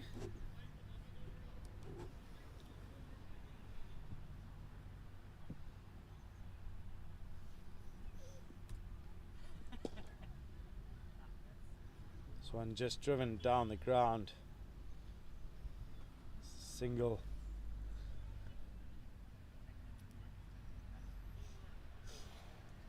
Tayyab has been looking rather threatening, and maybe just a bit of pace off the ball might have stuck a bit in the pitch, getting that leading edge.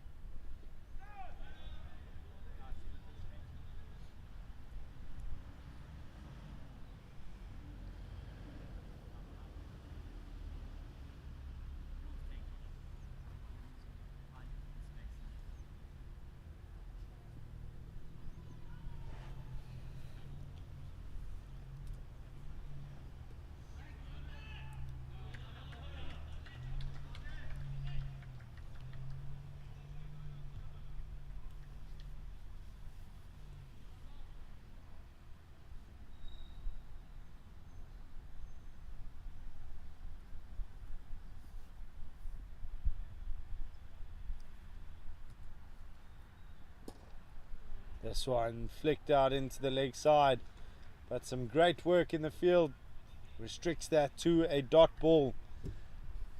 That has ended the 13th over. South Africa 45 for 1. We are just 2 overs shy of that first drinks break, where that wicket may have just leveled the playing field that was slightly favoured in South Africa's direction.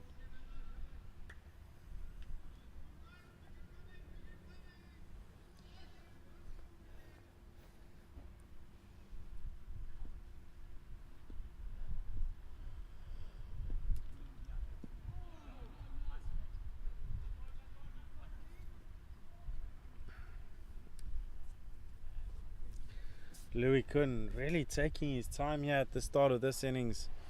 Lost his wicket yesterday when he was looking quite good. He's got 15 or 40 today. Looking to stay here for a long time. That's a full toss. Has been rather conservative in his stroke play. Not looking to hit too many big shots. But if the bad ball is there, he's punished it away.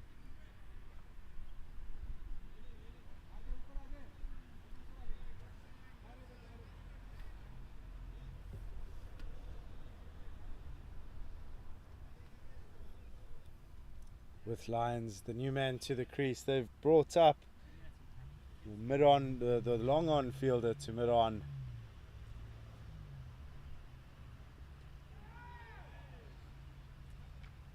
Just rushing Lions, bowling that one in really quick once again, but straying down leg side.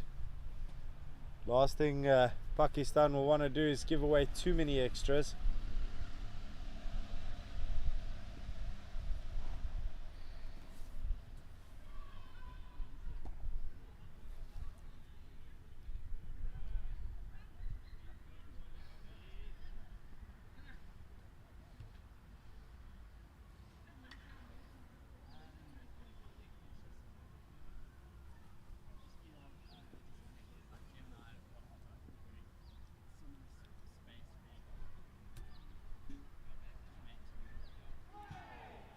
That's a really good delivery. Tried to cut that, but a bit of extra bounce. Missed it completely. Could hear the groans. They thought it was close.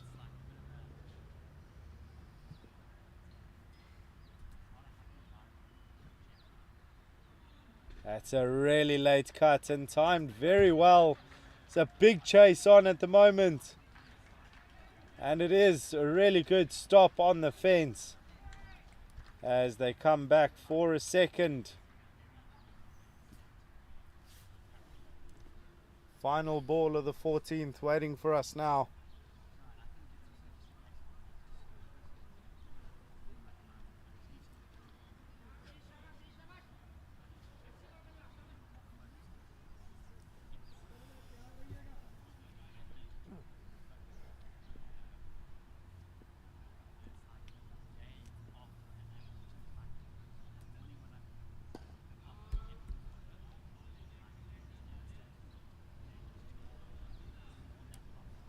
$14 overs gone.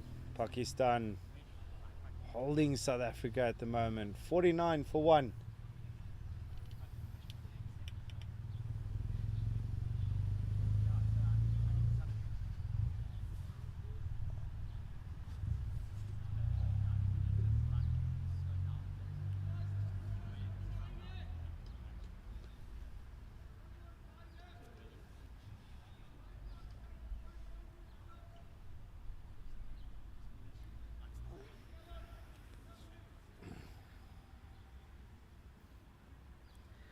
Tayyab to continue now. It's been going at 2 to the over.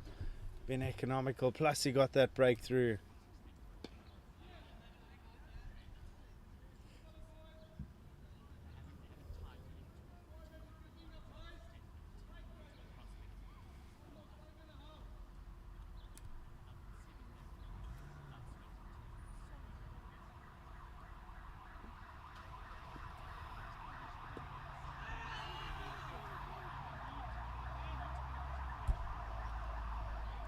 was a consideration of a run, but Lyons very clear in his no.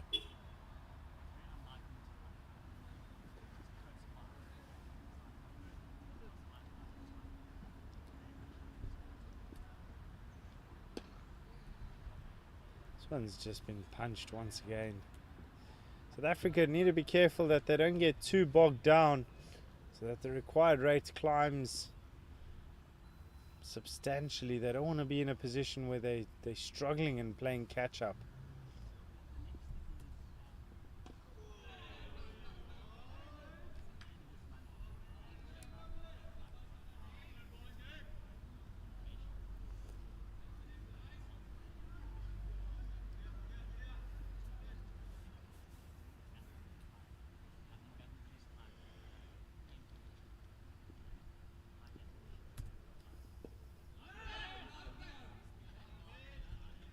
It's another really good over from Tayab.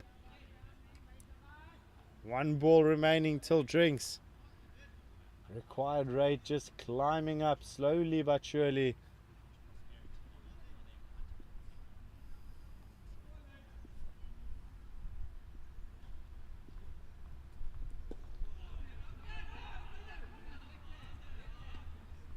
Oh, they considered the single once again, but no run.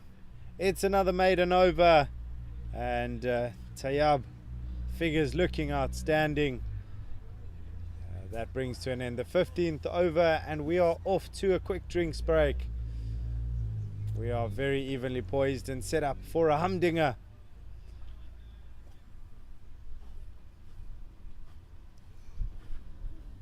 We go into drinks with South Africa 49 for 1.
Good afternoon and welcome back after our first drinks break of the innings. Pakistan immediately going with a bowling change as Hussain comes into the attack now. He's replacing Hafiz.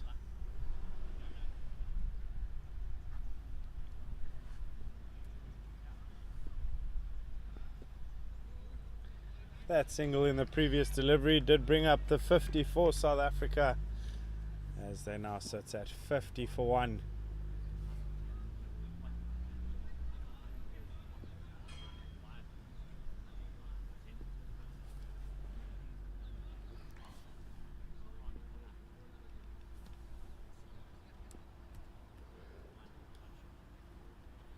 That's a wide ball.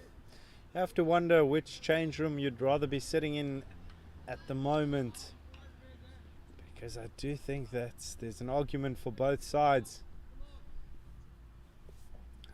Hussain just bowling a wide there, that previous delivery.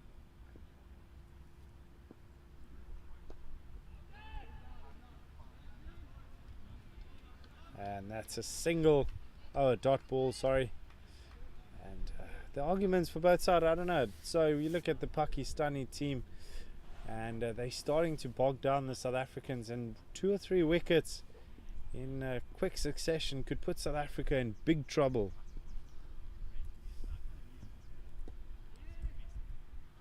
Ball's just been worked down to the leg side for a single. Then you look at the South African camp, which is probably ideal in that they've only lost the 1 wicket. They know their target, and they would back their batting lineup to go on and chase the score down.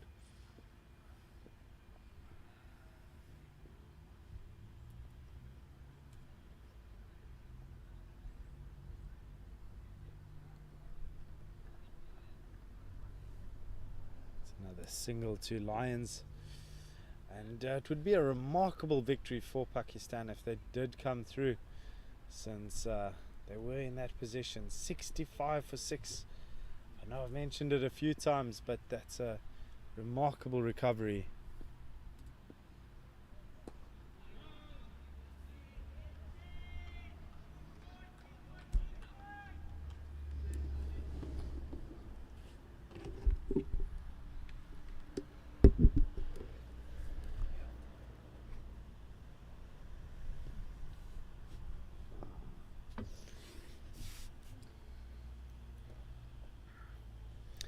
That is the end of the first over after drinks.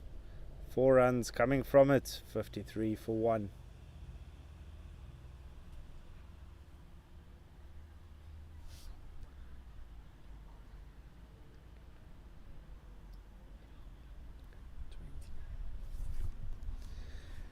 There is a change in bowling now.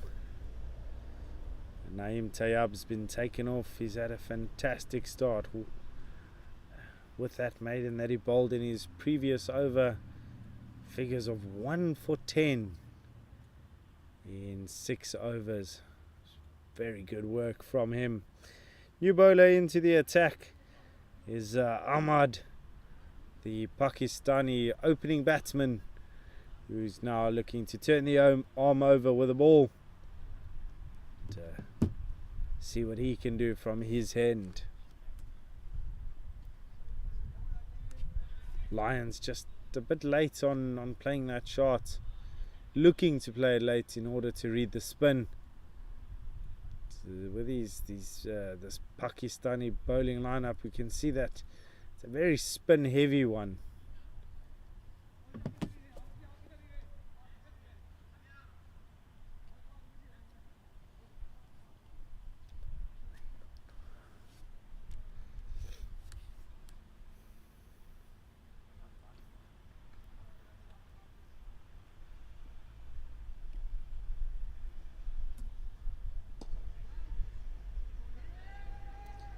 Slight little misfield from the bowler allows South Africa to jog through for a single.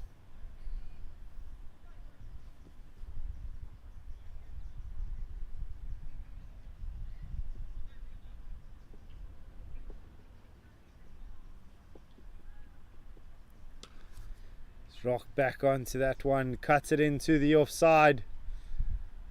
Pakistan do have some cover out in the deep. They've made sure that their field is relatively spread early on in the game.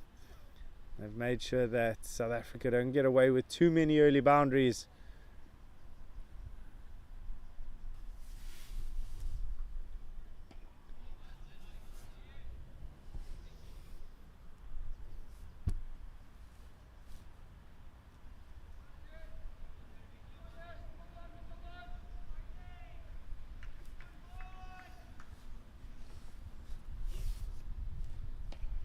This one's pulled away, dropped it short, and he's been punished for it. Lions gets onto the score sheet with his boundaries.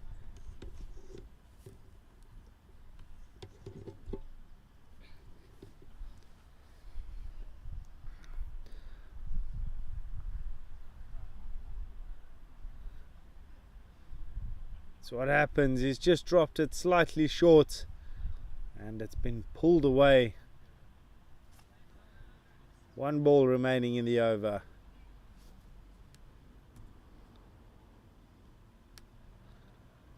Had a huge backlift there, almost indicating that he might want to go for it, and might have just adjusted his shot midway through and deciding to rather just leave the ball.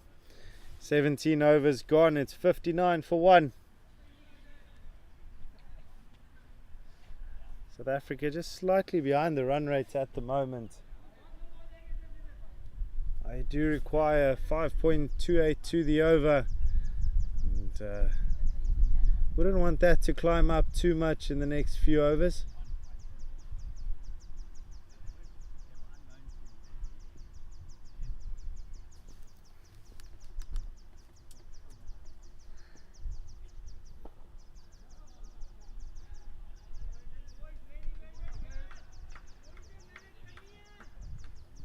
South Africa themselves, after that wicket, just going through a mini rebuild, just getting this partnership up and running. 16 runs so far.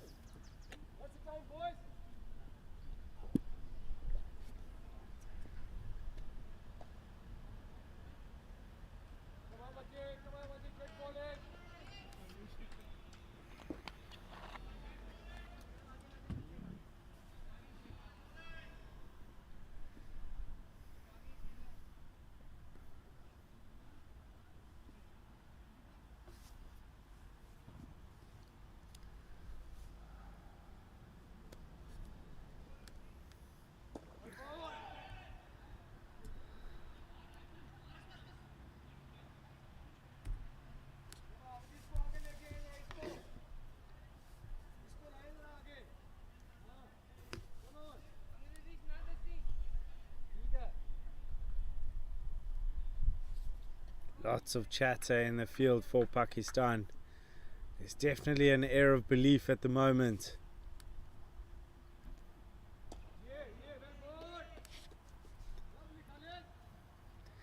To be fair, I can see where they're coming from. As long as you're bogging the batsman down, it's only one boundary every 5 overs.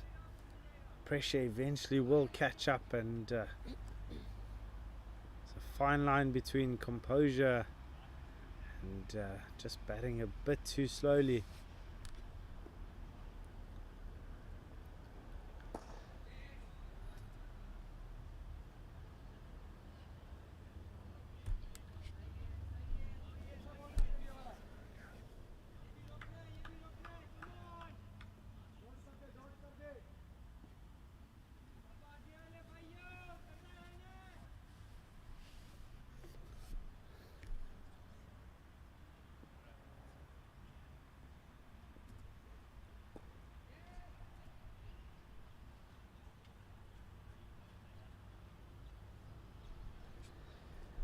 That brings to an end over number 18. South Africa 62 for 1. Just give you a little update. We received word that the USA have pulled off a victory against Australia in what seems to be a rather big upset. And in that match, Australia being bowled out for 109 and USA managing to chase it down, only losing 4 wickets in the process. Sorry, losing 6 wickets in the process and then winning by 4. I will try and get some updates from the other grounds. Reminder that India comfortably beat Namibia today as well. That game concluding about half an hour ago. Ahmad carrying on, that's short, pulled out and finding the one fielder that's out in the deep there. Oh, sorry, there are actually 2 now that I see. There's one at a deep square leg, one closer to that cow corner region, more deep mid wicket. But they've really protected the leg side.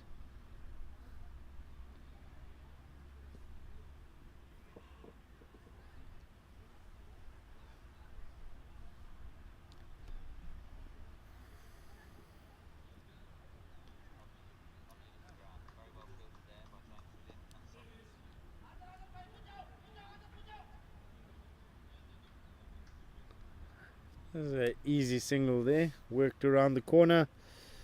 An update from the UAE versus England match. England scoring 216, setting a target of 217. UAE struggling at the moment at 90 for 4 after 22.1 overs.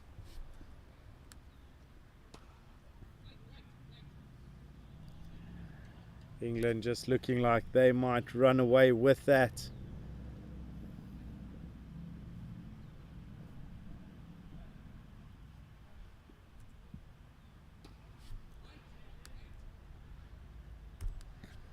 It's another dot ball.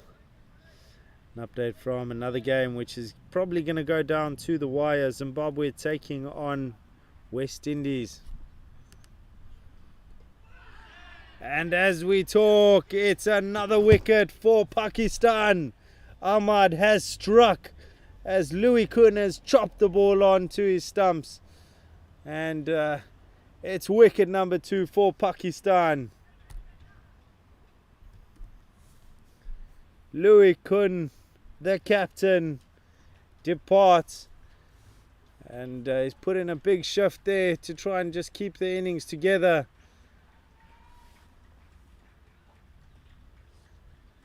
Getting 21 of 60 deliveries. And be a bit upset that his innings has come to an end. Does, however, bring the new man to the crease.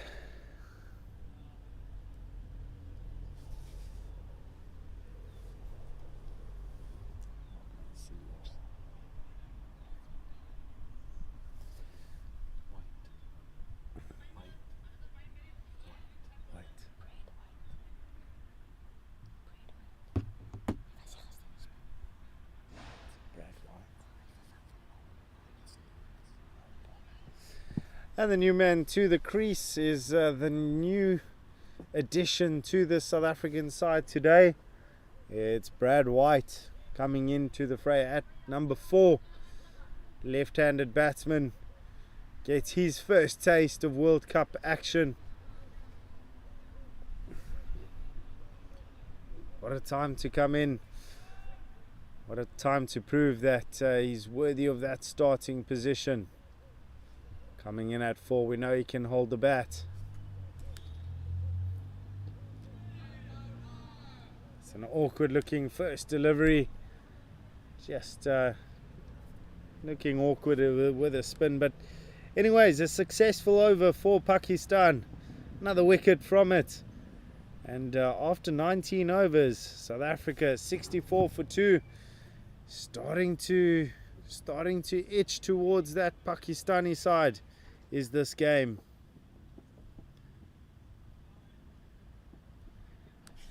As for that Zimbabwe versus West Indies game, it's Zimbabwe chasing down 172 and they're currently 114 for 4, and it looks like they also going to go down to the wire in that fixture.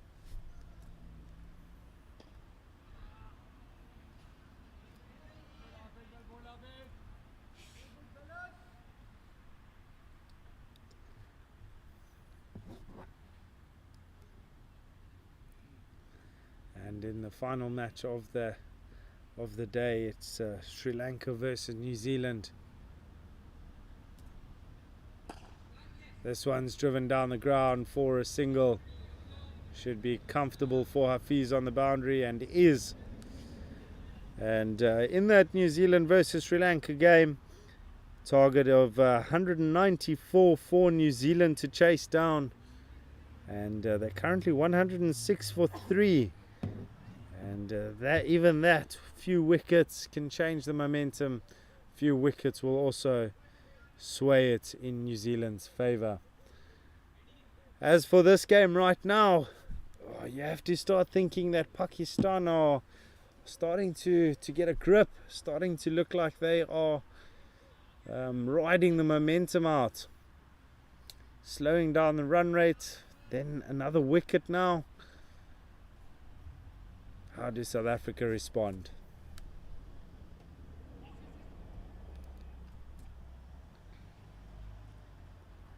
And that is a single for Brad White, getting himself off the mark in his second delivery. We spoke about the left-hand, right-hand combinations when Pakistan were batting. Always good for the batting side, as it does force the bowlers to work on their lines and their lengths.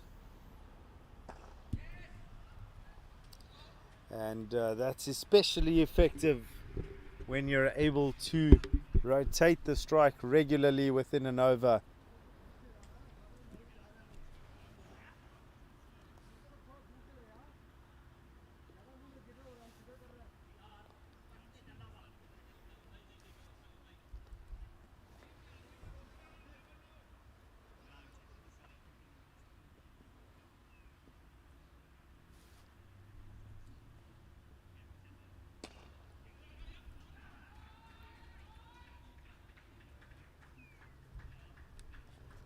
Really good rotation of strike. It's knocking the ball down the ground.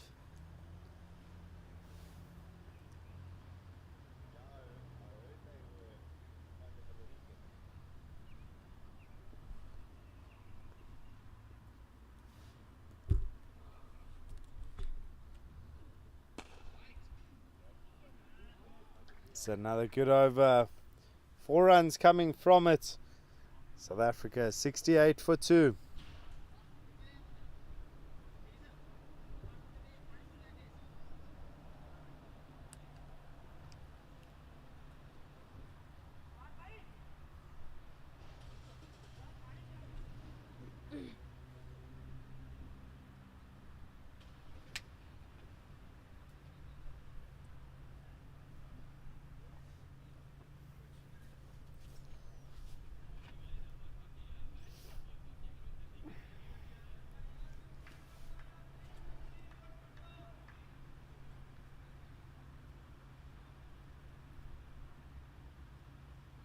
Bit of a change in angle here for Ahmad.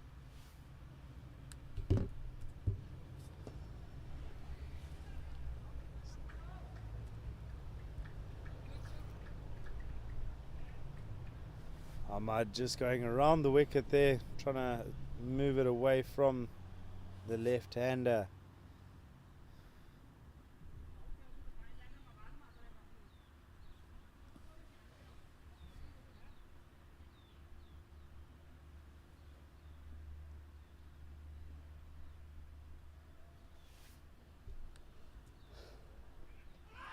And it's wicket time! A wild swipe across the line from Craig Lyons.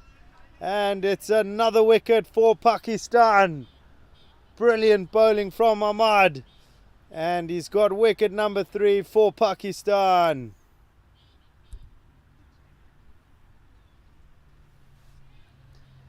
Lyons maybe asking himself questions about the shot selection. But either way, it does mean the end of his innings. And South Africa on the back foot now. Pakistan with their tails up.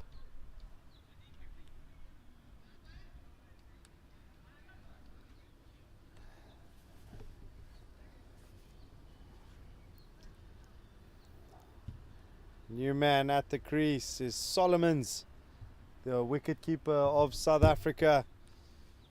He's had a little bit of work to do with the gloves today, but this is the real contribution that matters now.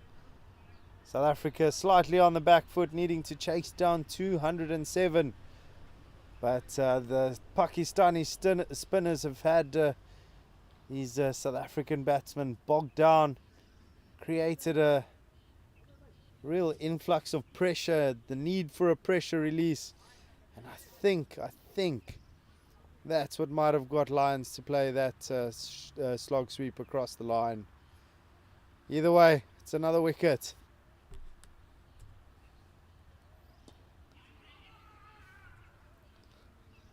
Solomon's just getting off the strike immediately.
Over number 21 has come to an end.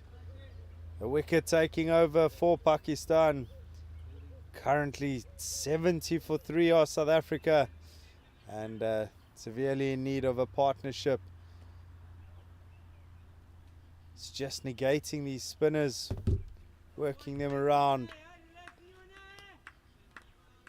Cannot afford the regular loss of wickets at this stage.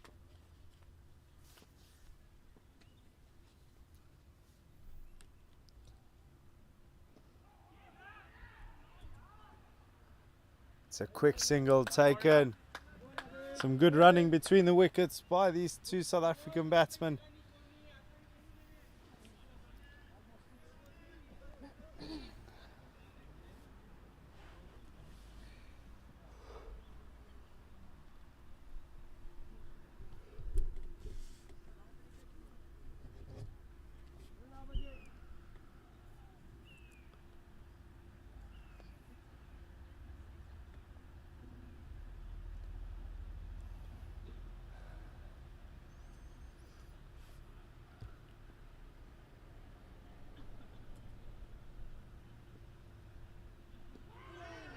That was a very, very risky leave, that one. If you ask me, Brad White. Ball didn't turn at all. And the appeal was for LBW there, but goodness, it just hit outside the line. Probably a fourth stump. A very close one.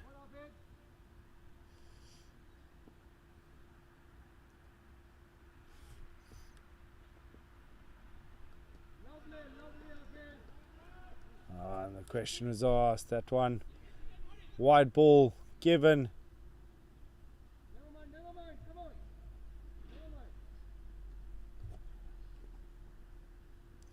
Real frustration from the bowler. Doesn't know how that's been given as a wide.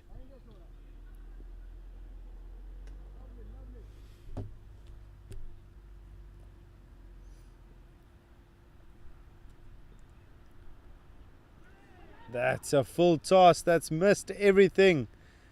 It's rolling away to the boundary and it's gone. 4 byes. Valuable, valuable runs in this pursuit for South Africa. If the bowler was frustrated before, Can't imagine what that would have done.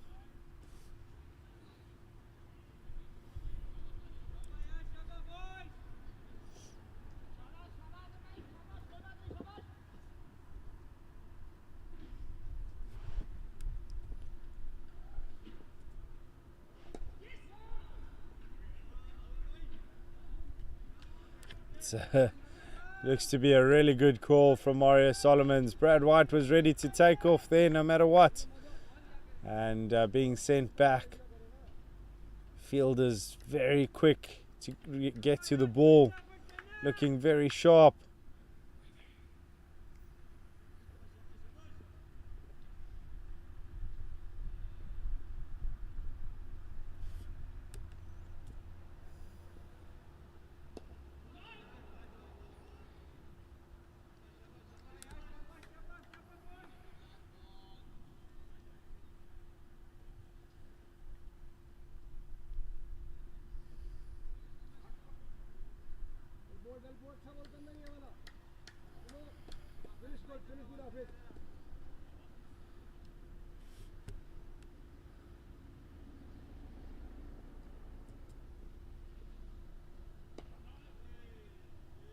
It's really bowled well from Hussein. Another dot ball to round out. An interesting over to say the least. But not too many runs for South Africa once again. Have to wonder, are they going to take on a specific bowler? Is there going to be an over that's triggered in terms of a counter-attack?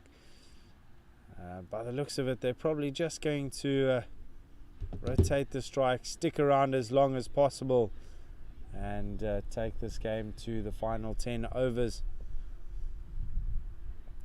Ahmad to continue. He's been superb from that end.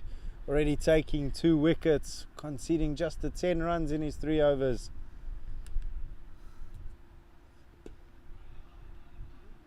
And he's really made these South African batsmen look uncomfortable.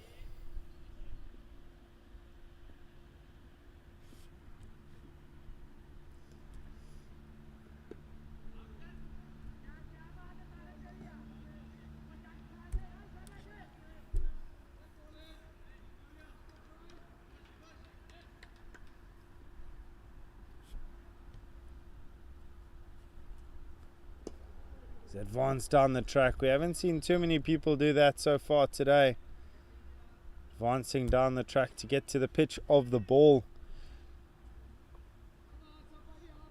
It's very effective technique against the spinners, but so often leads to you being out your crease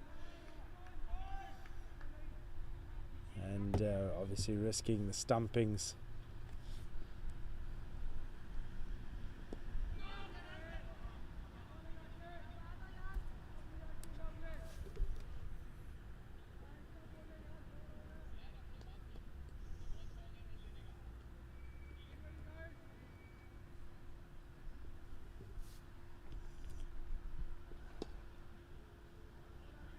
Hit straight back at the bowler. Still only the 1 run from the over so far. 1 ball remaining.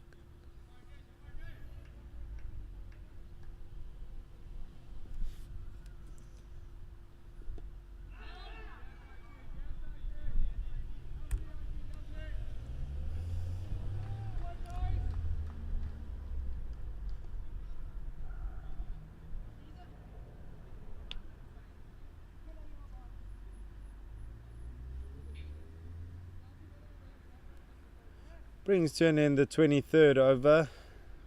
South Africa 77 for 3. Current scenario is that South Africa require 130 of 132 balls, just under 6 the over. That required rate keeps climbing, and with every good over that's being bowled, it's climbing more.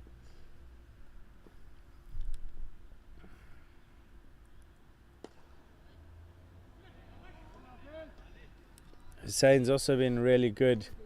They've struggled to get him away, and we would have thought it's easier for the South Africans to work against the seamers, but even Hussein's been been very successful in restricting runs.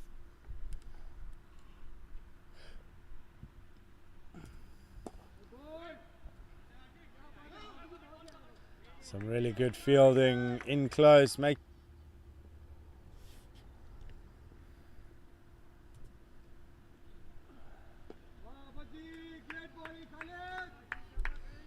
3 dots once again.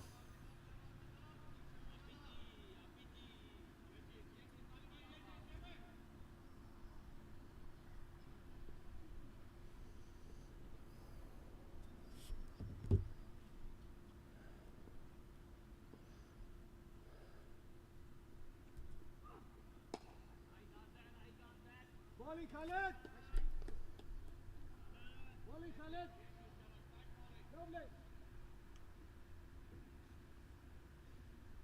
Keep it up, young man! Keep it up, young man!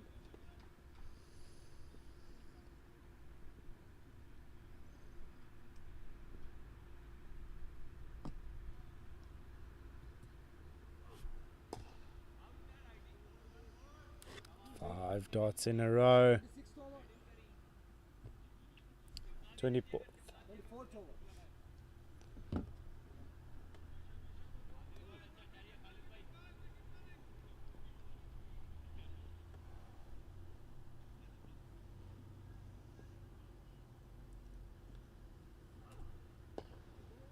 And that is a maiden, ladies and gentlemen.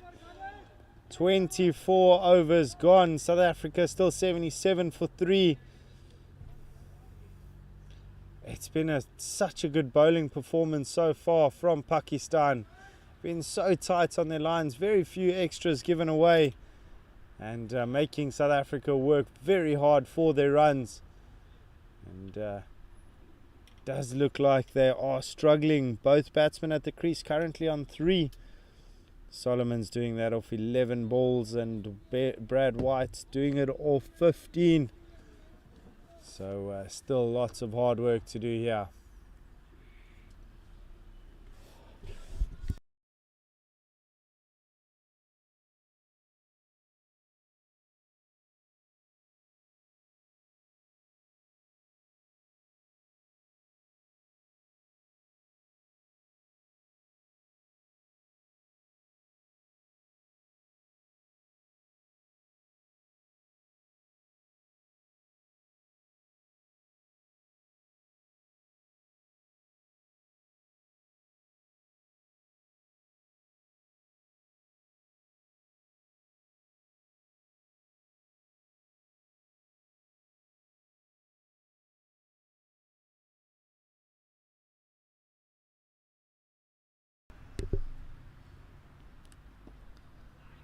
Ahmad carrying on from the far end.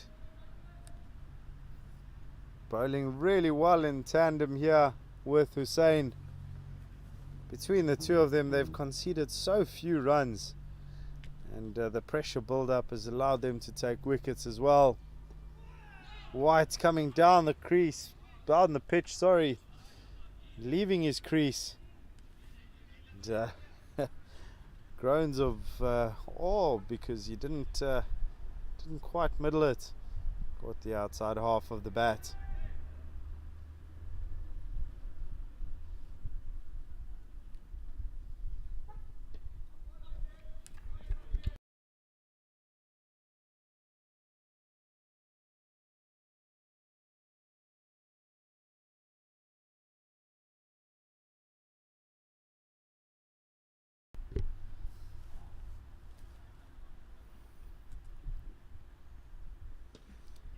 Oh, he's cut that one really well.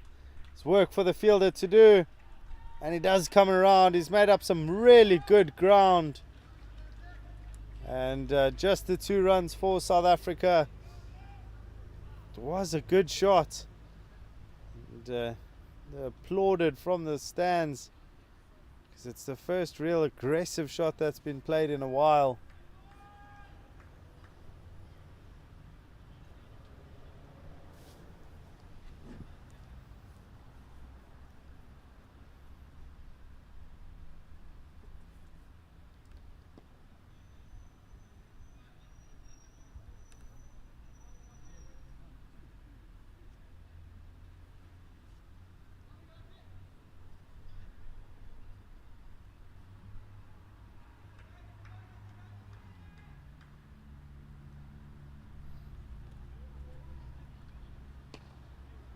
That one's hit really hard into the leg side. Sprawling effort in the field, and he stopped it. Every single piece of fielding like that is going to encourage this Pakistani side more. A more encouraging over from a South African perspective, as Brad White has started aggressing slightly more.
And it is a change in bowling from this end, as we have one of the batting heroes of the day, Qureshi, coming into bowl. A real fantastic knock from his end, and worked really well in tandem with Hafiz. And now it's his turn to turn an arm over and contribute with the ball as well.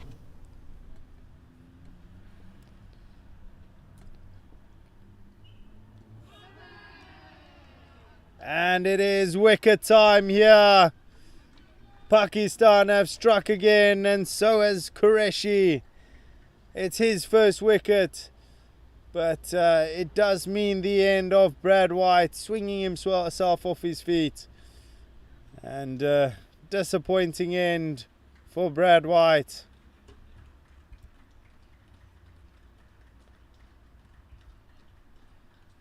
South Africa seem to be struggling.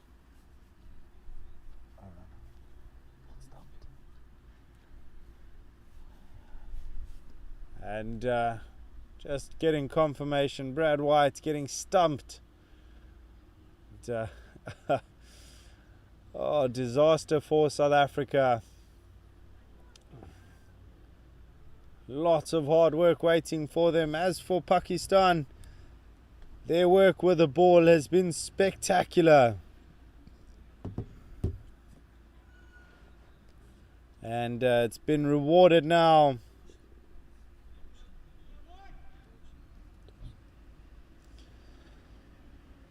Coming in at 6-4, South Africa, is Alan Dawson. It's not the most successful day with the ball. Just the one wicket. It's a wicket nonetheless. But his job now is with the bat. Qureshi making sure that he's effective with both bat and ball. And really has been impressive from Pakistan so far today.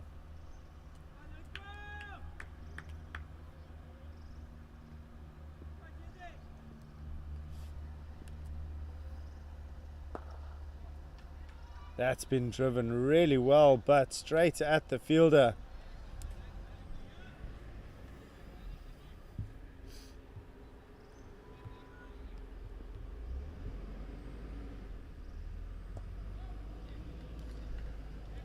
That is another great over for Pakistan. Just the one run coming from it, as well as the wicket of Brad White. He did look a bit fidgety and looked like he was just struggling to get off the mark and just make things happen. It's the whole South African batting lineup just struggling to face the spin at the moment. But they do have Solomons and Alan Dawson at the crease now, who are more than capable with the bat.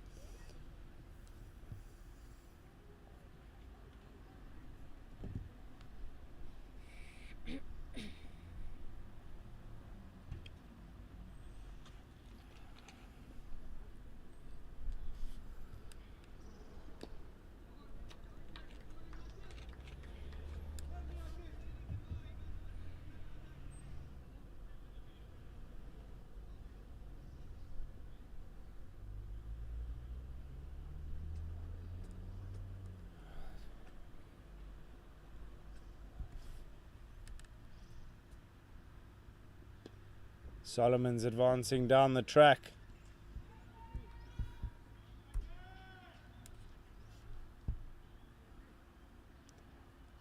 Clearly hasn't been deterred by that stumping in the previous over.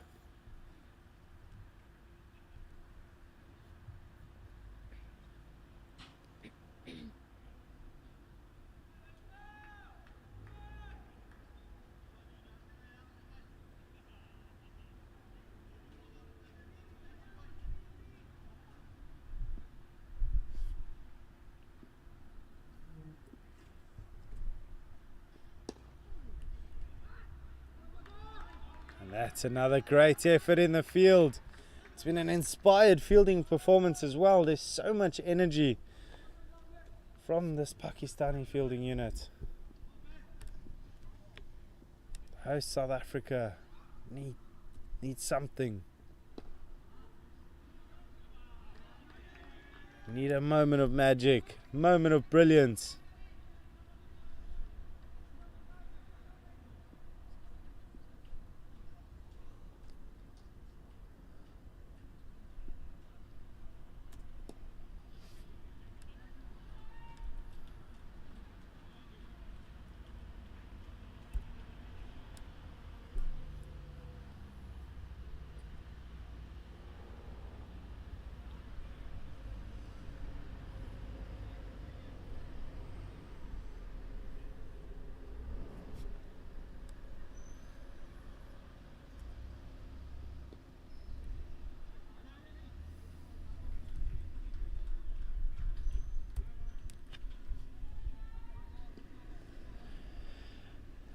Over number 27 now comes to an end. South Africa 83 for 4. Just 18 overs left in the game. And, at the moment, Pakistan, their noses slightly ahead. One good partnership can make the difference.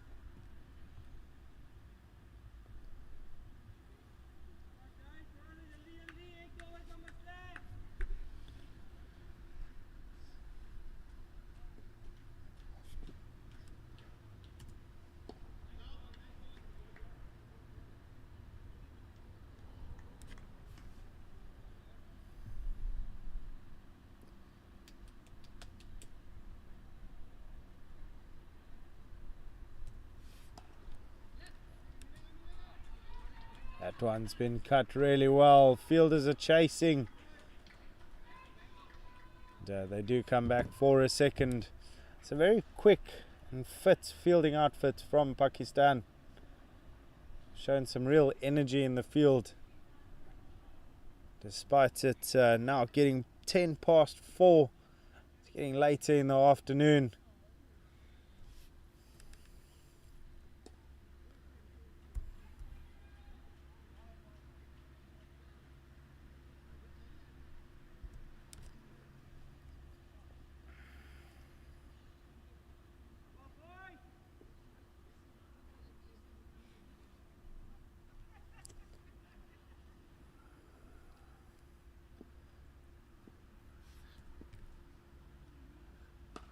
This one's a bit too short from Qureshi. It's been hit really well, and it's gone all the way to the boundary. 4 runs. Goodness me, that must feel like a weight off his shoulders. Alan Dawson finding the boundary.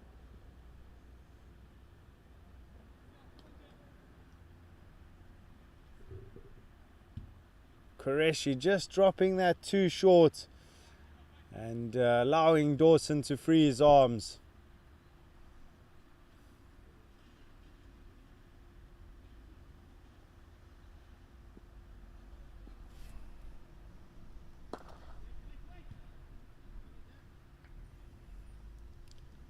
Dawson hitting that pretty much into the same direction, but two fielders pretty close to each other.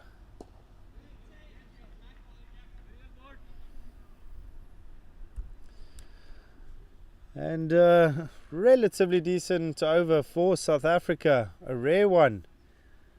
It's 7 runs coming from it, and now they're on 90 for 4. 17 overs remaining.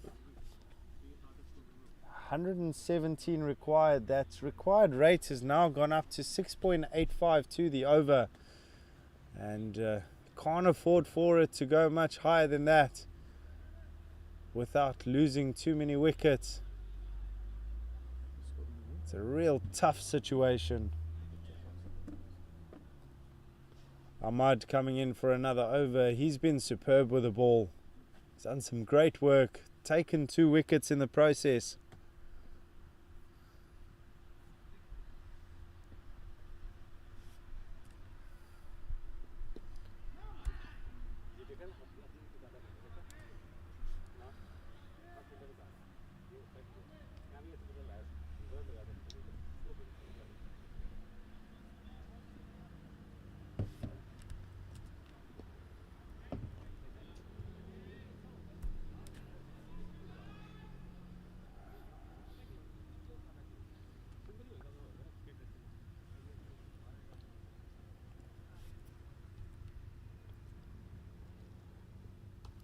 This one short once again.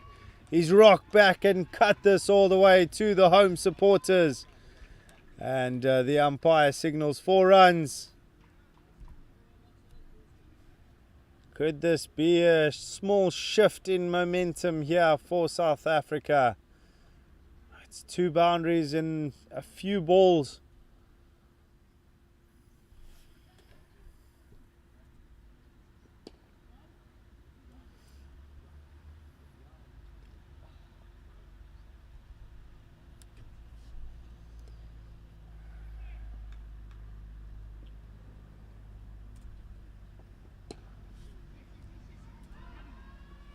Ball's been worked out into the field. They do decide to come back for a second. A little fumble, allowing them to do so comfortably. Solomon starting to join in the party now with a few runs of his own.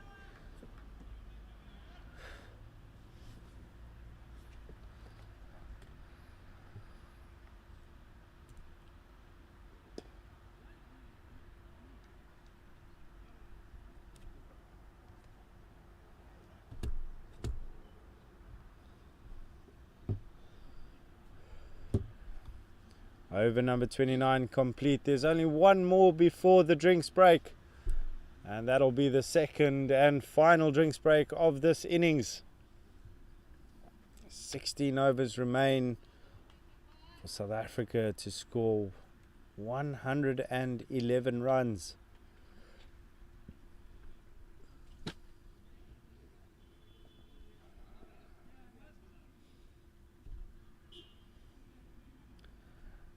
Qureshi going into Dawson. Dawson showing that he's not shy to play any shots if the ball is delivered for him. That allows him to do so. Qureshi continuing around the wicket.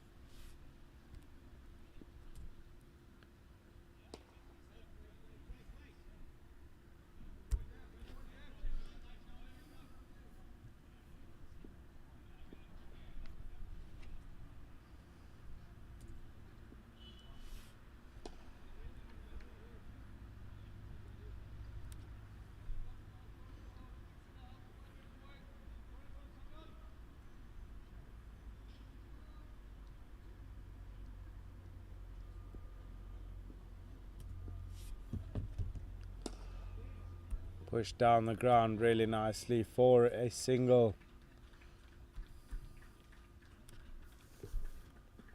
Every run being clapped by the home support. They realise how important this is.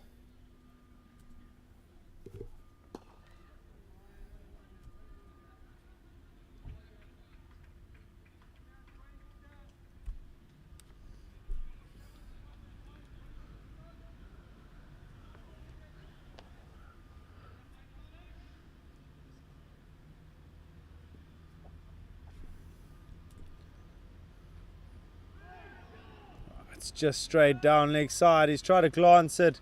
Chase on for the fielder. He does end up collecting it.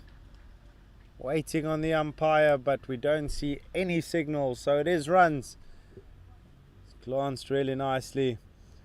Qureshi just pushing that down leg.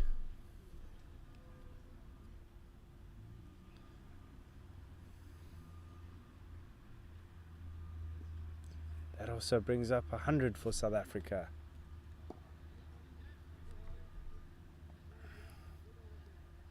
100 runs that they've struggled and toiled to get to, but they've reached it eventually. For the loss of 4 wickets, Pakistan with their noses ahead. We are heading into our final drinks break of the match. Ladies and gentlemen, stay tuned. The action won't run away from you.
Good afternoon. We are back after a short drinks break, and it is crunch time now.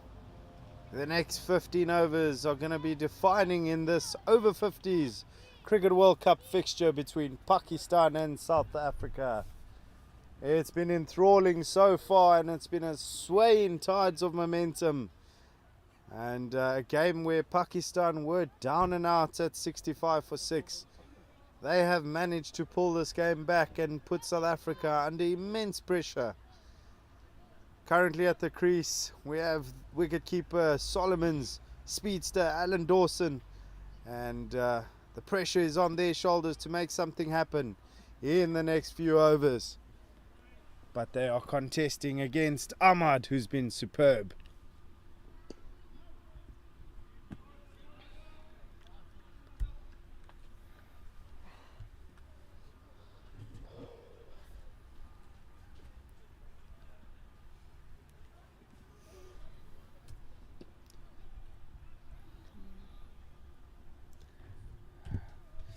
South Africa would need to increase their run rates going into these final few overs. Last thing you want to be doing is leaving too much for the final 6 or 7. So be very surprised if they didn't start picking a bowler, which they started taking on.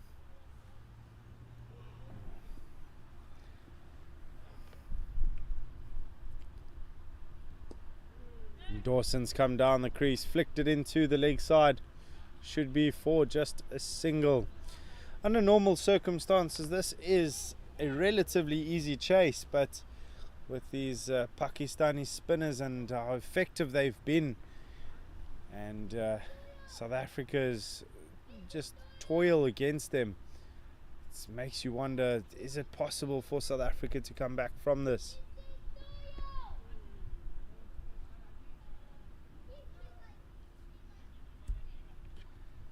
Cricket is a funny game. Anything can happen. Got a few kids from the neighboring flats that are just cheering, "Go South Africa." And that is here at Redham House Constantia in the Cape. What a beautiful venue for this over 50s World Cup. There are lots and lots of fixtures awaiting us. About 9 rounds of fixtures going into the finals, and what a tournament it's going to be. It's been such an advert of cricket so far.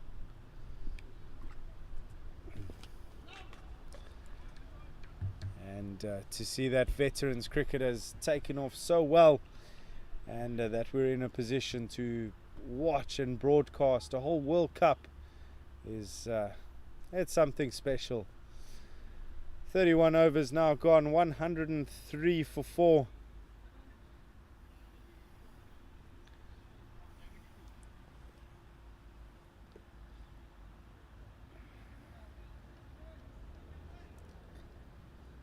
Qureshi continuing now,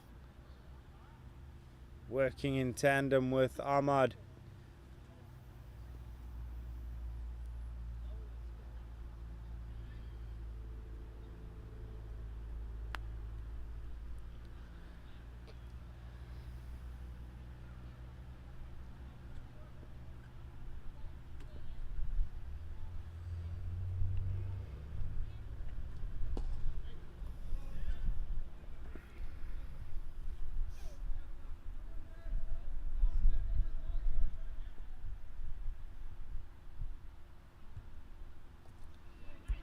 This one's been steered straight to the fielder.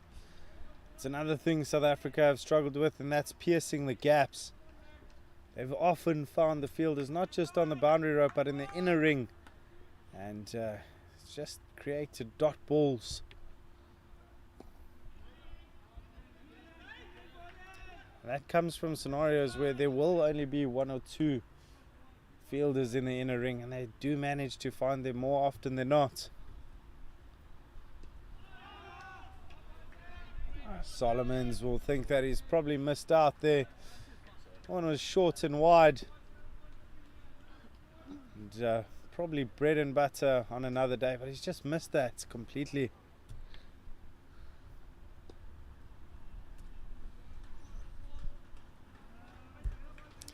Pakistan won't mind that. That's 4 dot balls in a row before they've conceded the single. At this stage, that required run rate is just climbing. 7.82 to the over now.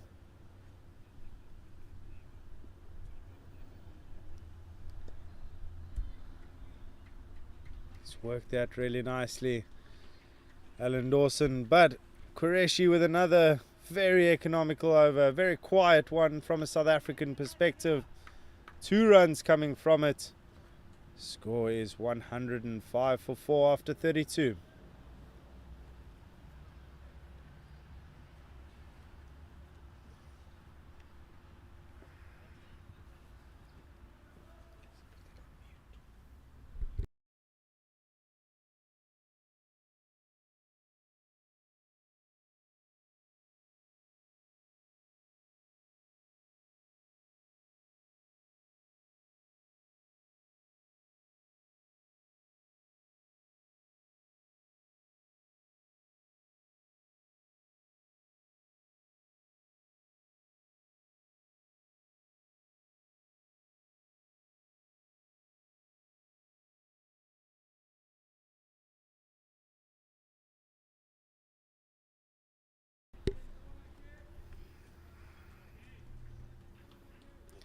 That one's just been knocked down the ground for a single.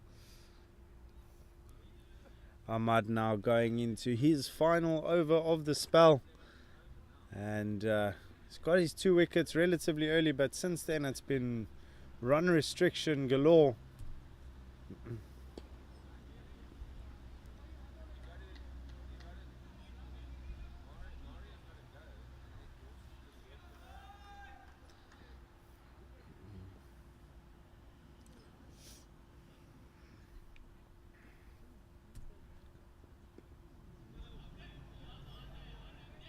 Once again, just dot balls accumulating.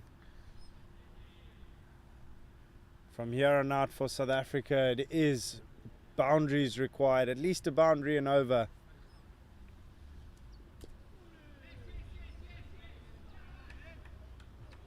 Another really good effort in the field for Pakistan.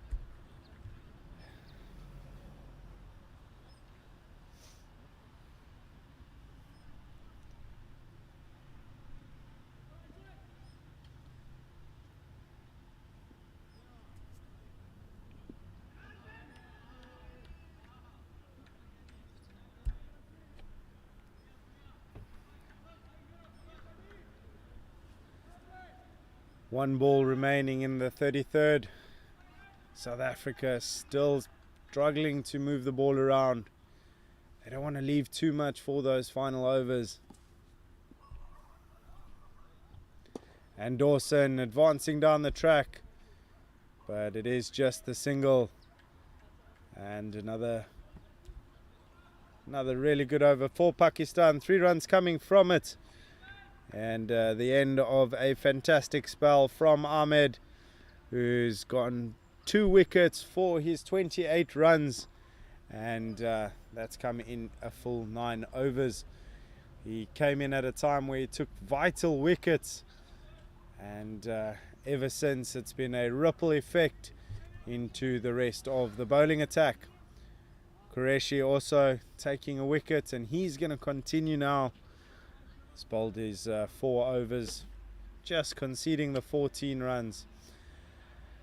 Bit of a bit of a refresher for the batsman, and I'm pretty sure that there is a message coming out as to the way forward, because you have to think one of these 2 batsmen need to take on the bowlers while the other one holds the innings together.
That one's been hit down the ground really nicely. And they come through for the single. Required rate is now climbed up to 8.4 to the over. And it's only going to climb quicker as we go into the final 10.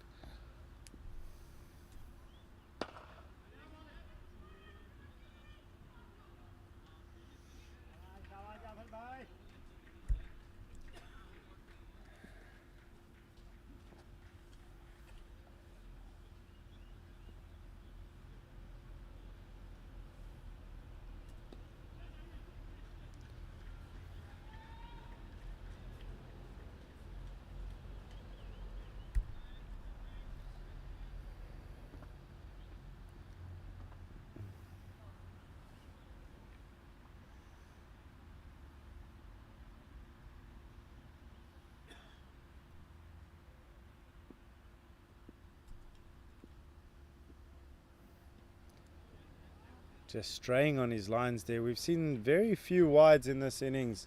Extras in general have been held to a bare minimum. And very few freebies being given to the South Africans. Dawson rocking back, cutting that out into the deep. Coming back for a second. And he's been made to scramble, but got in comfortably in the end. One of those again where it's gone out into the deep and they just haven't been able to beat the fielders. And it's added up 20-30 runs more at this stage. Makes a big difference.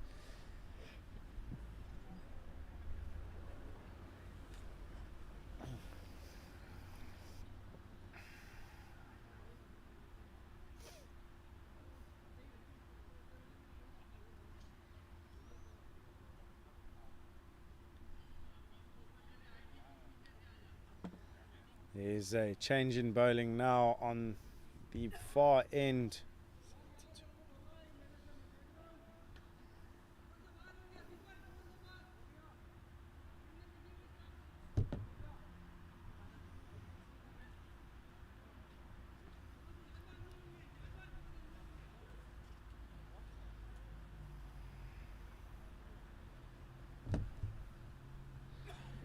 Tayyab coming back into the attack.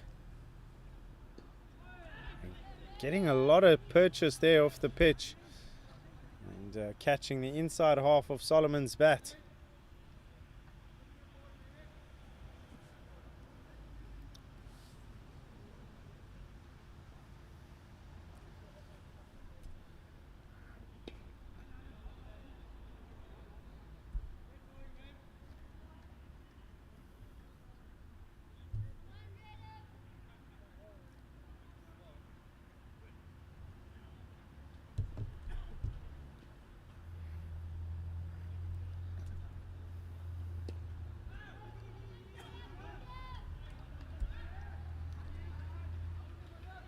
Tayyab in his first spell was fantastic.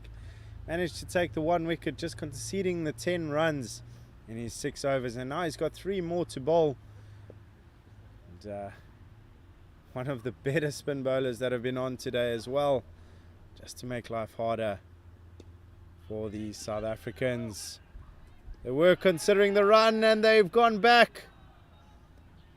But Solomon's getting back in time. It was a good call by Dawson to send him back, because that would have spelt disaster. Nothing more criminal than a run out, especially in a pressure situation.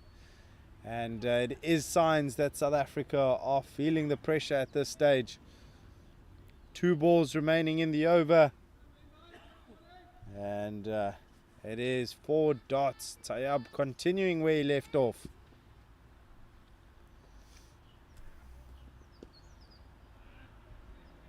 And Solomons has found the gap. Get a single. But just as the previous over, Pakistan won't mind that.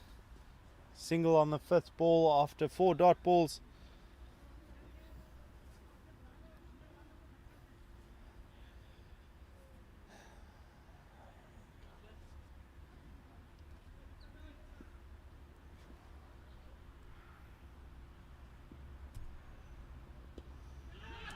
And that's once again found the fielder directly. Brilliant over. 1 run coming from it. In a scenario like this is as good as taking a wicket. Required rate now has gone to 9.12 the over. And we are into the final 10. 60 deliveries remaining. And 91 runs needed to win.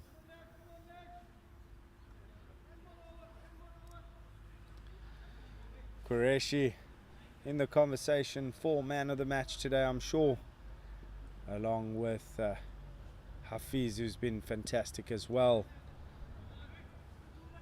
From a South African point of view, they would want to make sure that they at least come out on top, and at this stage it's looking dire. They do, however, have 6 wickets in hand, which means that they can start going after the bowling. Solomon's going down the track, and that's gone off the inside half of the bat.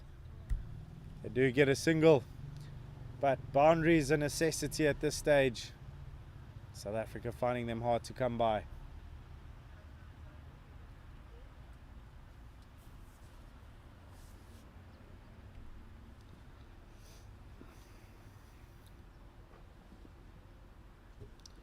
Dawson going down the ground, and he's hit the fielder. Fantastic stroke. What a catch. It's made that look so easy, and that sees the end of Alan Dawson.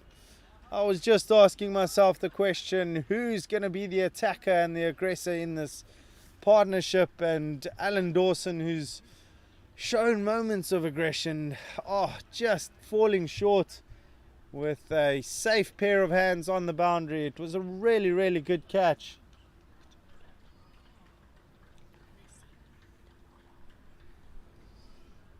And that is wicket number 5.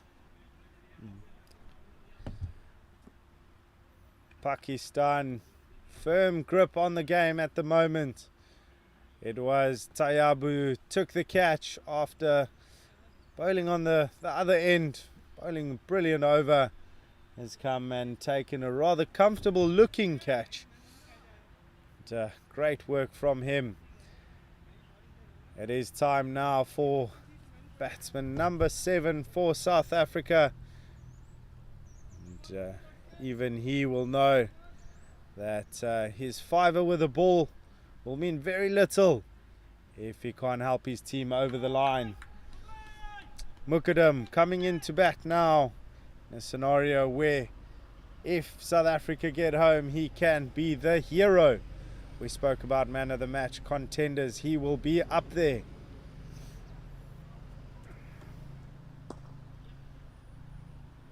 Really composed start first up from Mukadam.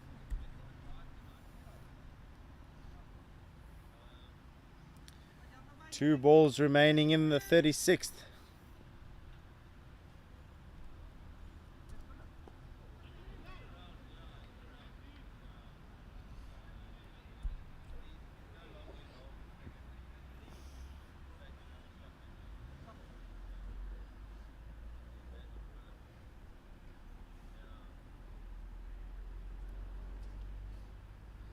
Solomons has gone for the reverse sweep and executed to perfection. That's rolled away to the boundary. 4 runs.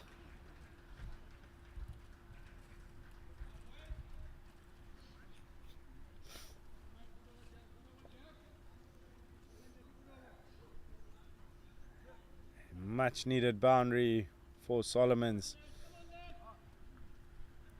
122 for 5.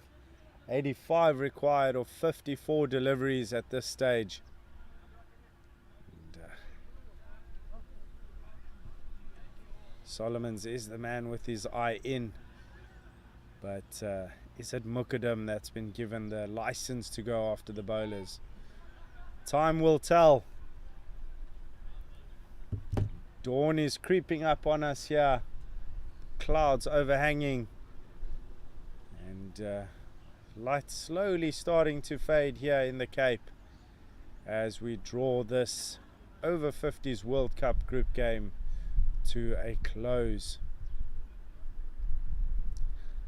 Slight bit of discomfort at the moment for our bowler Tayyab. Might have been from that catch where he's hurt himself, because Dawson really did hit that ball hard, and Hafiz is being called over now to come and bowl from that end. It's a real shame for Tayyab. He's been bowling extremely well. Figures 11 runs off his 7 overs.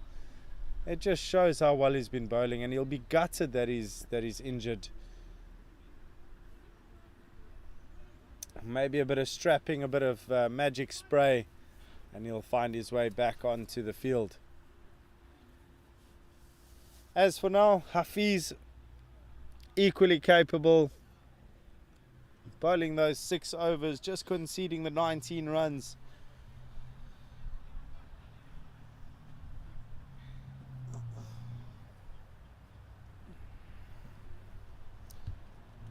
Hafiz, obviously the left arm spinner, coming through and around the wicket.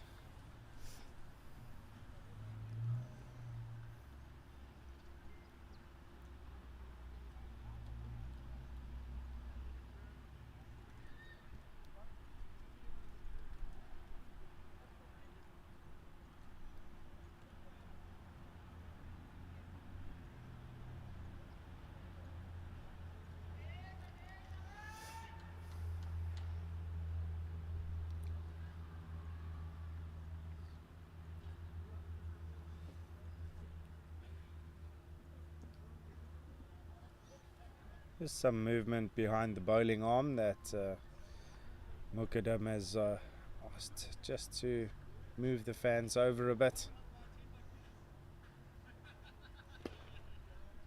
First ball full and straight, driven straight back to the bowler.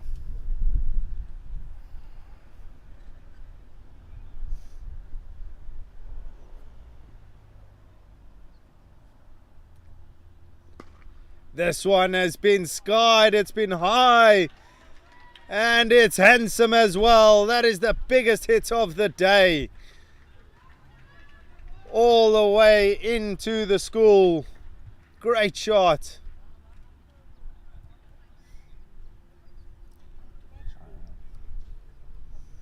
Thought that was...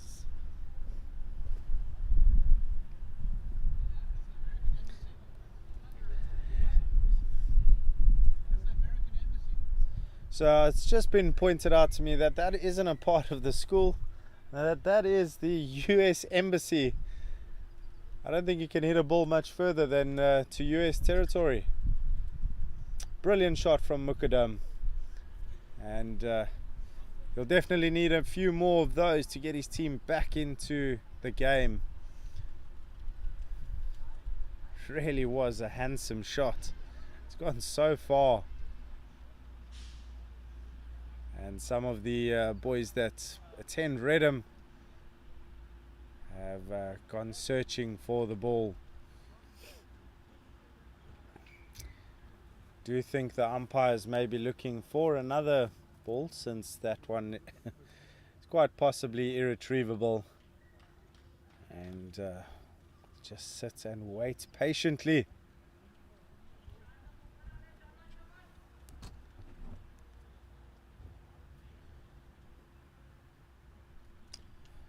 We do have another update from one of our other fixtures that are on the go, and it is the fixture between Zimbabwe and West Indies. West Indies setting a total of 170 and 171 being chased by Zimbabwe, and Zimbabwe have won by 5 wickets. Formidable chase. And I do believe that Zimbabwe are a team to be reckoned with in this tournament. They definitely aren't going to be a pushover.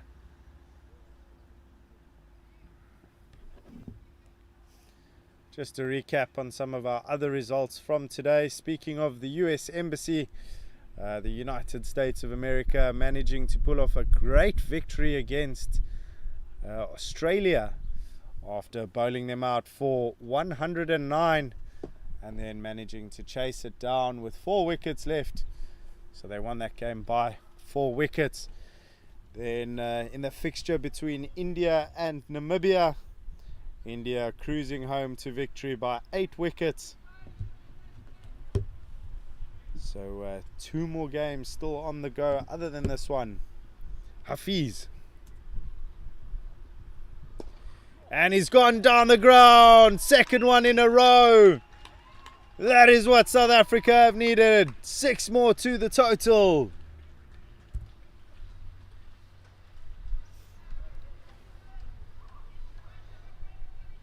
What a time to start opening your arms. We spoke about South Africa needing a hero.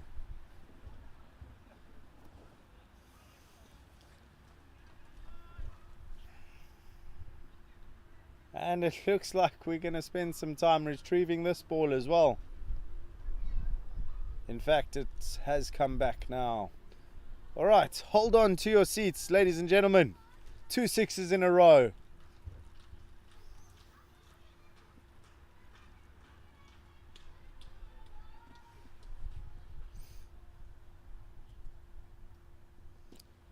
He's bowled that one a lot wider. And it's just a single, but this is the kickstart that South Africa have needed. 135 for 5.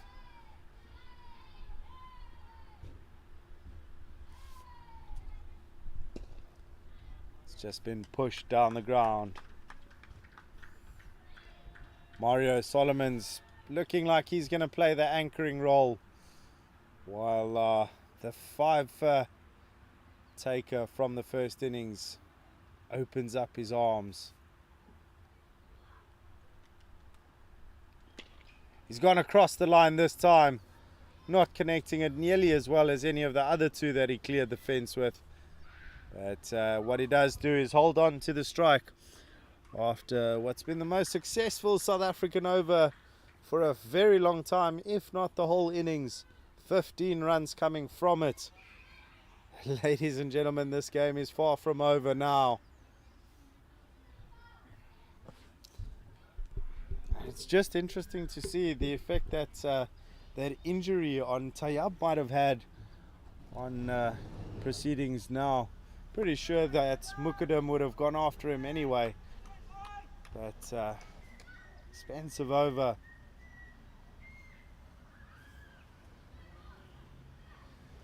Qureshi continuing now. 3 overs remaining in his spell that he can still bowl. And curious to see if he goes all the way to the end, or if he's just going to be filling up 1 or 2 overs from here. I don't see any of the pacemen warming up at the moment. So it's been a very spin heavy attack from Pakistan.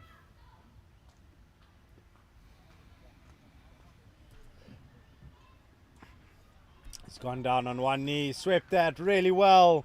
Fantastic effort on the boundary, and he has managed to stop the 4 runs. Really valiant effort on the fence, and it's reaped rewards. Saving 2 runs for his team, for his country.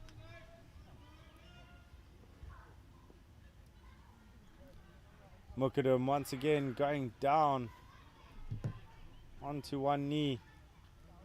And it's a wide ball. He's currently got 17 of 7 deliveries. It's already turned into a cameo. This one across the line.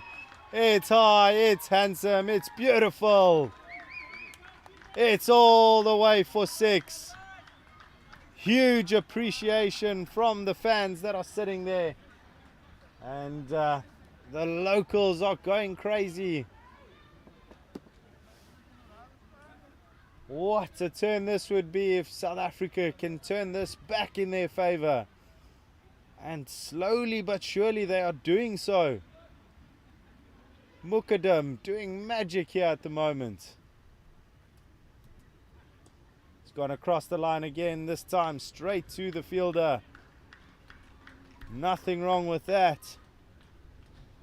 It's already 10 runs from the over, 3 balls remaining.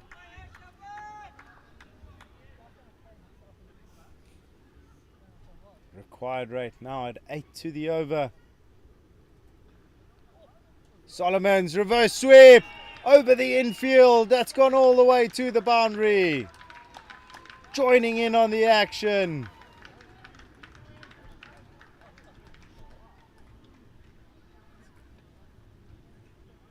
Where has this come from? The last 2 overs have been explosive for South Africa. That's taken them to 150 as well. Currently sitting at 151 for 5.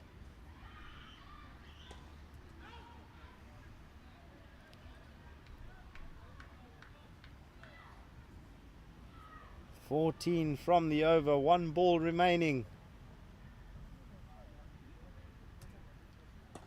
It's advanced down the track, and they'll get 1 more to finish off another very successful over. 15 runs coming from it.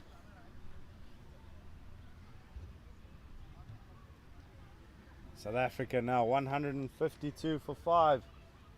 They require 55 from 42 deliveries. We're in for a nail biter.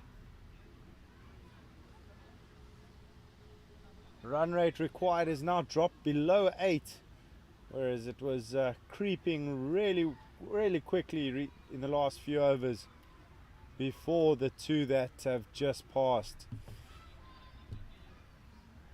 I myself need to catch a breath. It's been a wild 2 overs. Just like that, South Africa back in the game. Pakistan have been very energetic in the field, and for the first time they look like decisions need to be made.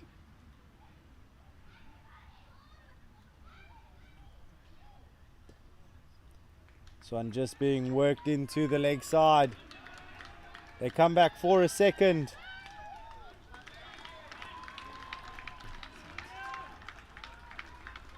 And that's 2 more runs to the total.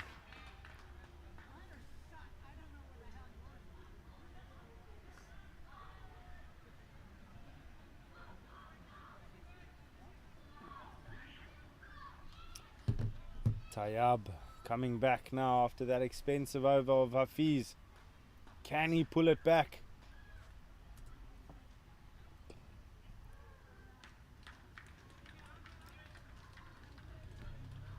The one thing South Africa are doing now is that they're making sure that there's no dot balls. Scoring off every delivery.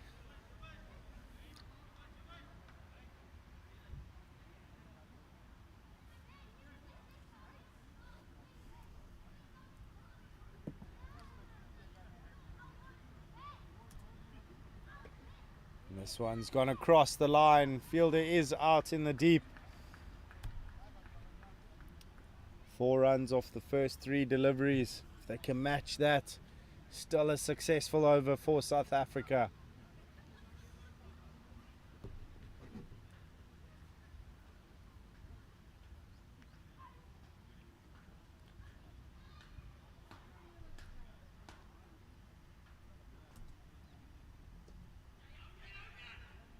It's just been worked. A chance of a run out. Direct hit could have meant trouble, but they do get through. 2 balls remaining in the 39th. Just some word coming in about the England versus UAE match, which has now been completed. England coming out victors by 56 runs.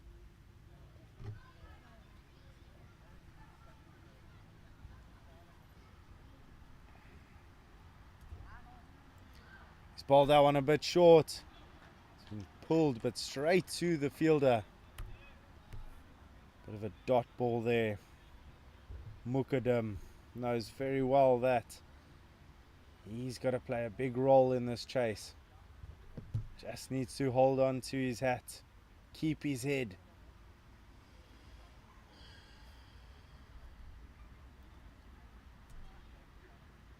This one going across the line.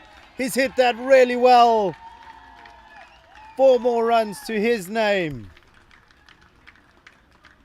What a cameo. He's now gone on to 29 of 12 deliveries. And we're going into the final 6 overs, where South Africa require 46. Less than 8 to the over.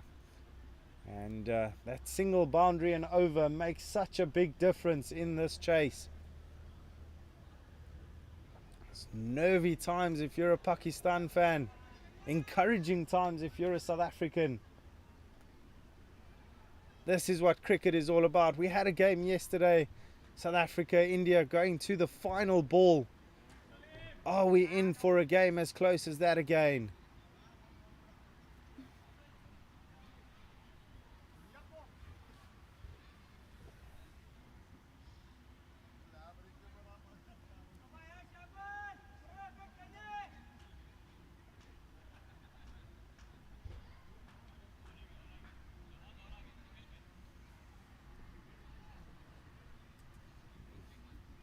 Solomon's coming down the track. Just a single. Fans on the side clapping every single run.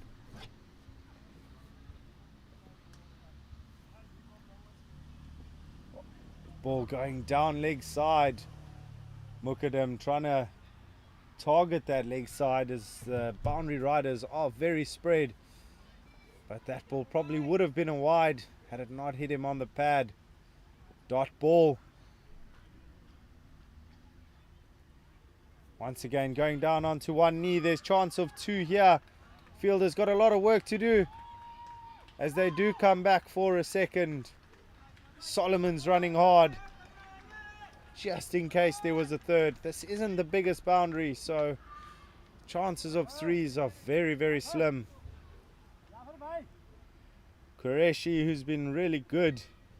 His last 2 overs, well, his last over was very expensive. And that has been smashed into the leg side. High and handsome and clearing the rope. What a shot from Mukadam. And that also brings up the 50 partnership. That's come up in rocket time. And a big contributor to that would be Mukadam, who is now on 37 of 15. What a shot. This time going across the line. And once again getting 4 this time.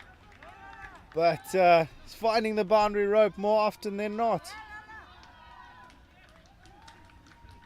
That cheers, the excitement from the sidelines.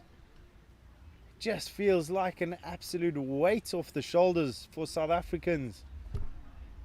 A bit of perplexion as Pakistan don't really know where it's gone wrong. It's just the last few overs. It's been some brilliant batting.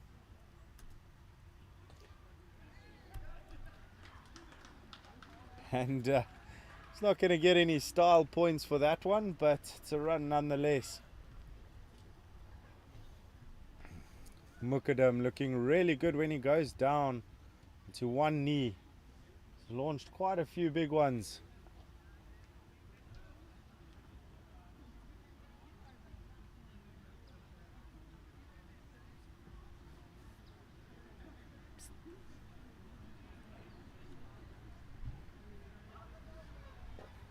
And just listening out here as we sit under the gazebo, there is a chance that there's a few drops of rain falling. Goodness me, could this get any crazier?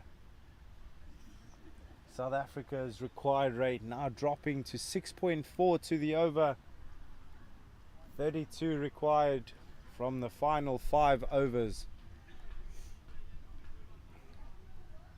1 wicket would make such a difference in this scenario. So Pakistan know that there's still more to go, more to do, more to play for. This game is far from over. 5 overs, 32 runs.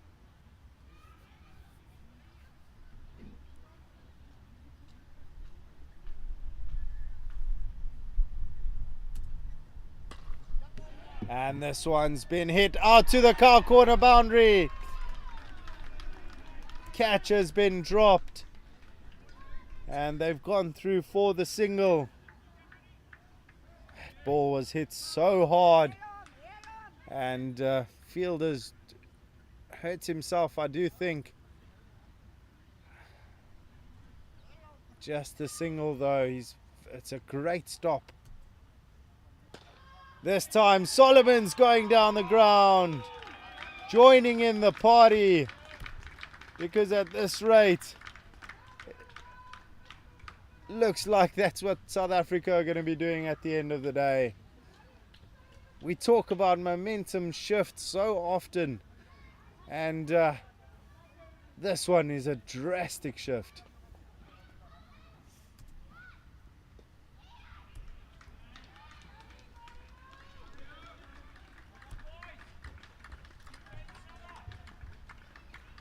Three balls remaining in the over. Goodness, if you're a captain or a coach watching on, probably enjoying this more than everyone else.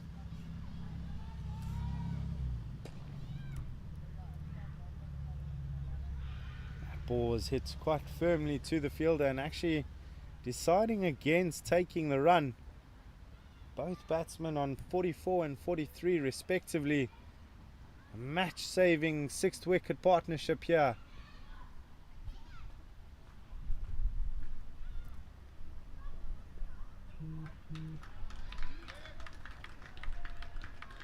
That is another single. 7 runs from the over so far. 1 ball remaining.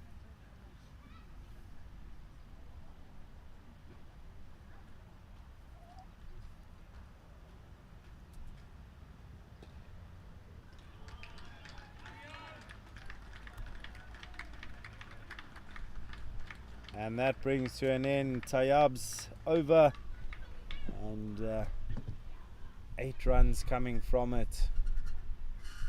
There's 4 overs remaining, 24 balls, and 24 runs to get. A runner ball at this stage, exactly where South Africa want to be. What it does do though, it gives Pakistan just enough to work with as well though.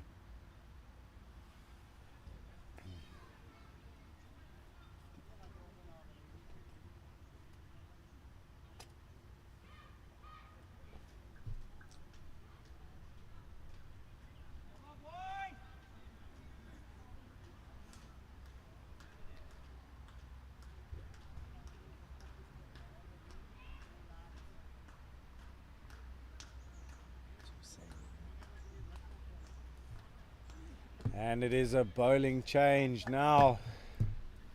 Hussein coming into the attack. Just conceding 13 runs from his first 5 overs.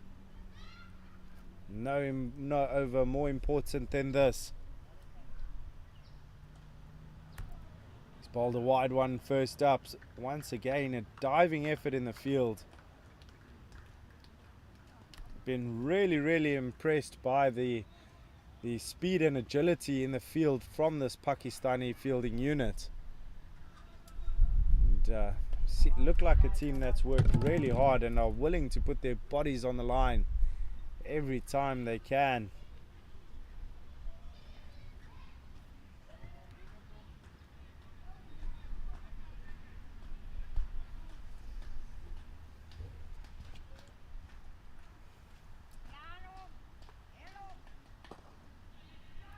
Pushed really nicely down the ground. All South Africa need to do at this stage, run a ball.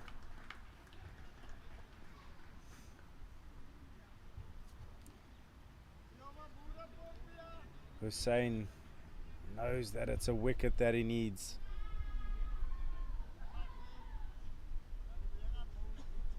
Solomon's within one hit of a 50.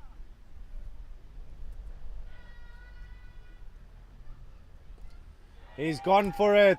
It's gone in the air. Fielder settling under it. And he's dropped it.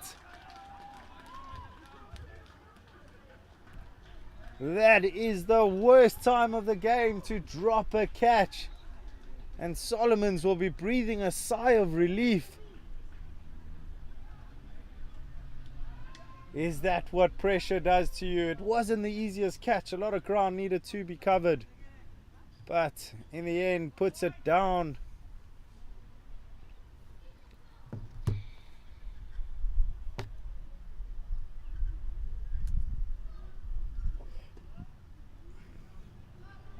Oh, they've snuck through for a quick single.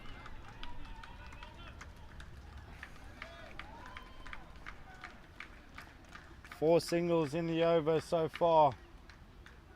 Synchronized applause on the sidelines.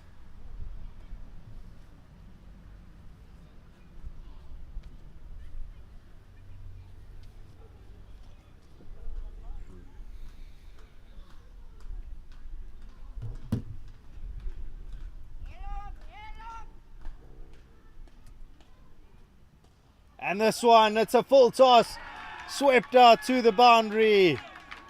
That went like a bullet train. And it's 4 more runs to the total. And that also does bring up 50 runs for Solomons. What an innings.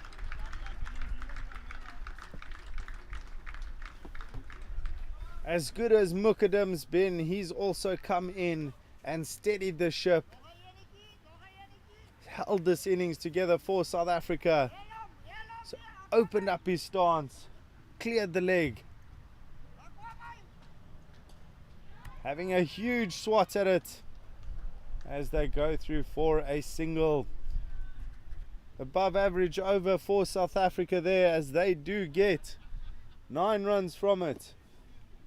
Required rate now dropping below that 6-run mark. And just needing 15 off the next 3 overs.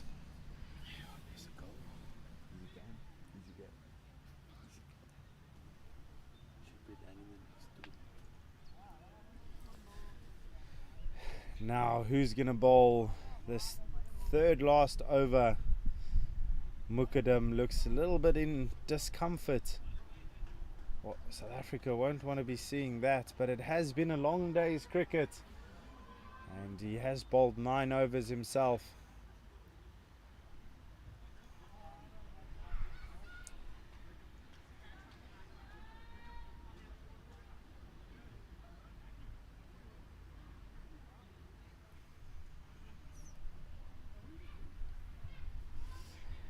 It is Hafiz back into the attack now. Can he buy a wicket?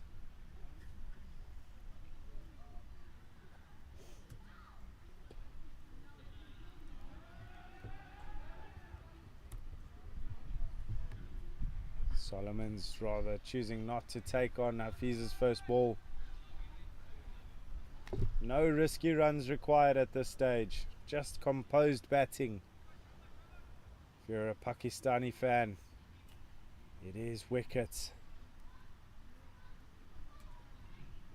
It's gone to that reverse sweep again and missed it. It's gone on to hit his leg.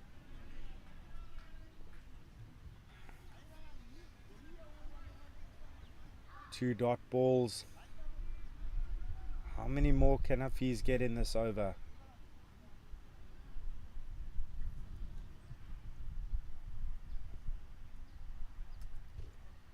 Solomon's advancing down the track. Hafiz not managing to stop it as they jog through for a single.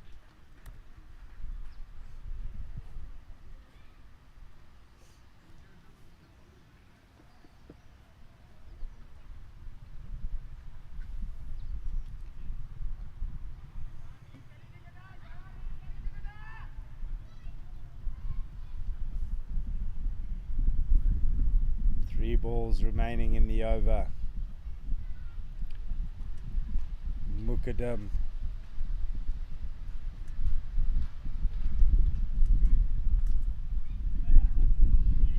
He steered that really nicely. Initially not considering the run, but they do push through.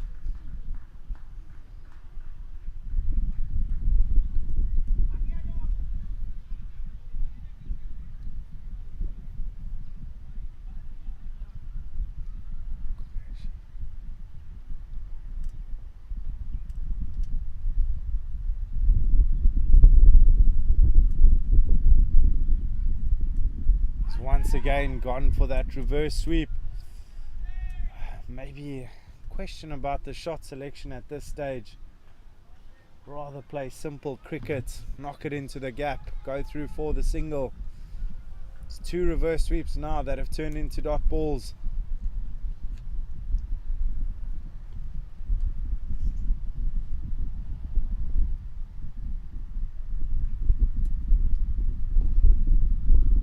Just like that, worked into the leg side. Hafiz has had a really good over here, only conceding 3 runs. And we are back to the runner ball scenario. 12 required, 2 overs left to play. Who would have known that this is what it comes down to?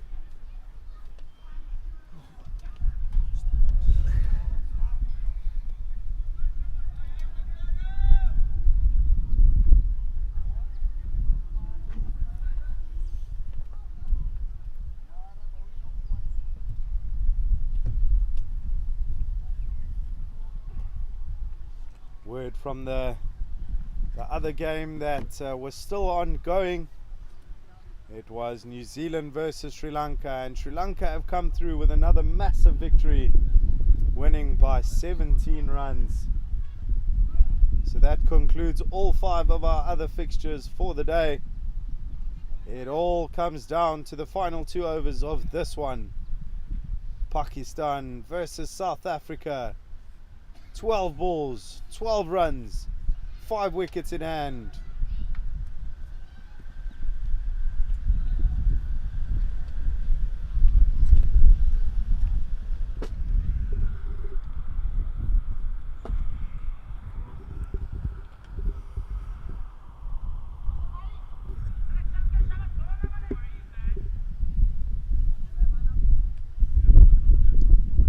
Hussein to continue to bowl this penultimate over.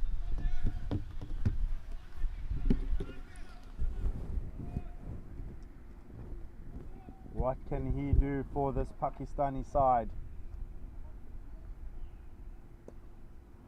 And that's a huge swing across the line.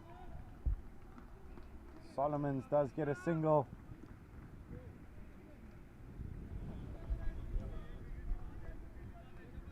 Partnership of 79. Goodness, that's come off next to no time.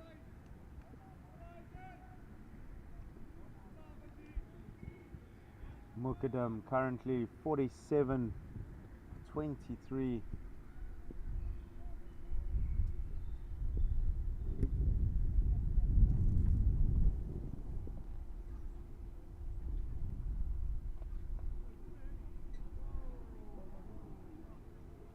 Hussein just looking like he's grabbing his ankle, maybe even his Achilles. Seems to have hurt himself.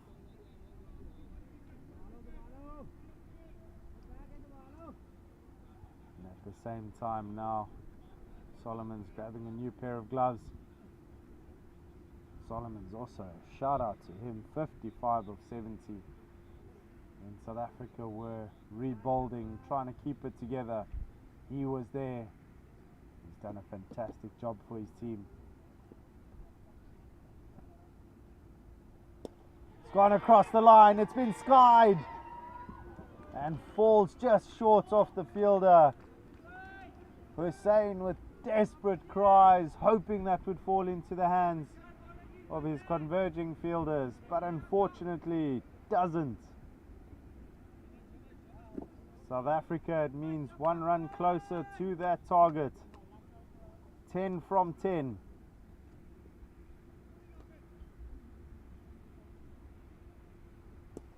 It's a huge hit. That has cleared the fence by miles. What a way to go on and score another 6.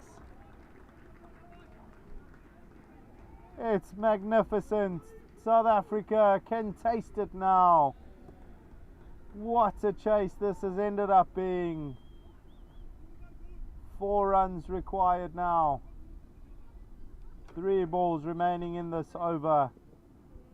Hussein, can he get himself a wicket now? It's the only way forward.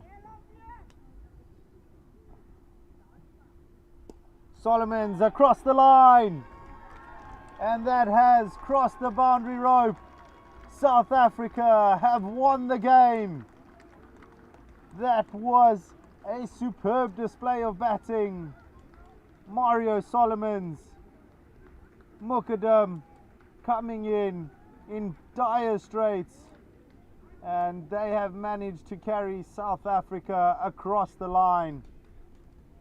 Pakistan fought valiantly and they were superb, and they themselves made a comeback within this game, 65 for 6, and they had a superb partnership that carried them to over 200, but at the end of the day just a few runs short for a absolute explosive partnership at the end for South Africa.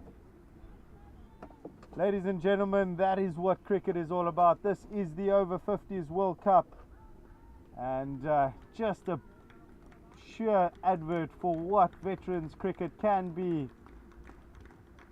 And I myself have a head rush from that game. What a finish.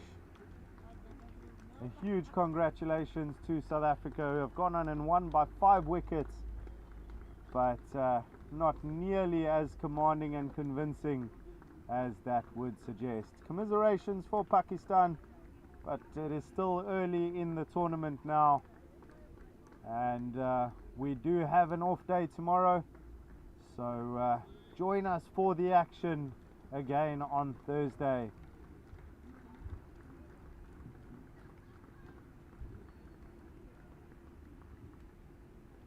Ladies and gentlemen, apologies, stumbling over my words. That is it from our broadcast today. We hope you've enjoyed it as much as we have. And 2 in 2 for South Africa.